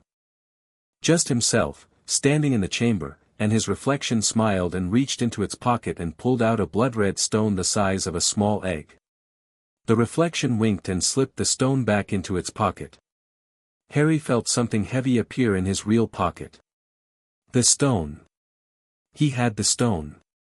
Seize him. Quirrell erupted from the dust cloud with a speed that shouldn't have been possible, arms outstretched, Voldemort's will driving the broken body forward like a battering ram. Harry spun, raised the holly wand, and Quirrell's hands closed around his throat. Pain. Not normal pain. Not the pain of impact or injury. This was something else, something chemical and magical and fundamental, as if the contact between Quirrell's skin and Harry's was a reaction, an incompatibility at the molecular level. Harry's scar didn't just burn. It screamed. His vision went white, then red, then pulsed with colors that didn't have names. But Quirrell was screaming too. His hands, the skin was blistering, cracking, turning gray and flaking away like ash. Where his fingers gripped Harry's throat, the flesh was dissolving. Quirrell shrieked and released him, stumbling back, staring at his ruined hands in horror. What is this? Voldemort roared through the host's mouth. What magic? Harry didn't know. He didn't care. His throat burned, his scar was agony, and the man in front of him was already reaching again despite the damage, Voldemort's will overriding Quirrell's survival instincts. Harry raised Requiem and put a stunning round through Quirrell's left kneecap. The man went down. Legs folded, hitting the stone floor hard, screaming. Harry followed with a second round to the right shoulder, spinning Quirrell, dropping him onto his back. The impacts wouldn't hold long, Voldemort's possession was counteracting the stunning effect, burning through it with sheer magical force, but it bought seconds. Harry stood over Quirrell's fallen body. Requiem aimed at the man's chest. The holly wand pointed at the face on the back of his head, which was howling, twisting, Voldemort's features contorted with rage and something Harry recognized from years of reading Dangerous People. Fear. Voldemort was afraid. Your hands, Harry said, breathing hard. My mother's protection. That's what Dumbledore meant by the Blood Wards.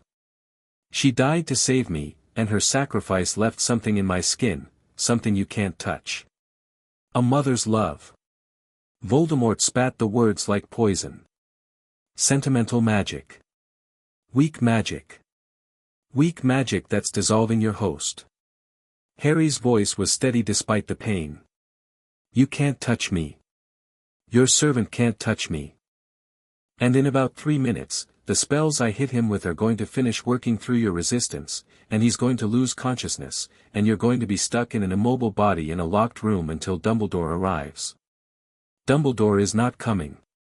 Dumbledore is already on his way. My friend sent a message before I entered this chamber. Your friend. The mud-blood girl.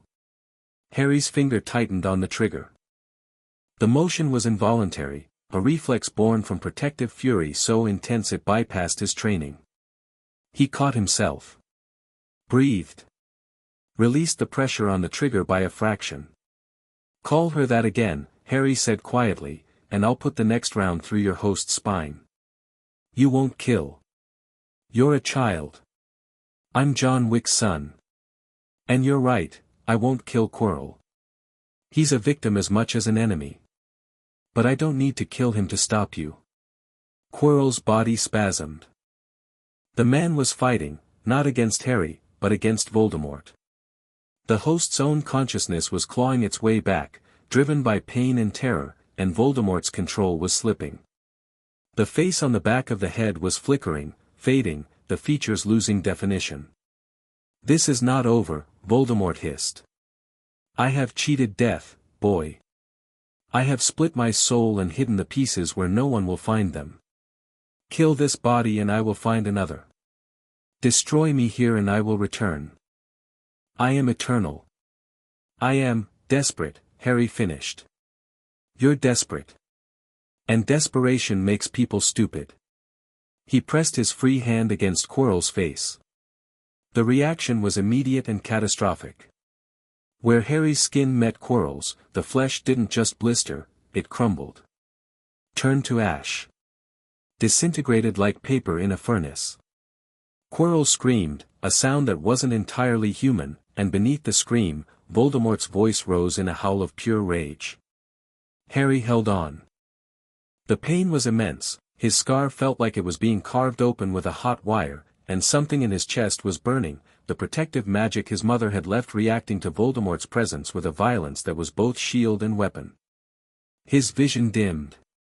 The world narrowed to the point of contact, the destruction spreading across Quirrell's face, the dark spirit inside thrashing and tearing as its host disintegrated around it. Quirrell's body went still. The face on the back of his head had vanished.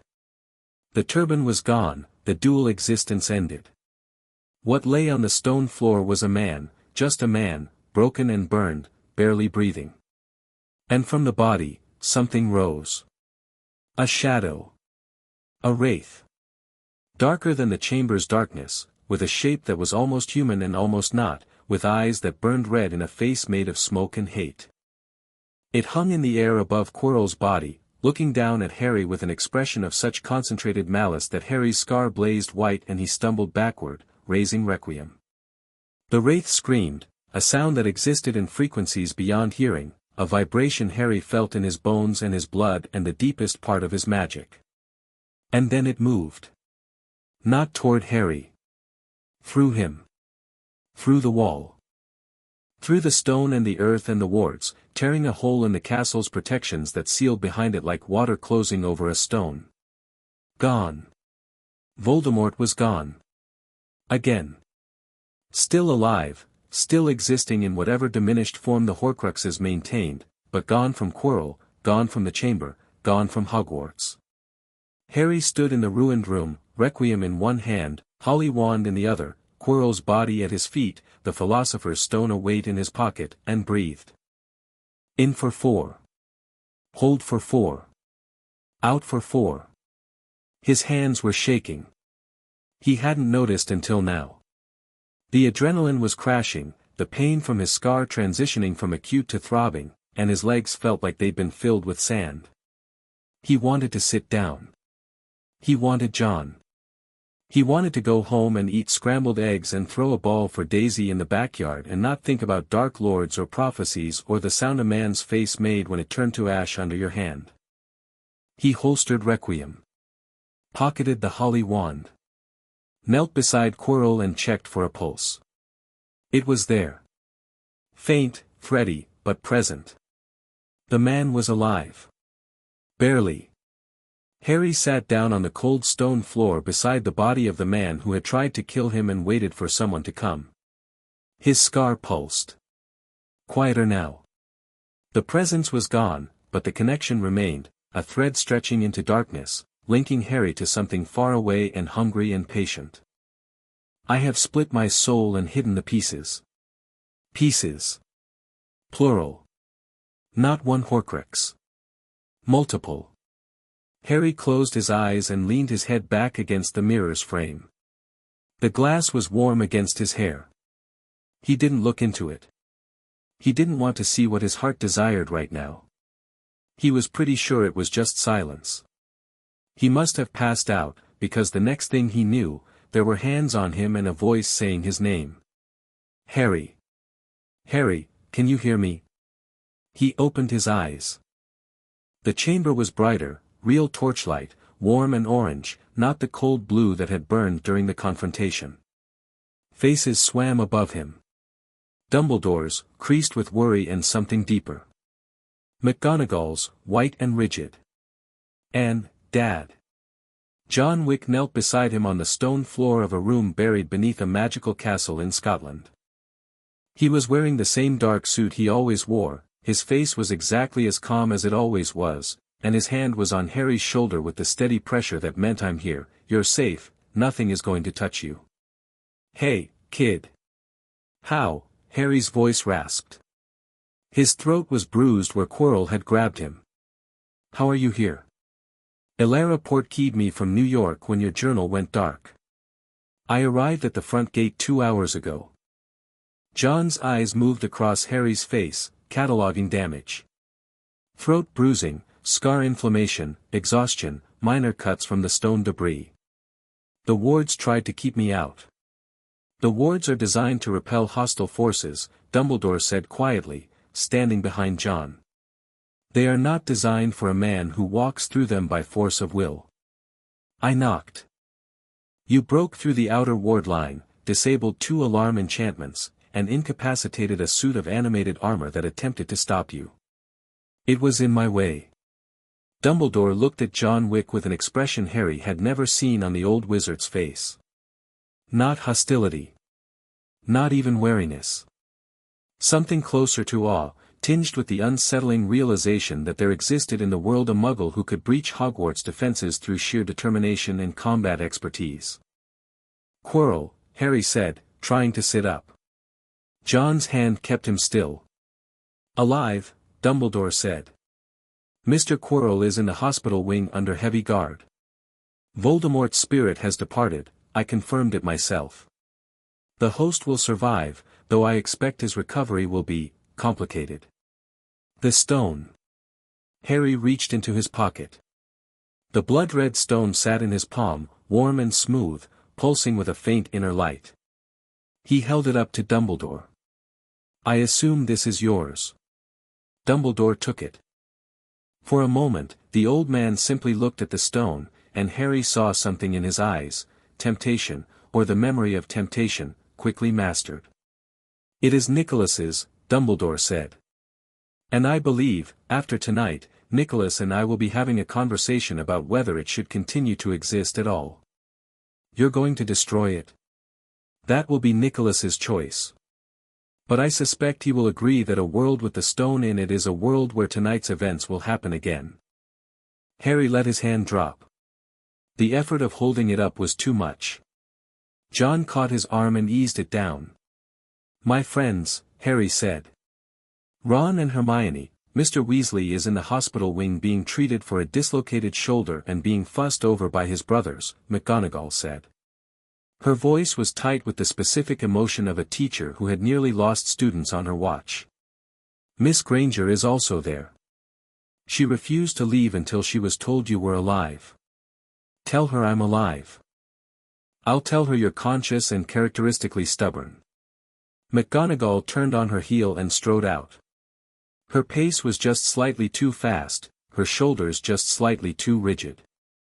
She was furious and terrified and relieved, and she was going to express all 3 emotions by being efficient. Dumbledore knelt, slowly, the movement of an old man with old bones, and looked at Harry at eye level. What happened in this room, Harry? Harry told him. Everything except Requiem. He described the confrontation in terms of spell work, omitting the gun. He told Dumbledore about Quirrell's unmasking, about Voldemort's face on the back of his head, about the touch that destroyed Quirrell's flesh. Your mother's protection, Dumbledore confirmed. Lily's sacrifice created a shield in your very skin, a magic so ancient and powerful that Voldemort, in all his knowledge, failed to account for it. He cannot touch you, Harry. Not while that protection endures. He said he split his soul. Pieces. Plural. Dumbledore's expression froze. For a fraction of a second, the mask slipped, not the genial grandfather, not the wise headmaster, but the man beneath, and what Harry saw there was cold, terrible understanding. He told you this? He was ranting. Trying to frighten me. He said he'd hidden the pieces where no one would find them. I think he was talking about Horcruxes. Dumbledore closed his eyes. When he opened them, they were harder than Harry had ever seen. The twinkle was gone entirely. We will discuss this, Dumbledore said. But not tonight. Tonight, you rest. Professor, Harry. Dumbledore's voice was gentle but final. You have done more tonight than any witch or wizard I know could have done in your place. You were brave, you were brilliant, and you were kind, you checked Quirrell's pulse before you collapsed. That matters more than you know. He stood and turned to John. Mr. Wick, I owe you an apology, multiple apologies, in fact. But the most pressing one is this: I failed your son. I placed him in danger and I was not here to protect him. I will carry that responsibility. John looked at Dumbledore for a long, silent moment. 2 men separated by every possible measure, age, culture, ability, philosophy, connected by one thing, a child lying on a stone floor who mattered to both of them. Carry it, John said. But don't repeat it. Dumbledore nodded. He left the chamber, his purple robes sweeping the debris-strewn floor, and his footsteps echoed up the corridor and faded. John looked at Harry. Can you walk? I think so. Then let's get you to bed. John helped him up. Harry swayed, steadied, found his feet. They walked out of the chamber together, through the potion room, through the chess room. The pieces had reset, sitting in their starting positions like nothing had happened, Ron's blood still dark on the stone of the knight's square, through the key room, through the devil's snare chamber, dead now, withered by Harry's earlier sunlight spell, and up through the trapdoor. Fluffy was asleep. The harp had stopped playing, but the dog had drifted off on its own, all three heads snoring in a rumbling harmony that shook the floor. John looked at the three-headed dog for a moment. "Ha," he said. They walked through the castle. Dawn was breaking through the windows, grey light filtering in, the earliest birds beginning to sing in the grounds outside.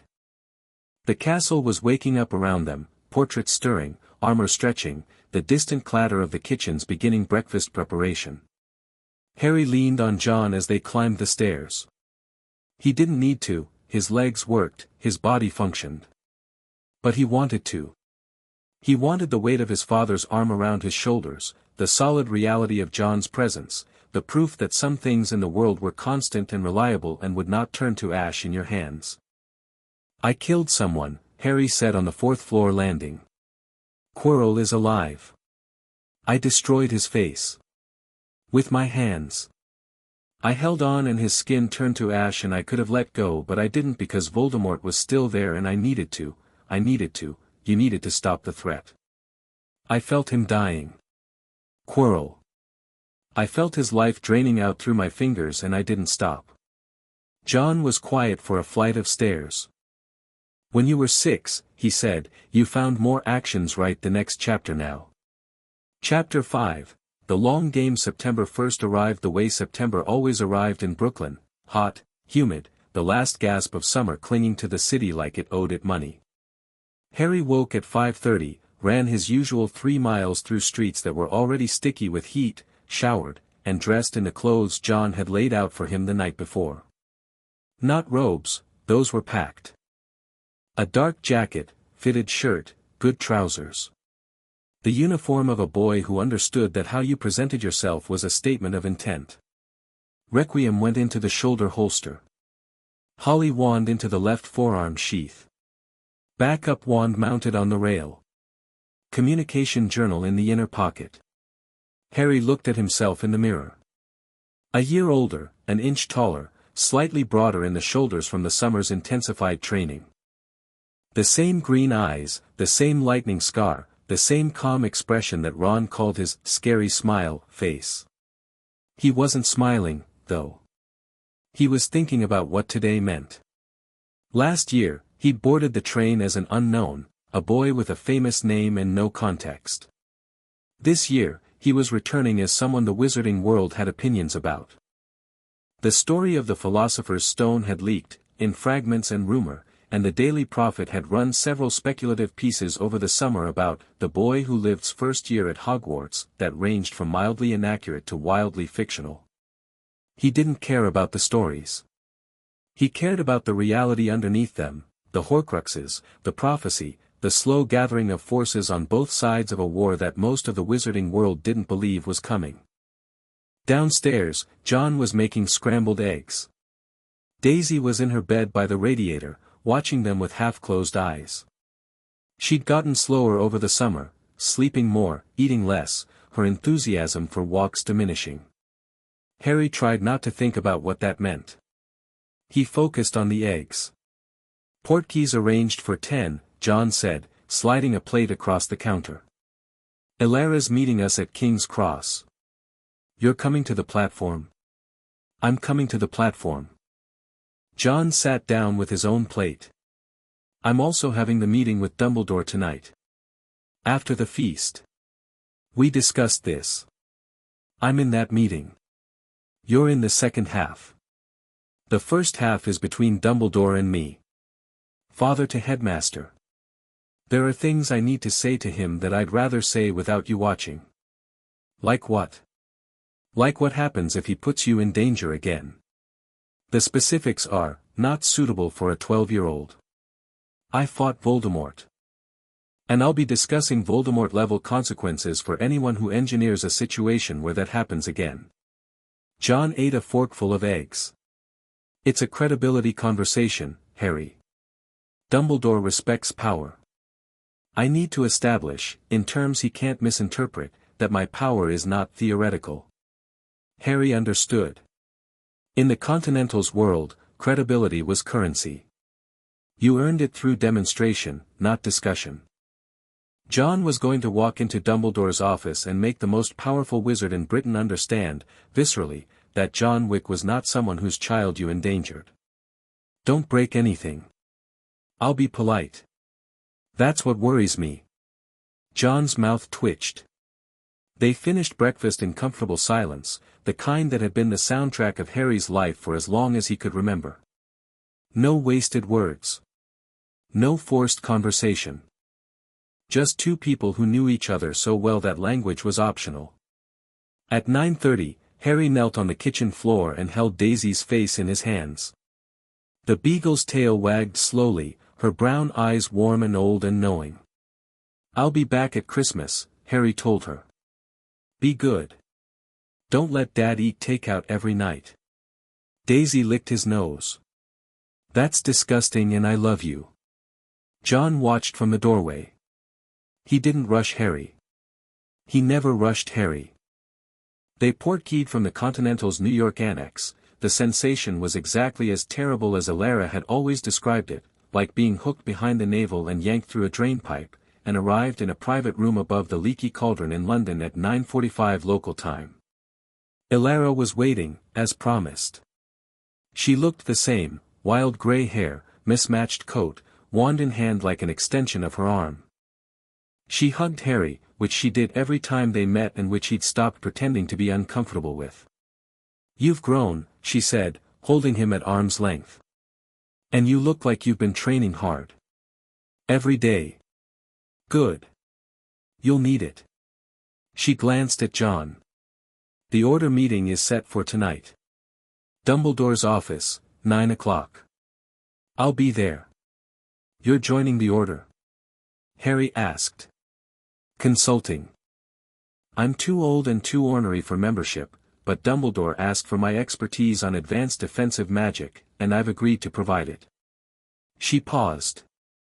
Also, someone needs to keep an eye on you lot, and I don't trust anyone else to do it properly. They took a taxi to King's Cross. Harry found platform 9 3/4 by the same method as last year, walking through the barrier between platforms 9 and 10 with the specific focus of someone who could see the magic concealing it. The platform was the same controlled chaos as before.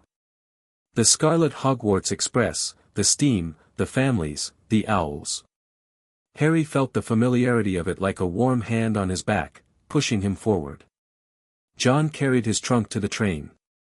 They stood on the platform, facing each other, and the scene from last year replayed, but different, because they were different. Last year, Harry had been walking into the unknown. This year, he was walking into the known, which was in some ways harder, because the known included a parasitic Dark Lord and fragments of a shattered soul. Rules, John said. Don't start fights. Finish them. Be polite. Be professional.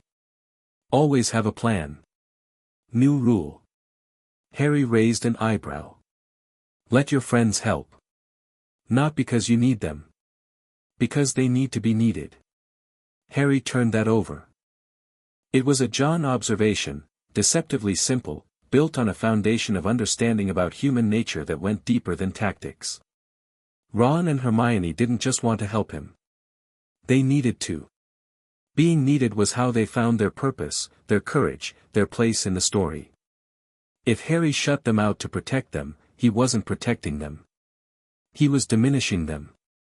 I hear you, Harry said. Good. John pulled him into the hug, quick, solid, one arm. September's going to be a big month. Don't skip meals. You sound like Hermione. Hermione sounds like me. I was worrying about your diet long before she was. Harry laughed, grabbed his trunk, and boarded the train. He looked back once. John was standing where he always stood, still and steady, watching. Harry raised a hand. John returned it.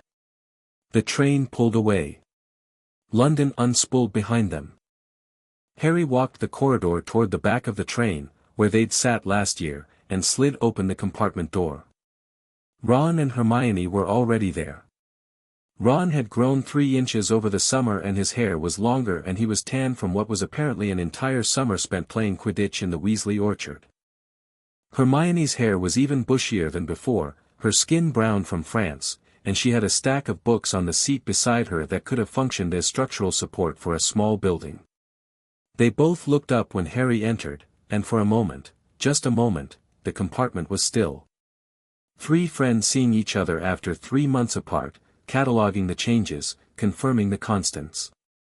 Then Ron grinned. You're taller. So are you. Mom thinks I'm going to be taller than Bill. Bill's 6'2". Can you imagine? I can, actually. You've been eating enough for 3 people since I met you.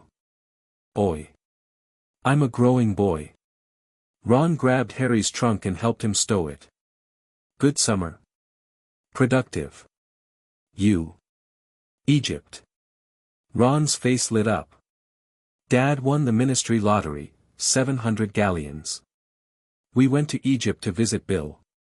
He showed us the tombs, the Cursebreaker vaults, all of it. There were these underground chambers with enchanted scarabs that tried to eat your eyebrows. That sounds horrible. It was brilliant.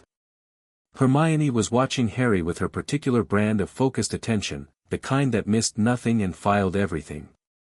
You look different, she said. Taller. Not physically. Something else. She tilted her head. Heavier. Like you're carrying more weight. Harry sat down across from her. I met with my father's team over the summer. We've started the Horcrux investigation in earnest. I also had a visit from an Auror trainee named Tonks, who told me Dumbledore is rebuilding the Order of the Phoenix. I know, Hermione said.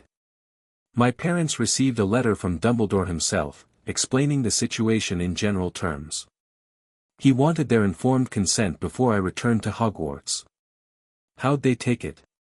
My mother cried. My father got very quiet and then asked if I could transfer to a non-magical school. She paused. I told them no. I told them this was where I needed to be, and these were the people I needed to be with. They weren't happy, but they understood. They know about Voldemort. They know a dangerous person threatened the school last year and that protections are being strengthened. They don't know the details. Her voice was careful. I made a judgment call about how much to tell them. Too much truth would have terrified them into pulling me out. Too little would have been dishonest. You sound like my dad. I'll take that as a compliment. Ron leaned forward. So what's the plan? For this year? You said we'd reconvene in September. Well, it's September. Harry pulled out a notebook, not the enchanted communication journal, but a regular one, filled with his summer's work. He'd organized it the way John organized mission briefings: objective, intelligence, resources, timeline, risks. Objective: identify and locate Voldemort's Horcruxes. We believe there are 6, based on the significance of the number 7 in magical numerology. Finding them all is a multi-year project. We're not going to solve this in one term. So what do we do this year? Ron asked. This year, we build the foundation. 3 priorities. Harry held up fingers. 1. Intelligence. Dumbledore has been researching Voldemort's past for decades. He has information we need, memories, records, theories about what the Horcruxes might be and where they might be hidden. I'm meeting with him tonight to establish an information-sharing arrangement. 2. Training. Last year, we were reactive. The troll, the stone, we responded to events. This year, I want us to be proactive. Hermione, your spell work is excellent but your combat casting needs speed. Ron, your strategic mind is your greatest asset, but your individual spell work needs to catch up. I've got a training program designed. You've got a training program, Hermione repeated. Third-year combat spells, Patronus Charm Theory, Advanced Shielding, and Basic Battlefield Awareness. Elara helped me design it. You've got a training program designed by an ex-Auror for a group of 12-year-olds. 13-year-olds by the end of the year. And I'm also bringing in Neville. Ron blinked. Neville? He asked to train last year. He's serious about it. His parents were Aurors, they fought in the last war. He has the motivation and the magical bloodline. What he lacks is confidence, and that's fixable. You're building a team, Hermione said quietly. I'm building a team. She looked at Ron. Ron looked at her. The wordless communication Harry had observed since first year, their shorthand, their shared understanding, produced a simultaneous nod. We're in, Ron said. Obviously. But I have a condition. What? We still do normal stuff. Quidditch matches, Hogsmeade visits, homework complaining, all of it. I didn't sign up for boot camp. I signed up for Hogwarts, which happens to also include a secret war against the darkest wizard in history. Seconded, Hermione said. I want to enjoy second year, Harry. Not just survive it. Harry looked at his friends and felt the tug of two competing impulses, the operator who wanted to maximize every hour, and the boy who was slowly, painfully learning that time spent living was not time wasted. Deal, he said. Normal stuff included. But what? If something happens, if there's a threat, an incident, anything that requires action, normal stuff takes a back seat. Agreed. And Ron? Yeah. I'm playing Quidditch this year. That counts as normal stuff. Ron's grin could have lit the compartment. Mate, if you try to quit the team, Wood will actually murder you. He's been owing me all summer about training schedules. The train rolled north through the English countryside, green and gold under the September sun. They talked, about the summer, about classes, about the new defense against the dark arts teacher, whoever it was, they couldn't be worse than quarrel, about Ron's Egypt trip and Hermione's French adventure and Harry's training regime. At some point, the compartment door opened and Neville Longbottom looked in. He'd grown too, still round-faced, still slightly uncertain, but there was something different about the set of his jaw. A decision made over the summer and carried forward. Harry. You said to come find you in September. I did. Sit down. Neville sat. He looked at Ron and Hermione, who looked back with the welcoming warmth of people who understood what it cost Neville to walk through that door. I want to train, Neville said. I've been practicing over the summer, Gran let me use her wand for basic spells. I'm still not very good, but I'm better than I was. Good enough to start is good enough, Harry said. We begin next week. I'll get you the schedule. Thank you, Harry. Don't thank me yet.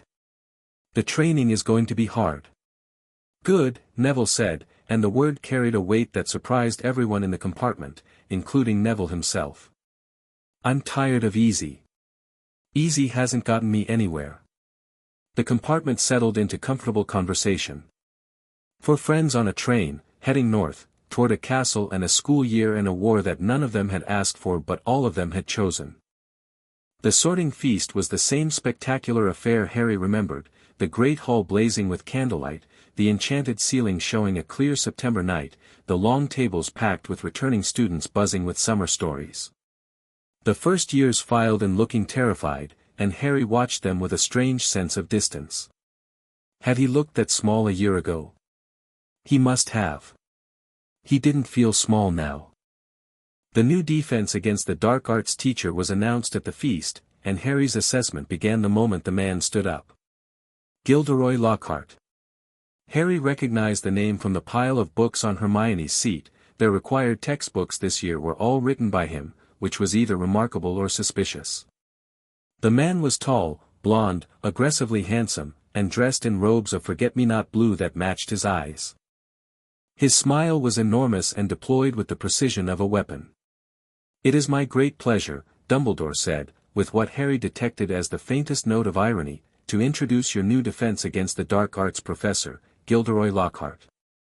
Professor Lockhart is a 5-time winner of Witch Weekly's Most Charming Smile Award, an Order of Merlin, 3rd class, and the author of numerous best-selling accounts of his adventures with dark creatures." Lockhart stood and waved to the great hall like he was accepting an award. Most of the female students and a fair number of the male ones applauded enthusiastically. Harry studied the man's hands, his posture, the way he moved. Soft hands. No calluses. Weight shifted to his heels, not his toes, a passive stance, not a fighter's stance. Eyes that tracked not threats but attention. Where was the audience looking? Who was impressed? Who wasn't sufficiently admiring? His smile never reached his eyes, but not in the way Dumbledore's twinkle sometimes masked calculation. Lockhart's disconnect was simpler. He genuinely didn't see other people as anything other than an audience. "He's a fraud," Harry said quietly to Ron. "How can you tell?" "His hands. No scars, no calluses, no evidence of physical combat. A man who's fought werewolves and vampires and banshees would have damage. He looks like he's never been in a fight in his life. Maybe he's just really good at healing spells. Maybe. Or maybe his books are fiction." Hermione, who had been listening from Harry's other side, looked uncomfortable. "I've read all his books. They're quite detailed. The encounters he describes someone else's encounters," Harry said. "The writing is polished, the structure is tight, but the emotional truth is wrong. He describes combat the way someone who's watched combat describes it, not the way someone who's lived it does. There's no fear in his accounts. No doubt. Real fighting is messy and terrifying. His books read like adventure novels." Hermione's mouth opened, then closed as she processed this. Harry could see her re-evaluating, pulling up remembered passages, testing them against this new framework. It would take her a few days to reach her own conclusion, but he was confident she'd arrive at the same place. "Even if he's a fraud," Hermione said carefully, "he might still be a competent teacher." The first defense class proved otherwise. Lockhart spent the first 20 minutes talking about himself. His accomplishments, his awards, his upcoming autobiography. He distributed a quiz that was entirely about his personal life. What is Gilderoy Lockhart's favorite color? And, what is Gilderoy Lockhart's secret ambition? And seemed genuinely baffled when Harry handed his back blank. "Mr. Potter." Lockhart beamed, unperturbed. "I see you didn't attempt the quiz. Don't worry, I know my achievements can be intimidating. Perhaps a personal chat later would help." "I didn't attempt the quiz because it has no educational value, Professor." The classroom went silent. Lockhart's smile flickered, the briefest glitch in the performance, before reasserting itself. "Well. A young man of strong opinions. I admire that. Reminds me of myself at your age." He winked. Now, for a practical demonstration, he produced a covered cage, placed it on the desk, and with a flourish, removed the cover. Cornish pixies. About 24 of them, electric blue, the size of large dragonflies, with sharp faces and sharper teeth. They buzzed and chattered behind the bars. "Freshly caught Cornish pixies," Lockhart announced. "Now, let's see how you handle them." He opened the cage. Chaos. Absolute, instantaneous chaos. The pixies erupted into the room like a swarm of angry hornets, grabbing books, hair, ears, anything they could reach. Students screamed and dove under desks. 2 pixies lifted Neville by the ears and hung him from the chandelier. Papers flew everywhere. The skeleton from the corner display was dismantled in seconds, its skull used as a projectile by 3 pixies working in concert. Lockhart pointed his wand at the swarm. "Pescapixie pesternami," he shouted. Nothing happened. The pixies, if anything, seemed encouraged. Lockhart backed toward the door. "Well, I'll leave you to round them up." "Excellent practice." He bolted. Harry drew his holly wand. Immobilis. The freezing charm rippled through the room like a wave. Every pixie stopped mid-flight, suspended in the air, limbs locked, wings frozen. The room went silent except for the soft chime of the spell dissipating and Neville's muffled groaning from the chandelier. Harry pocketed his wand and looked at the class. They were staring at him, from under desks, behind overturned chairs, huddled in corners.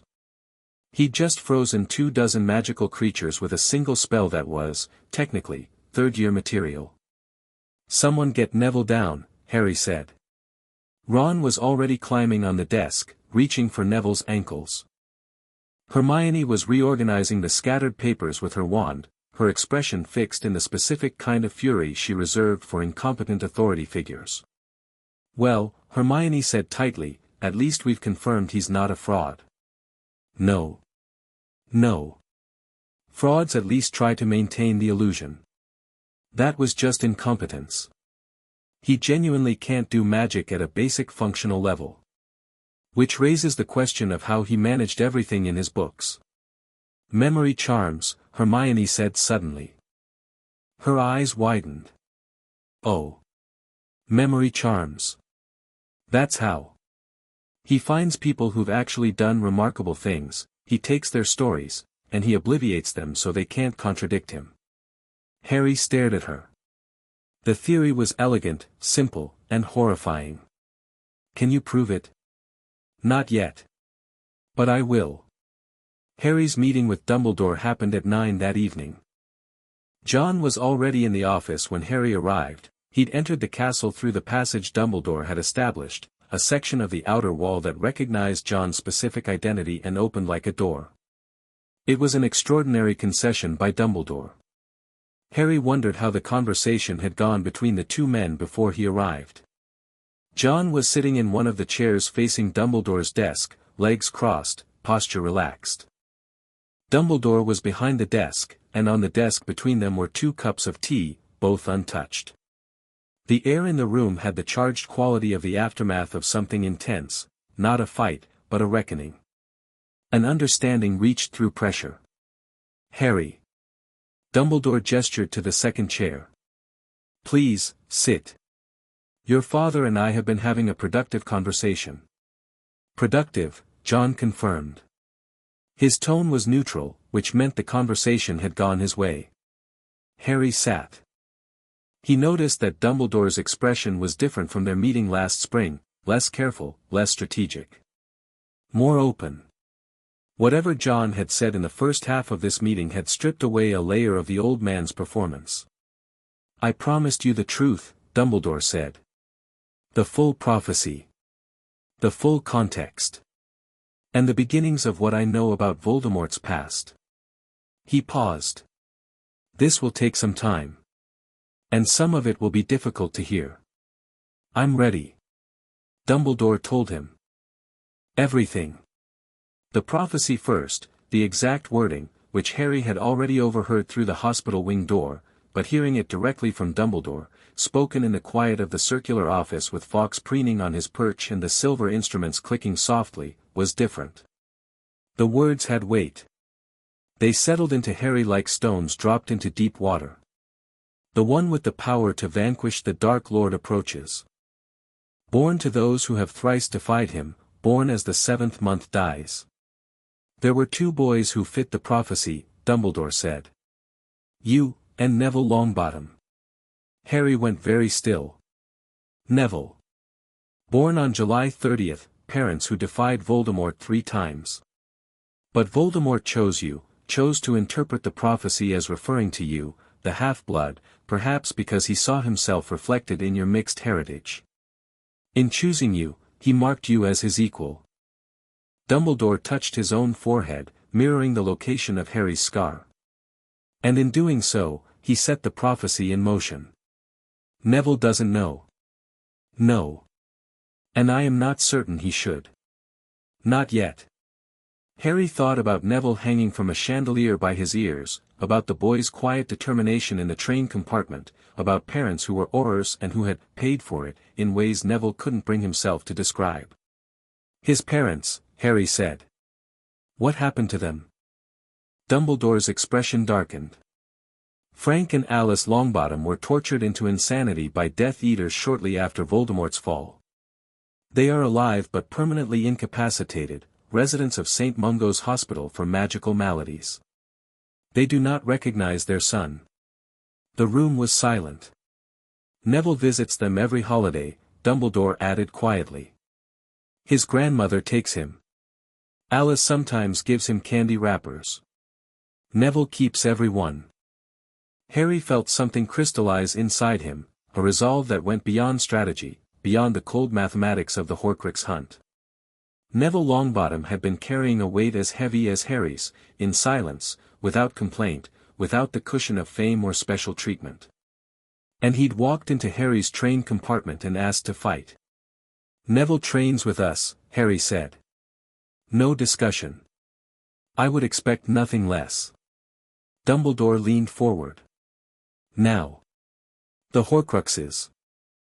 He told Harry about Tom Riddle. Not Voldemort, the boy who had become Voldemort. An orphan, like Harry. Raised in a Muggle institution, like Harry. Brilliant, magnetic, and utterly incapable of love, which was nothing like Harry at all. Dumbledore had been collecting memories, other people's recollections of young Tom Riddle, gathered over decades. He shared them with Harry through a device called a pensieve, a stone basin that allowed you to enter and observe stored memories. Harry watched a young Dumbledore visit a handsome, cold-eyed boy in a London orphanage. He watched Tom Riddle arrive at Hogwarts and charm every teacher except Dumbledore. He watched the boy grow into a man who collected followers the way other people collected stamps, not out of affection, but out of a need to possess. He was obsessed with significance, Dumbledore said as they emerged from the final memory. With legacy. With objects and places that connected him to greatness. His Horcruxes, I believe, reflect this obsession. Trophies, Harry said. I told my father the same thing over the summer. Your father has excellent instincts. Dumbledore opened a drawer and produced a small, battered leather diary.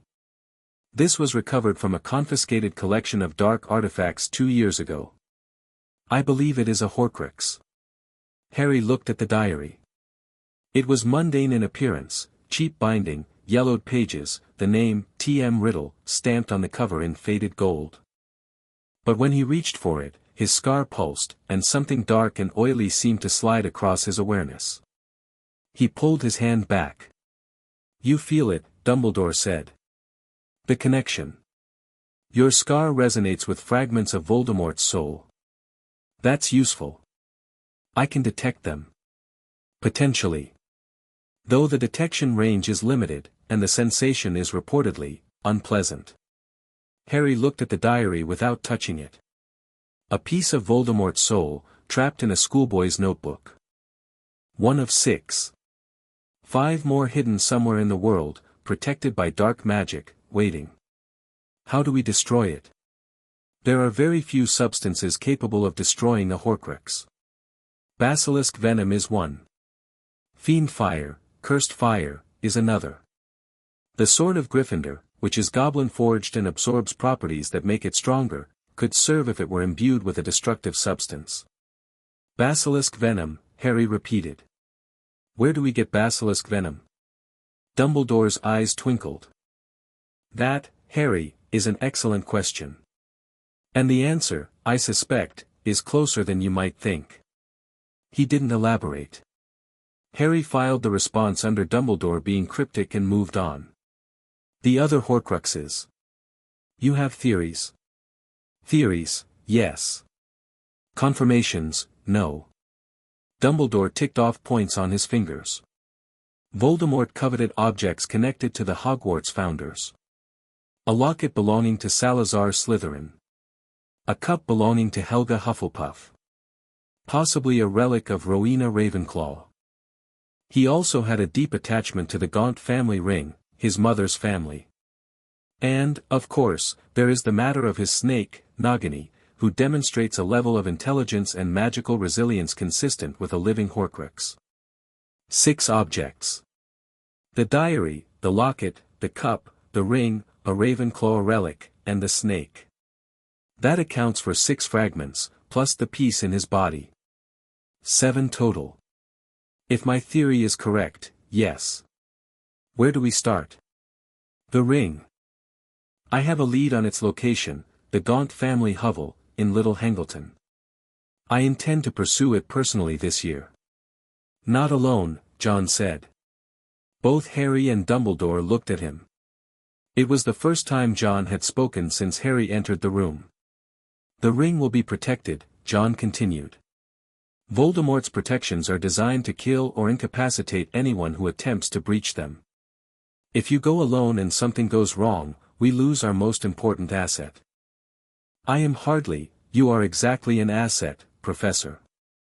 The most powerful wizard alive, with a century of knowledge and the only comprehensive understanding of Voldemort's psychology. You're irreplaceable. Irreplaceable assets don't go on solo operations. Dumbledore looked at John for a long moment. Something passed between them, an acknowledgement, a recognition of complementary perspectives.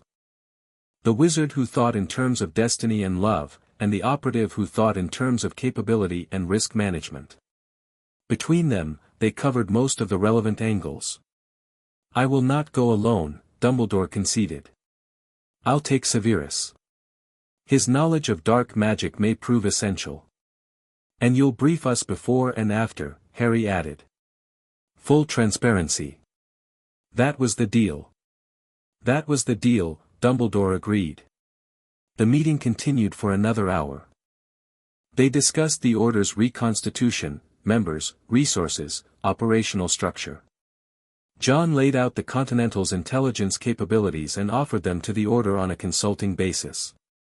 Dumbledore accepted with the slightly dazed expression of a man who had just been handed a toolkit he didn't know existed. Your network is remarkable, Mr. Wick. The magical world's intelligence apparatus is, I regret to say, considerably less sophisticated. Your world relies on owls for communication and doesn't have fingerprint databases. Yes, I noticed. We have certain magical advantages, and certain medieval blind spots. We'll complement each other. When the meeting ended, John walked Harry to the base of Gryffindor Tower. The castle was quiet, past midnight, students asleep, only the ghosts and the portraits stirring in the moonlit corridors. Good meeting, Harry said. He's coming around. Slowly. He still wants to control the board, but he's learning that some pieces move themselves. I'm not a piece. No. You're a player. And so are your friends. John stopped at the foot of the stairs leading up to the fat lady's portrait. I'm heading back tonight. Ilara's arranged a port key from Hogsmeade. Already? I've got work to do. The Continental Network doesn't run itself, and I've got people investigating the Gaunt family property in Little Hangleton. Background, ward assessments, anything Dumbledore can use when he goes for the ring. Harry nodded. The separation was easier this year, not because he cared less, but because the connection was stronger. Distance didn't weaken it. The journals, the letters, the shared mission. John was never more than a written sentence away. Be safe, Dad. Be smart, kid. John walked away down the corridor. His footsteps were silent, even on stone, even in a castle. The Baba Yaga moved without sound. Harry watched him until the shadows absorbed him, and then climbed the stairs to Gryffindor Tower. Training began the following week. Harry commandeered the Room of Requirement, a magical room on the 7th floor that appeared only when you walked past a specific stretch of wall 3 times while concentrating on what you needed. Ilara had told him about it over the summer. The room generated whatever space you required, equipped with whatever you needed. Harry walked past the wall thinking, I need a training room. Space for combat drills, spell practice, and tactical exercises. Targets, obstacles, and privacy. The door appeared. Behind it was a room the size of a gymnasium, with a high ceiling, padded floors, target dummies along one wall, an obstacle course that could be reconfigured, and, Harry was impressed, a section that functioned as a small indoor range. This castle is absurd, he muttered, and set up the training schedule. Monday and Wednesday evenings, combat spellwork with Ron, Hermione, and Neville. Friday evenings, tactical scenarios. Saturday mornings, physical conditioning, which Harry ran like John ran his morning sessions, efficient, demanding, and scaled to each person's ability. Ron took to the physical training better than anyone expected. He was naturally athletic, with long limbs and good coordination, and once he stopped telling himself he wasn't good enough, his spellwork improved dramatically. His disarming charm became a weapon, fast, powerful, delivered with a flick of the wrist that sent wands flying across the room. You're overthinking the shield charm, Harry told him during a Wednesday session. You're building the wall in your mind before you cast. The shield should be instant, stimulus, response, no gap. I'm trying, stop trying. React. I'm going to throw a hex at you, and you're going to block it. Don't think about the spell. Think about the thing you're protecting. What thing? Whatever matters most to you. Hermione. Your family. Anything. The shield isn't about defense. It's about refusal. You're refusing to let something through. Ron set his jaw. Harry threw a stinging hex, fast, no warning. Ron's shield erupted from his wand like a wall of blue-white force, solid enough that Harry felt the hex bounce off and dissipate. Ron staggered from the power of his own spell, eyes wide. What the hell was that? Ron breathed. That was you. When you're not in your own way. Hermione's progression was different. She didn't need motivation, she needed permission. Permission to be aggressive, to cast with intent, to treat combat magic as something other than an academic exercise. Years of being the smart girl, the bookworm, the one who answered questions and followed rules, had built a restraint that was hard to break. Harry broke it during a Friday tactical scenario. He'd set up a simple exercise. Hermione had to cross the room from one end to the other while Harry threw obstacles at her. Targets that shot back, barriers that moved, surprises. He'd calibrated it for her skill level, challenging but achievable. She got halfway across and froze. A target dummy had popped up in her path, firing stinging hexes, and instead of blasting through it, she started calculating. Angle of approach, optimal spell selection, risk assessment. Harry hit her with a stinging hex from behind. Not hard, the magical equivalent of a flick on the ear. Ow. Harry. You stopped moving. I was thinking. You were hesitating. There's a difference. When you stop moving in a fight, you die. The analysis happens while you're in motion, not instead of motion. I can't just charge through without a plan. You have a plan. You made it before the exercise started. The plan is, get to the other side. When a target pops up, blast it. When a barrier appears, go around it or through it. The specifics are improvised in real time based on conditions. That's not planning, that's combat. Yeah. It's messy and imperfect and you don't get to optimize every decision. You get to make the best choice available in the half second you have to make it. Hermione stared at him. Her hair was wild from the exercise, her cheeks flushed, her eyes bright with frustration. She looked like she wanted to hit him with something considerably stronger than a stinging hex. Again, she said. He ran the exercise again. This time, Hermione moved. Not gracefully, not perfectly, but fast and decisive. She blasted the first target with a reductor curse that destroyed it entirely, dodged a hex from the second, shielded against a third, and reached the far wall in 30 seconds.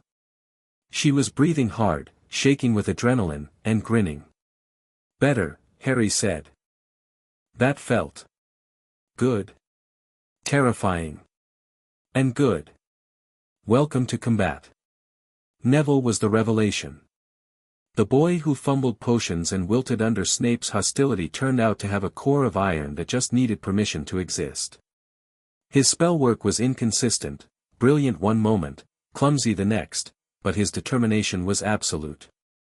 Harry quickly discovered that the inconsistency wasn't magical. It was the wand. "This was my dad's wand," Neville said when Harry asked, holding up a battered, slightly warped wand with a unicorn hair core that flickered uncertainly when he cast. "Gran gave it to me." "It doesn't match you." "It was Dad's." "And your dad was a different wizard with different magic." "A wand that doesn't fit its wielder is like shoes that don't fit your feet. You can walk, but you'll never run." "I can't tell Gran I don't want Dad's wand." "Sheed, you're not rejecting your dad. You're honoring him by being the best wizard you can be, and that means using a wand that's yours." Neville looked at the wand in his hand.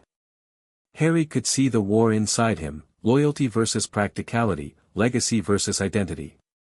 The same war Harry had fought in smaller ways, balancing John's training with his own instincts, being both his father's son and himself.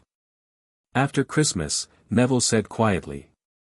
"I'll ask Gran after Christmas. She'll be in a better mood." "Deal. In the meantime, we work with what you've got." They worked. Over weeks, Neville's confidence grew. His disarming charm became reliable. His shield charm, while not as powerful as Ron's, was consistent.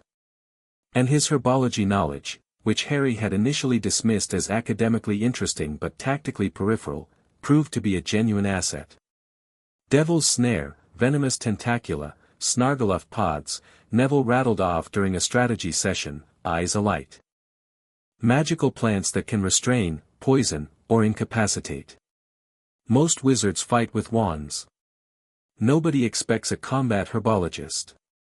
"A combat herbologist," Ron repeated. "It's a thing," Neville insisted. "Or it could be." "It's going to be," Harry said. "We'll build it into the tactical framework." Neville beamed. It transformed his face, the uncertain boy replaced by someone who had found his place, his contribution, his reason for being in the room. October brought two developments. The first was Lockhart's continued incompetence, which escalated from annoying to dangerous when he attempted to demonstrate a disarming charm by dueling Snape in front of the entire school, the dueling club he'd foolishly organized, and was launched across the stage by Snape's casually devastating Expelliarmus. The second was a voice in the walls. Harry heard it first on a Tuesday evening, walking back from training. A cold, sibilant hissing, coming from somewhere inside the stone itself. "Rip, tear, kill." He stopped. The corridor was empty. The voice was faint, directional, moving through the walls like something traveling through pipes. So hungry, for so long. Harry's hand went to Requiem. The voice wasn't human. It wasn't ghostly. It was something else, a creature, alive, moving through the castle's infrastructure. He pressed his ear to the wall. The hissing was clearer now, and he realized with a cold shock that he was understanding it. Not translating, understanding. The hissing was a language, and he spoke it. Parseltongue. The language of snakes. A gift from Voldemort, transferred through the curse scar. He wrote to John that night, "Something is in the walls. A creature. I can hear it speaking, Parseltongue, the snake language. It talks about killing. It's moving through the castle's plumbing system. I'm hearing it in the stone because the pipes run through the walls. I need to identify what it is and where it's nesting. A creature that fits the castle's pipe system, speaks Parseltongue, and is connected to a language associated with Salazar Slytherin. Dumbledore said basilisk venom could destroy Horcruxes. He also said the answer was closer than I thought. I think there's a basilisk under the school. John's response, a basilisk is a giant snake with a killing gaze. Look away if you encounter it. Mirrors reflect. Research the Chamber of Secrets, Slytherin's legend. And Harry, if a creature that can kill with a look is living in the school's pipes, it didn't get there by accident. Someone opened a door. Harry took the research to Hermione. She confirmed it in 3 days of library work that bordered on manic. The Chamber of Secrets, she said, spreading her notes across their usual table. Salazar Slytherin built a hidden chamber in the castle before he left Hogwarts. Legend says he sealed a monster inside, his own creature, accessible only to his heir, who would use it to purge the school of Muggle-born students. The heir of Slytherin, Harry said. Voldemort was a direct descendant. And you can speak Parseltongue because of the connection through your scar. Which means, I can open the chamber. Can you? Or would it open for you because it recognizes the fragment of Voldemort's soul in your scar? Harry felt his stomach drop. The fragment in his scar. He hadn't told Hermione about the Horcruxes, not the full theory. She knew about the soul-splitting. She didn't know that Harry might be carrying a piece. Hermione. There's something I need to tell you. He told her. And Ron, and Neville, whom he pulled into the room for the conversation. He told them about Dumbledore's theory, 6 Horcruxes, fragments of Voldemort's soul in significant objects, and then he told them the thing he'd been avoiding. Dumbledore hasn't confirmed it. But the scar's reaction to Voldemort's presence, the Parseltongue ability, the connection I feel to dark objects, it's possible that I'm carrying a fragment. That when Voldemort's curse rebounded, a piece of his soul latched onto the only living thing in the room. The silence that followed was the worst Harry had experienced. You're a Horcrux, Ron said. His voice was blank. Shell-shocked. I might be. Dumbledore's investigating. If you are, Hermione's voice caught. If you are, then to destroy all the Horcruxes, let's not get ahead of ourselves. Harry kept his voice steady, though the steadiness cost him something. First priority is the basilisk. There's a creature in the walls that kills people, and I'm apparently the only person in the school who can hear it. That's the immediate problem. Right, Ron said, shaking himself. Right. Basilisk. Giant murder snake. How do we fight something we can't look at? We look at it indirectly, Harry said. Mirrors, reflective surfaces. Its gaze is lethal through direct eye contact. Through a reflection, it petrifies instead of killing. That's still terrible. It's survivable. And I have one advantage, I speak its language. If I can communicate with it, I might be able to control it or at least confuse it. Or, Hermione said slowly, you could command it. If the chamber responds to Parseltongue, and the basilisk was bred to obey Slytherin's heir, and it recognizes the fragment of Voldemort's soul in you, then it might listen to me. It might think you're its master. The idea was audacious and terrifying and exactly the kind of lateral thinking that made Hermione invaluable. Harry turned it over. 1,000-year-old basilisk, loyal to the heir of Slytherin, confronted with a boy who spoke its language and carried a piece of its master's soul. We find the chamber first, Harry said. Then we plan. Finding the chamber took 2 weeks of systematic investigation. Harry traced the voice in the walls, mapping its movement through the castle's plumbing, following the sound to its most frequent location, the second-floor girls' bathroom. The one with the permanently out-of-order toilet and the ghost of Moaning Myrtle, a student who had died in the 1940s. Died, Harry learned from a delicate conversation with the weeping ghost, by seeing a pair of enormous yellow eyes in the bathroom. It came out of that sink, Myrtle sniffed, pointing. I was crying because Olive Hornby had been making fun of my glasses, and I heard someone speaking in a funny language, and then I saw the eyes, and then I was dead. Very inconsiderate. Harry examined the sink. Found a small snake etched into the side of the copper tap. Leaned close and whispered, in Parseltongue, open. The sink moved. The entire fixture shifted, revealing a wide pipe, large enough for a person to slide through, descending into darkness. He looked at Ron, Hermione, and Neville, who were standing behind him with their wands drawn and expressions that ranged from determination to green-tinged nausea. "Found it," Harry said. "Brilliant," Ron said weakly. "Down the murder pipe, then." "Not yet. Not tonight. We prepare first. I need to talk to Dumbledore." "Why?" "Because if there's a basilisk down there, and its venom can destroy Horcruxes, then this isn't just a threat. It's an opportunity." Hermione's eyes widened as she caught his meaning. "The diary. The diary. One monster. One weapon. Two objectives." Harry closed the entrance and went to find Dumbledore. The descent into the Chamber of Secrets happened on a Friday in late October, at night, with Dumbledore's knowledge and cautious blessing. Harry went alone. This was the one point he'd been immovable on. The basilisk's gaze was lethal. His friends were brave but mortal, and no amount of mirrors and reflective surfaces eliminated the risk. Harry had Requiem, his wands, and his scar, the fragment of Voldemort that might make the basilisk hesitate. He slid down the pipe, landing in a cavern deep beneath the castle.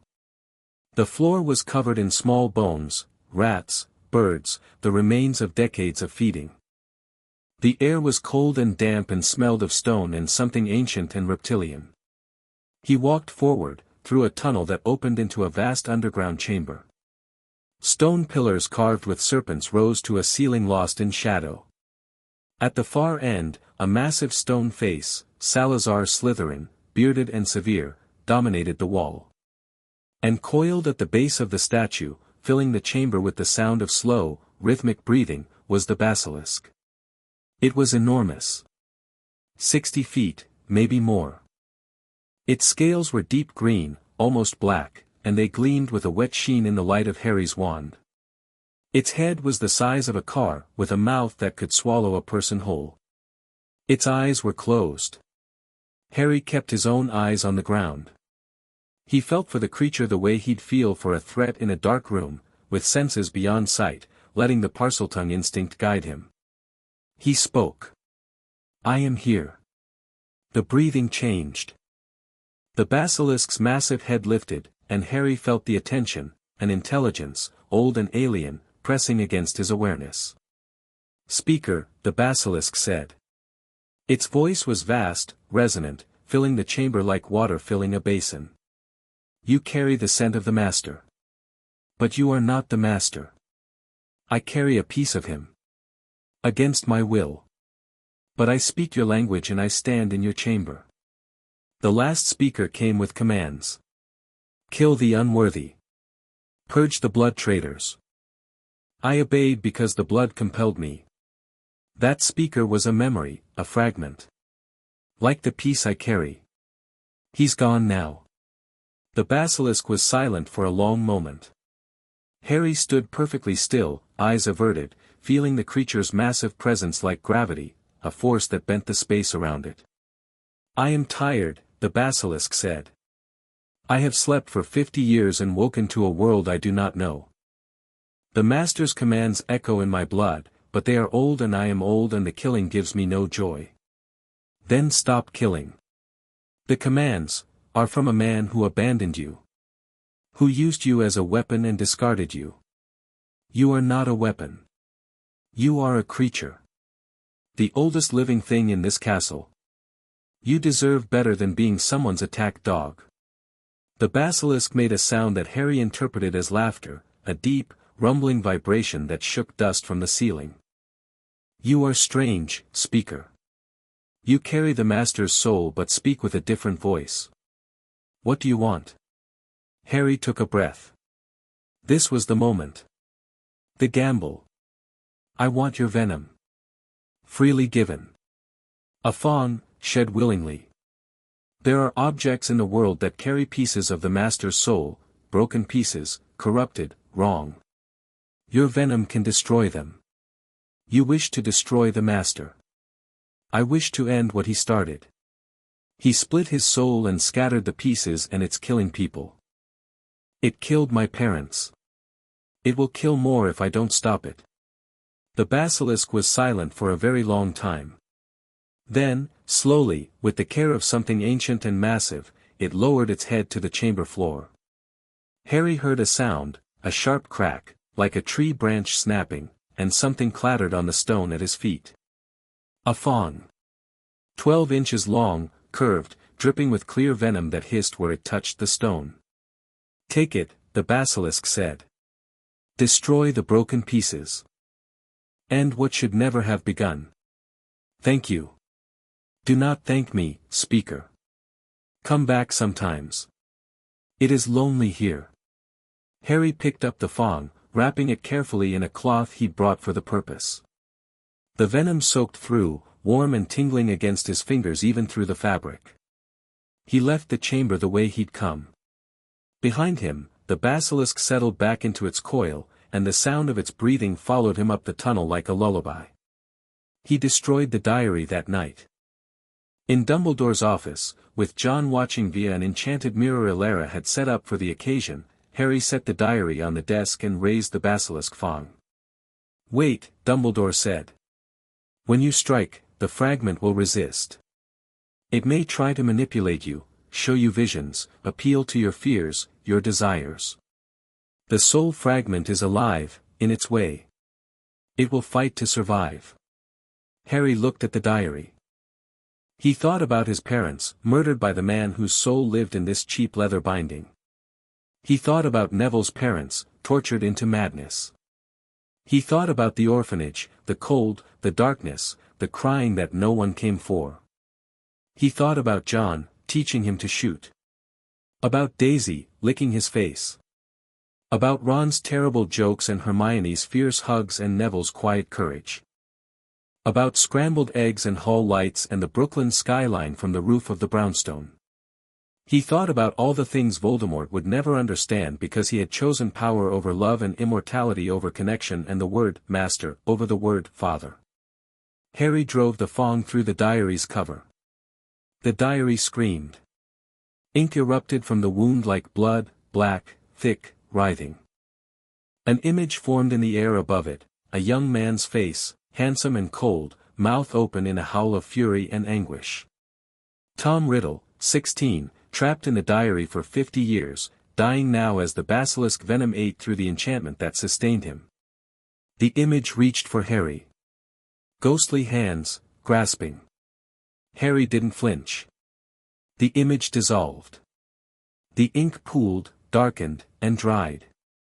The diary was just a diary, charred, ruined, empty. One down. Harry looked at Dumbledore. At the mirror where John's face was reflected, steady and proud. At the fawn in his hand, still dripping venom. 5 to go, Harry said. Dumbledore nodded. His eyes were bright, not with the usual twinkle, but with something harder and more purposeful. The face of a general who had just won the first battle of a long campaign. 5 to go, Dumbledore agreed. And now, Harry, I think you should go to bed. You have Transfiguration in the morning, and I believe Professor McGonagall has prepared a particularly challenging exam. Harry smiled. It was his real smile, the one Ron had identified, the one that said I'm a kid who just heard a funny thing. Good night, Professor. Good night, Harry. He walked back to Gryffindor Tower through the sleeping castle, the basilisk fawn wrapped in its cloth, the destroyed diary's ashes on his fingers. Ron and Hermione and Neville were waiting in the common room, having refused to sleep until they knew he was safe. He held up the fawn. One down. Hermione burst into tears. Ron grabbed Harry in a hug that nearly lifted him off his feet. Neville sat very still and then, very quietly, said, "My parents would be proud of us." Harry put his hand on Neville's shoulder. They would be. They sat by the fire until dawn, talking about everything and nothing, and when the sun rose over the Scottish mountains and poured gold through the common room windows, Harry felt something he was learning to recognize. Not just survival. Not just readiness. Not just the cold satisfaction of a mission accomplished. Joy. The complicated, messy, human joy of being alive with people you loved, doing something that mattered, knowing that the fight was far from over and choosing to be in it anyway. He was 12 years old. He had a gun under his robes and a basilisk fawn in his pocket and a scar that connected him to a monster. He had a father who loved him and friends who'd die for him and a war on the horizon that would test everything he was and everything he'd been taught. And right now, in this moment, with his friends around him and the fire warm and the dawn breaking golden over the lake, he was happy.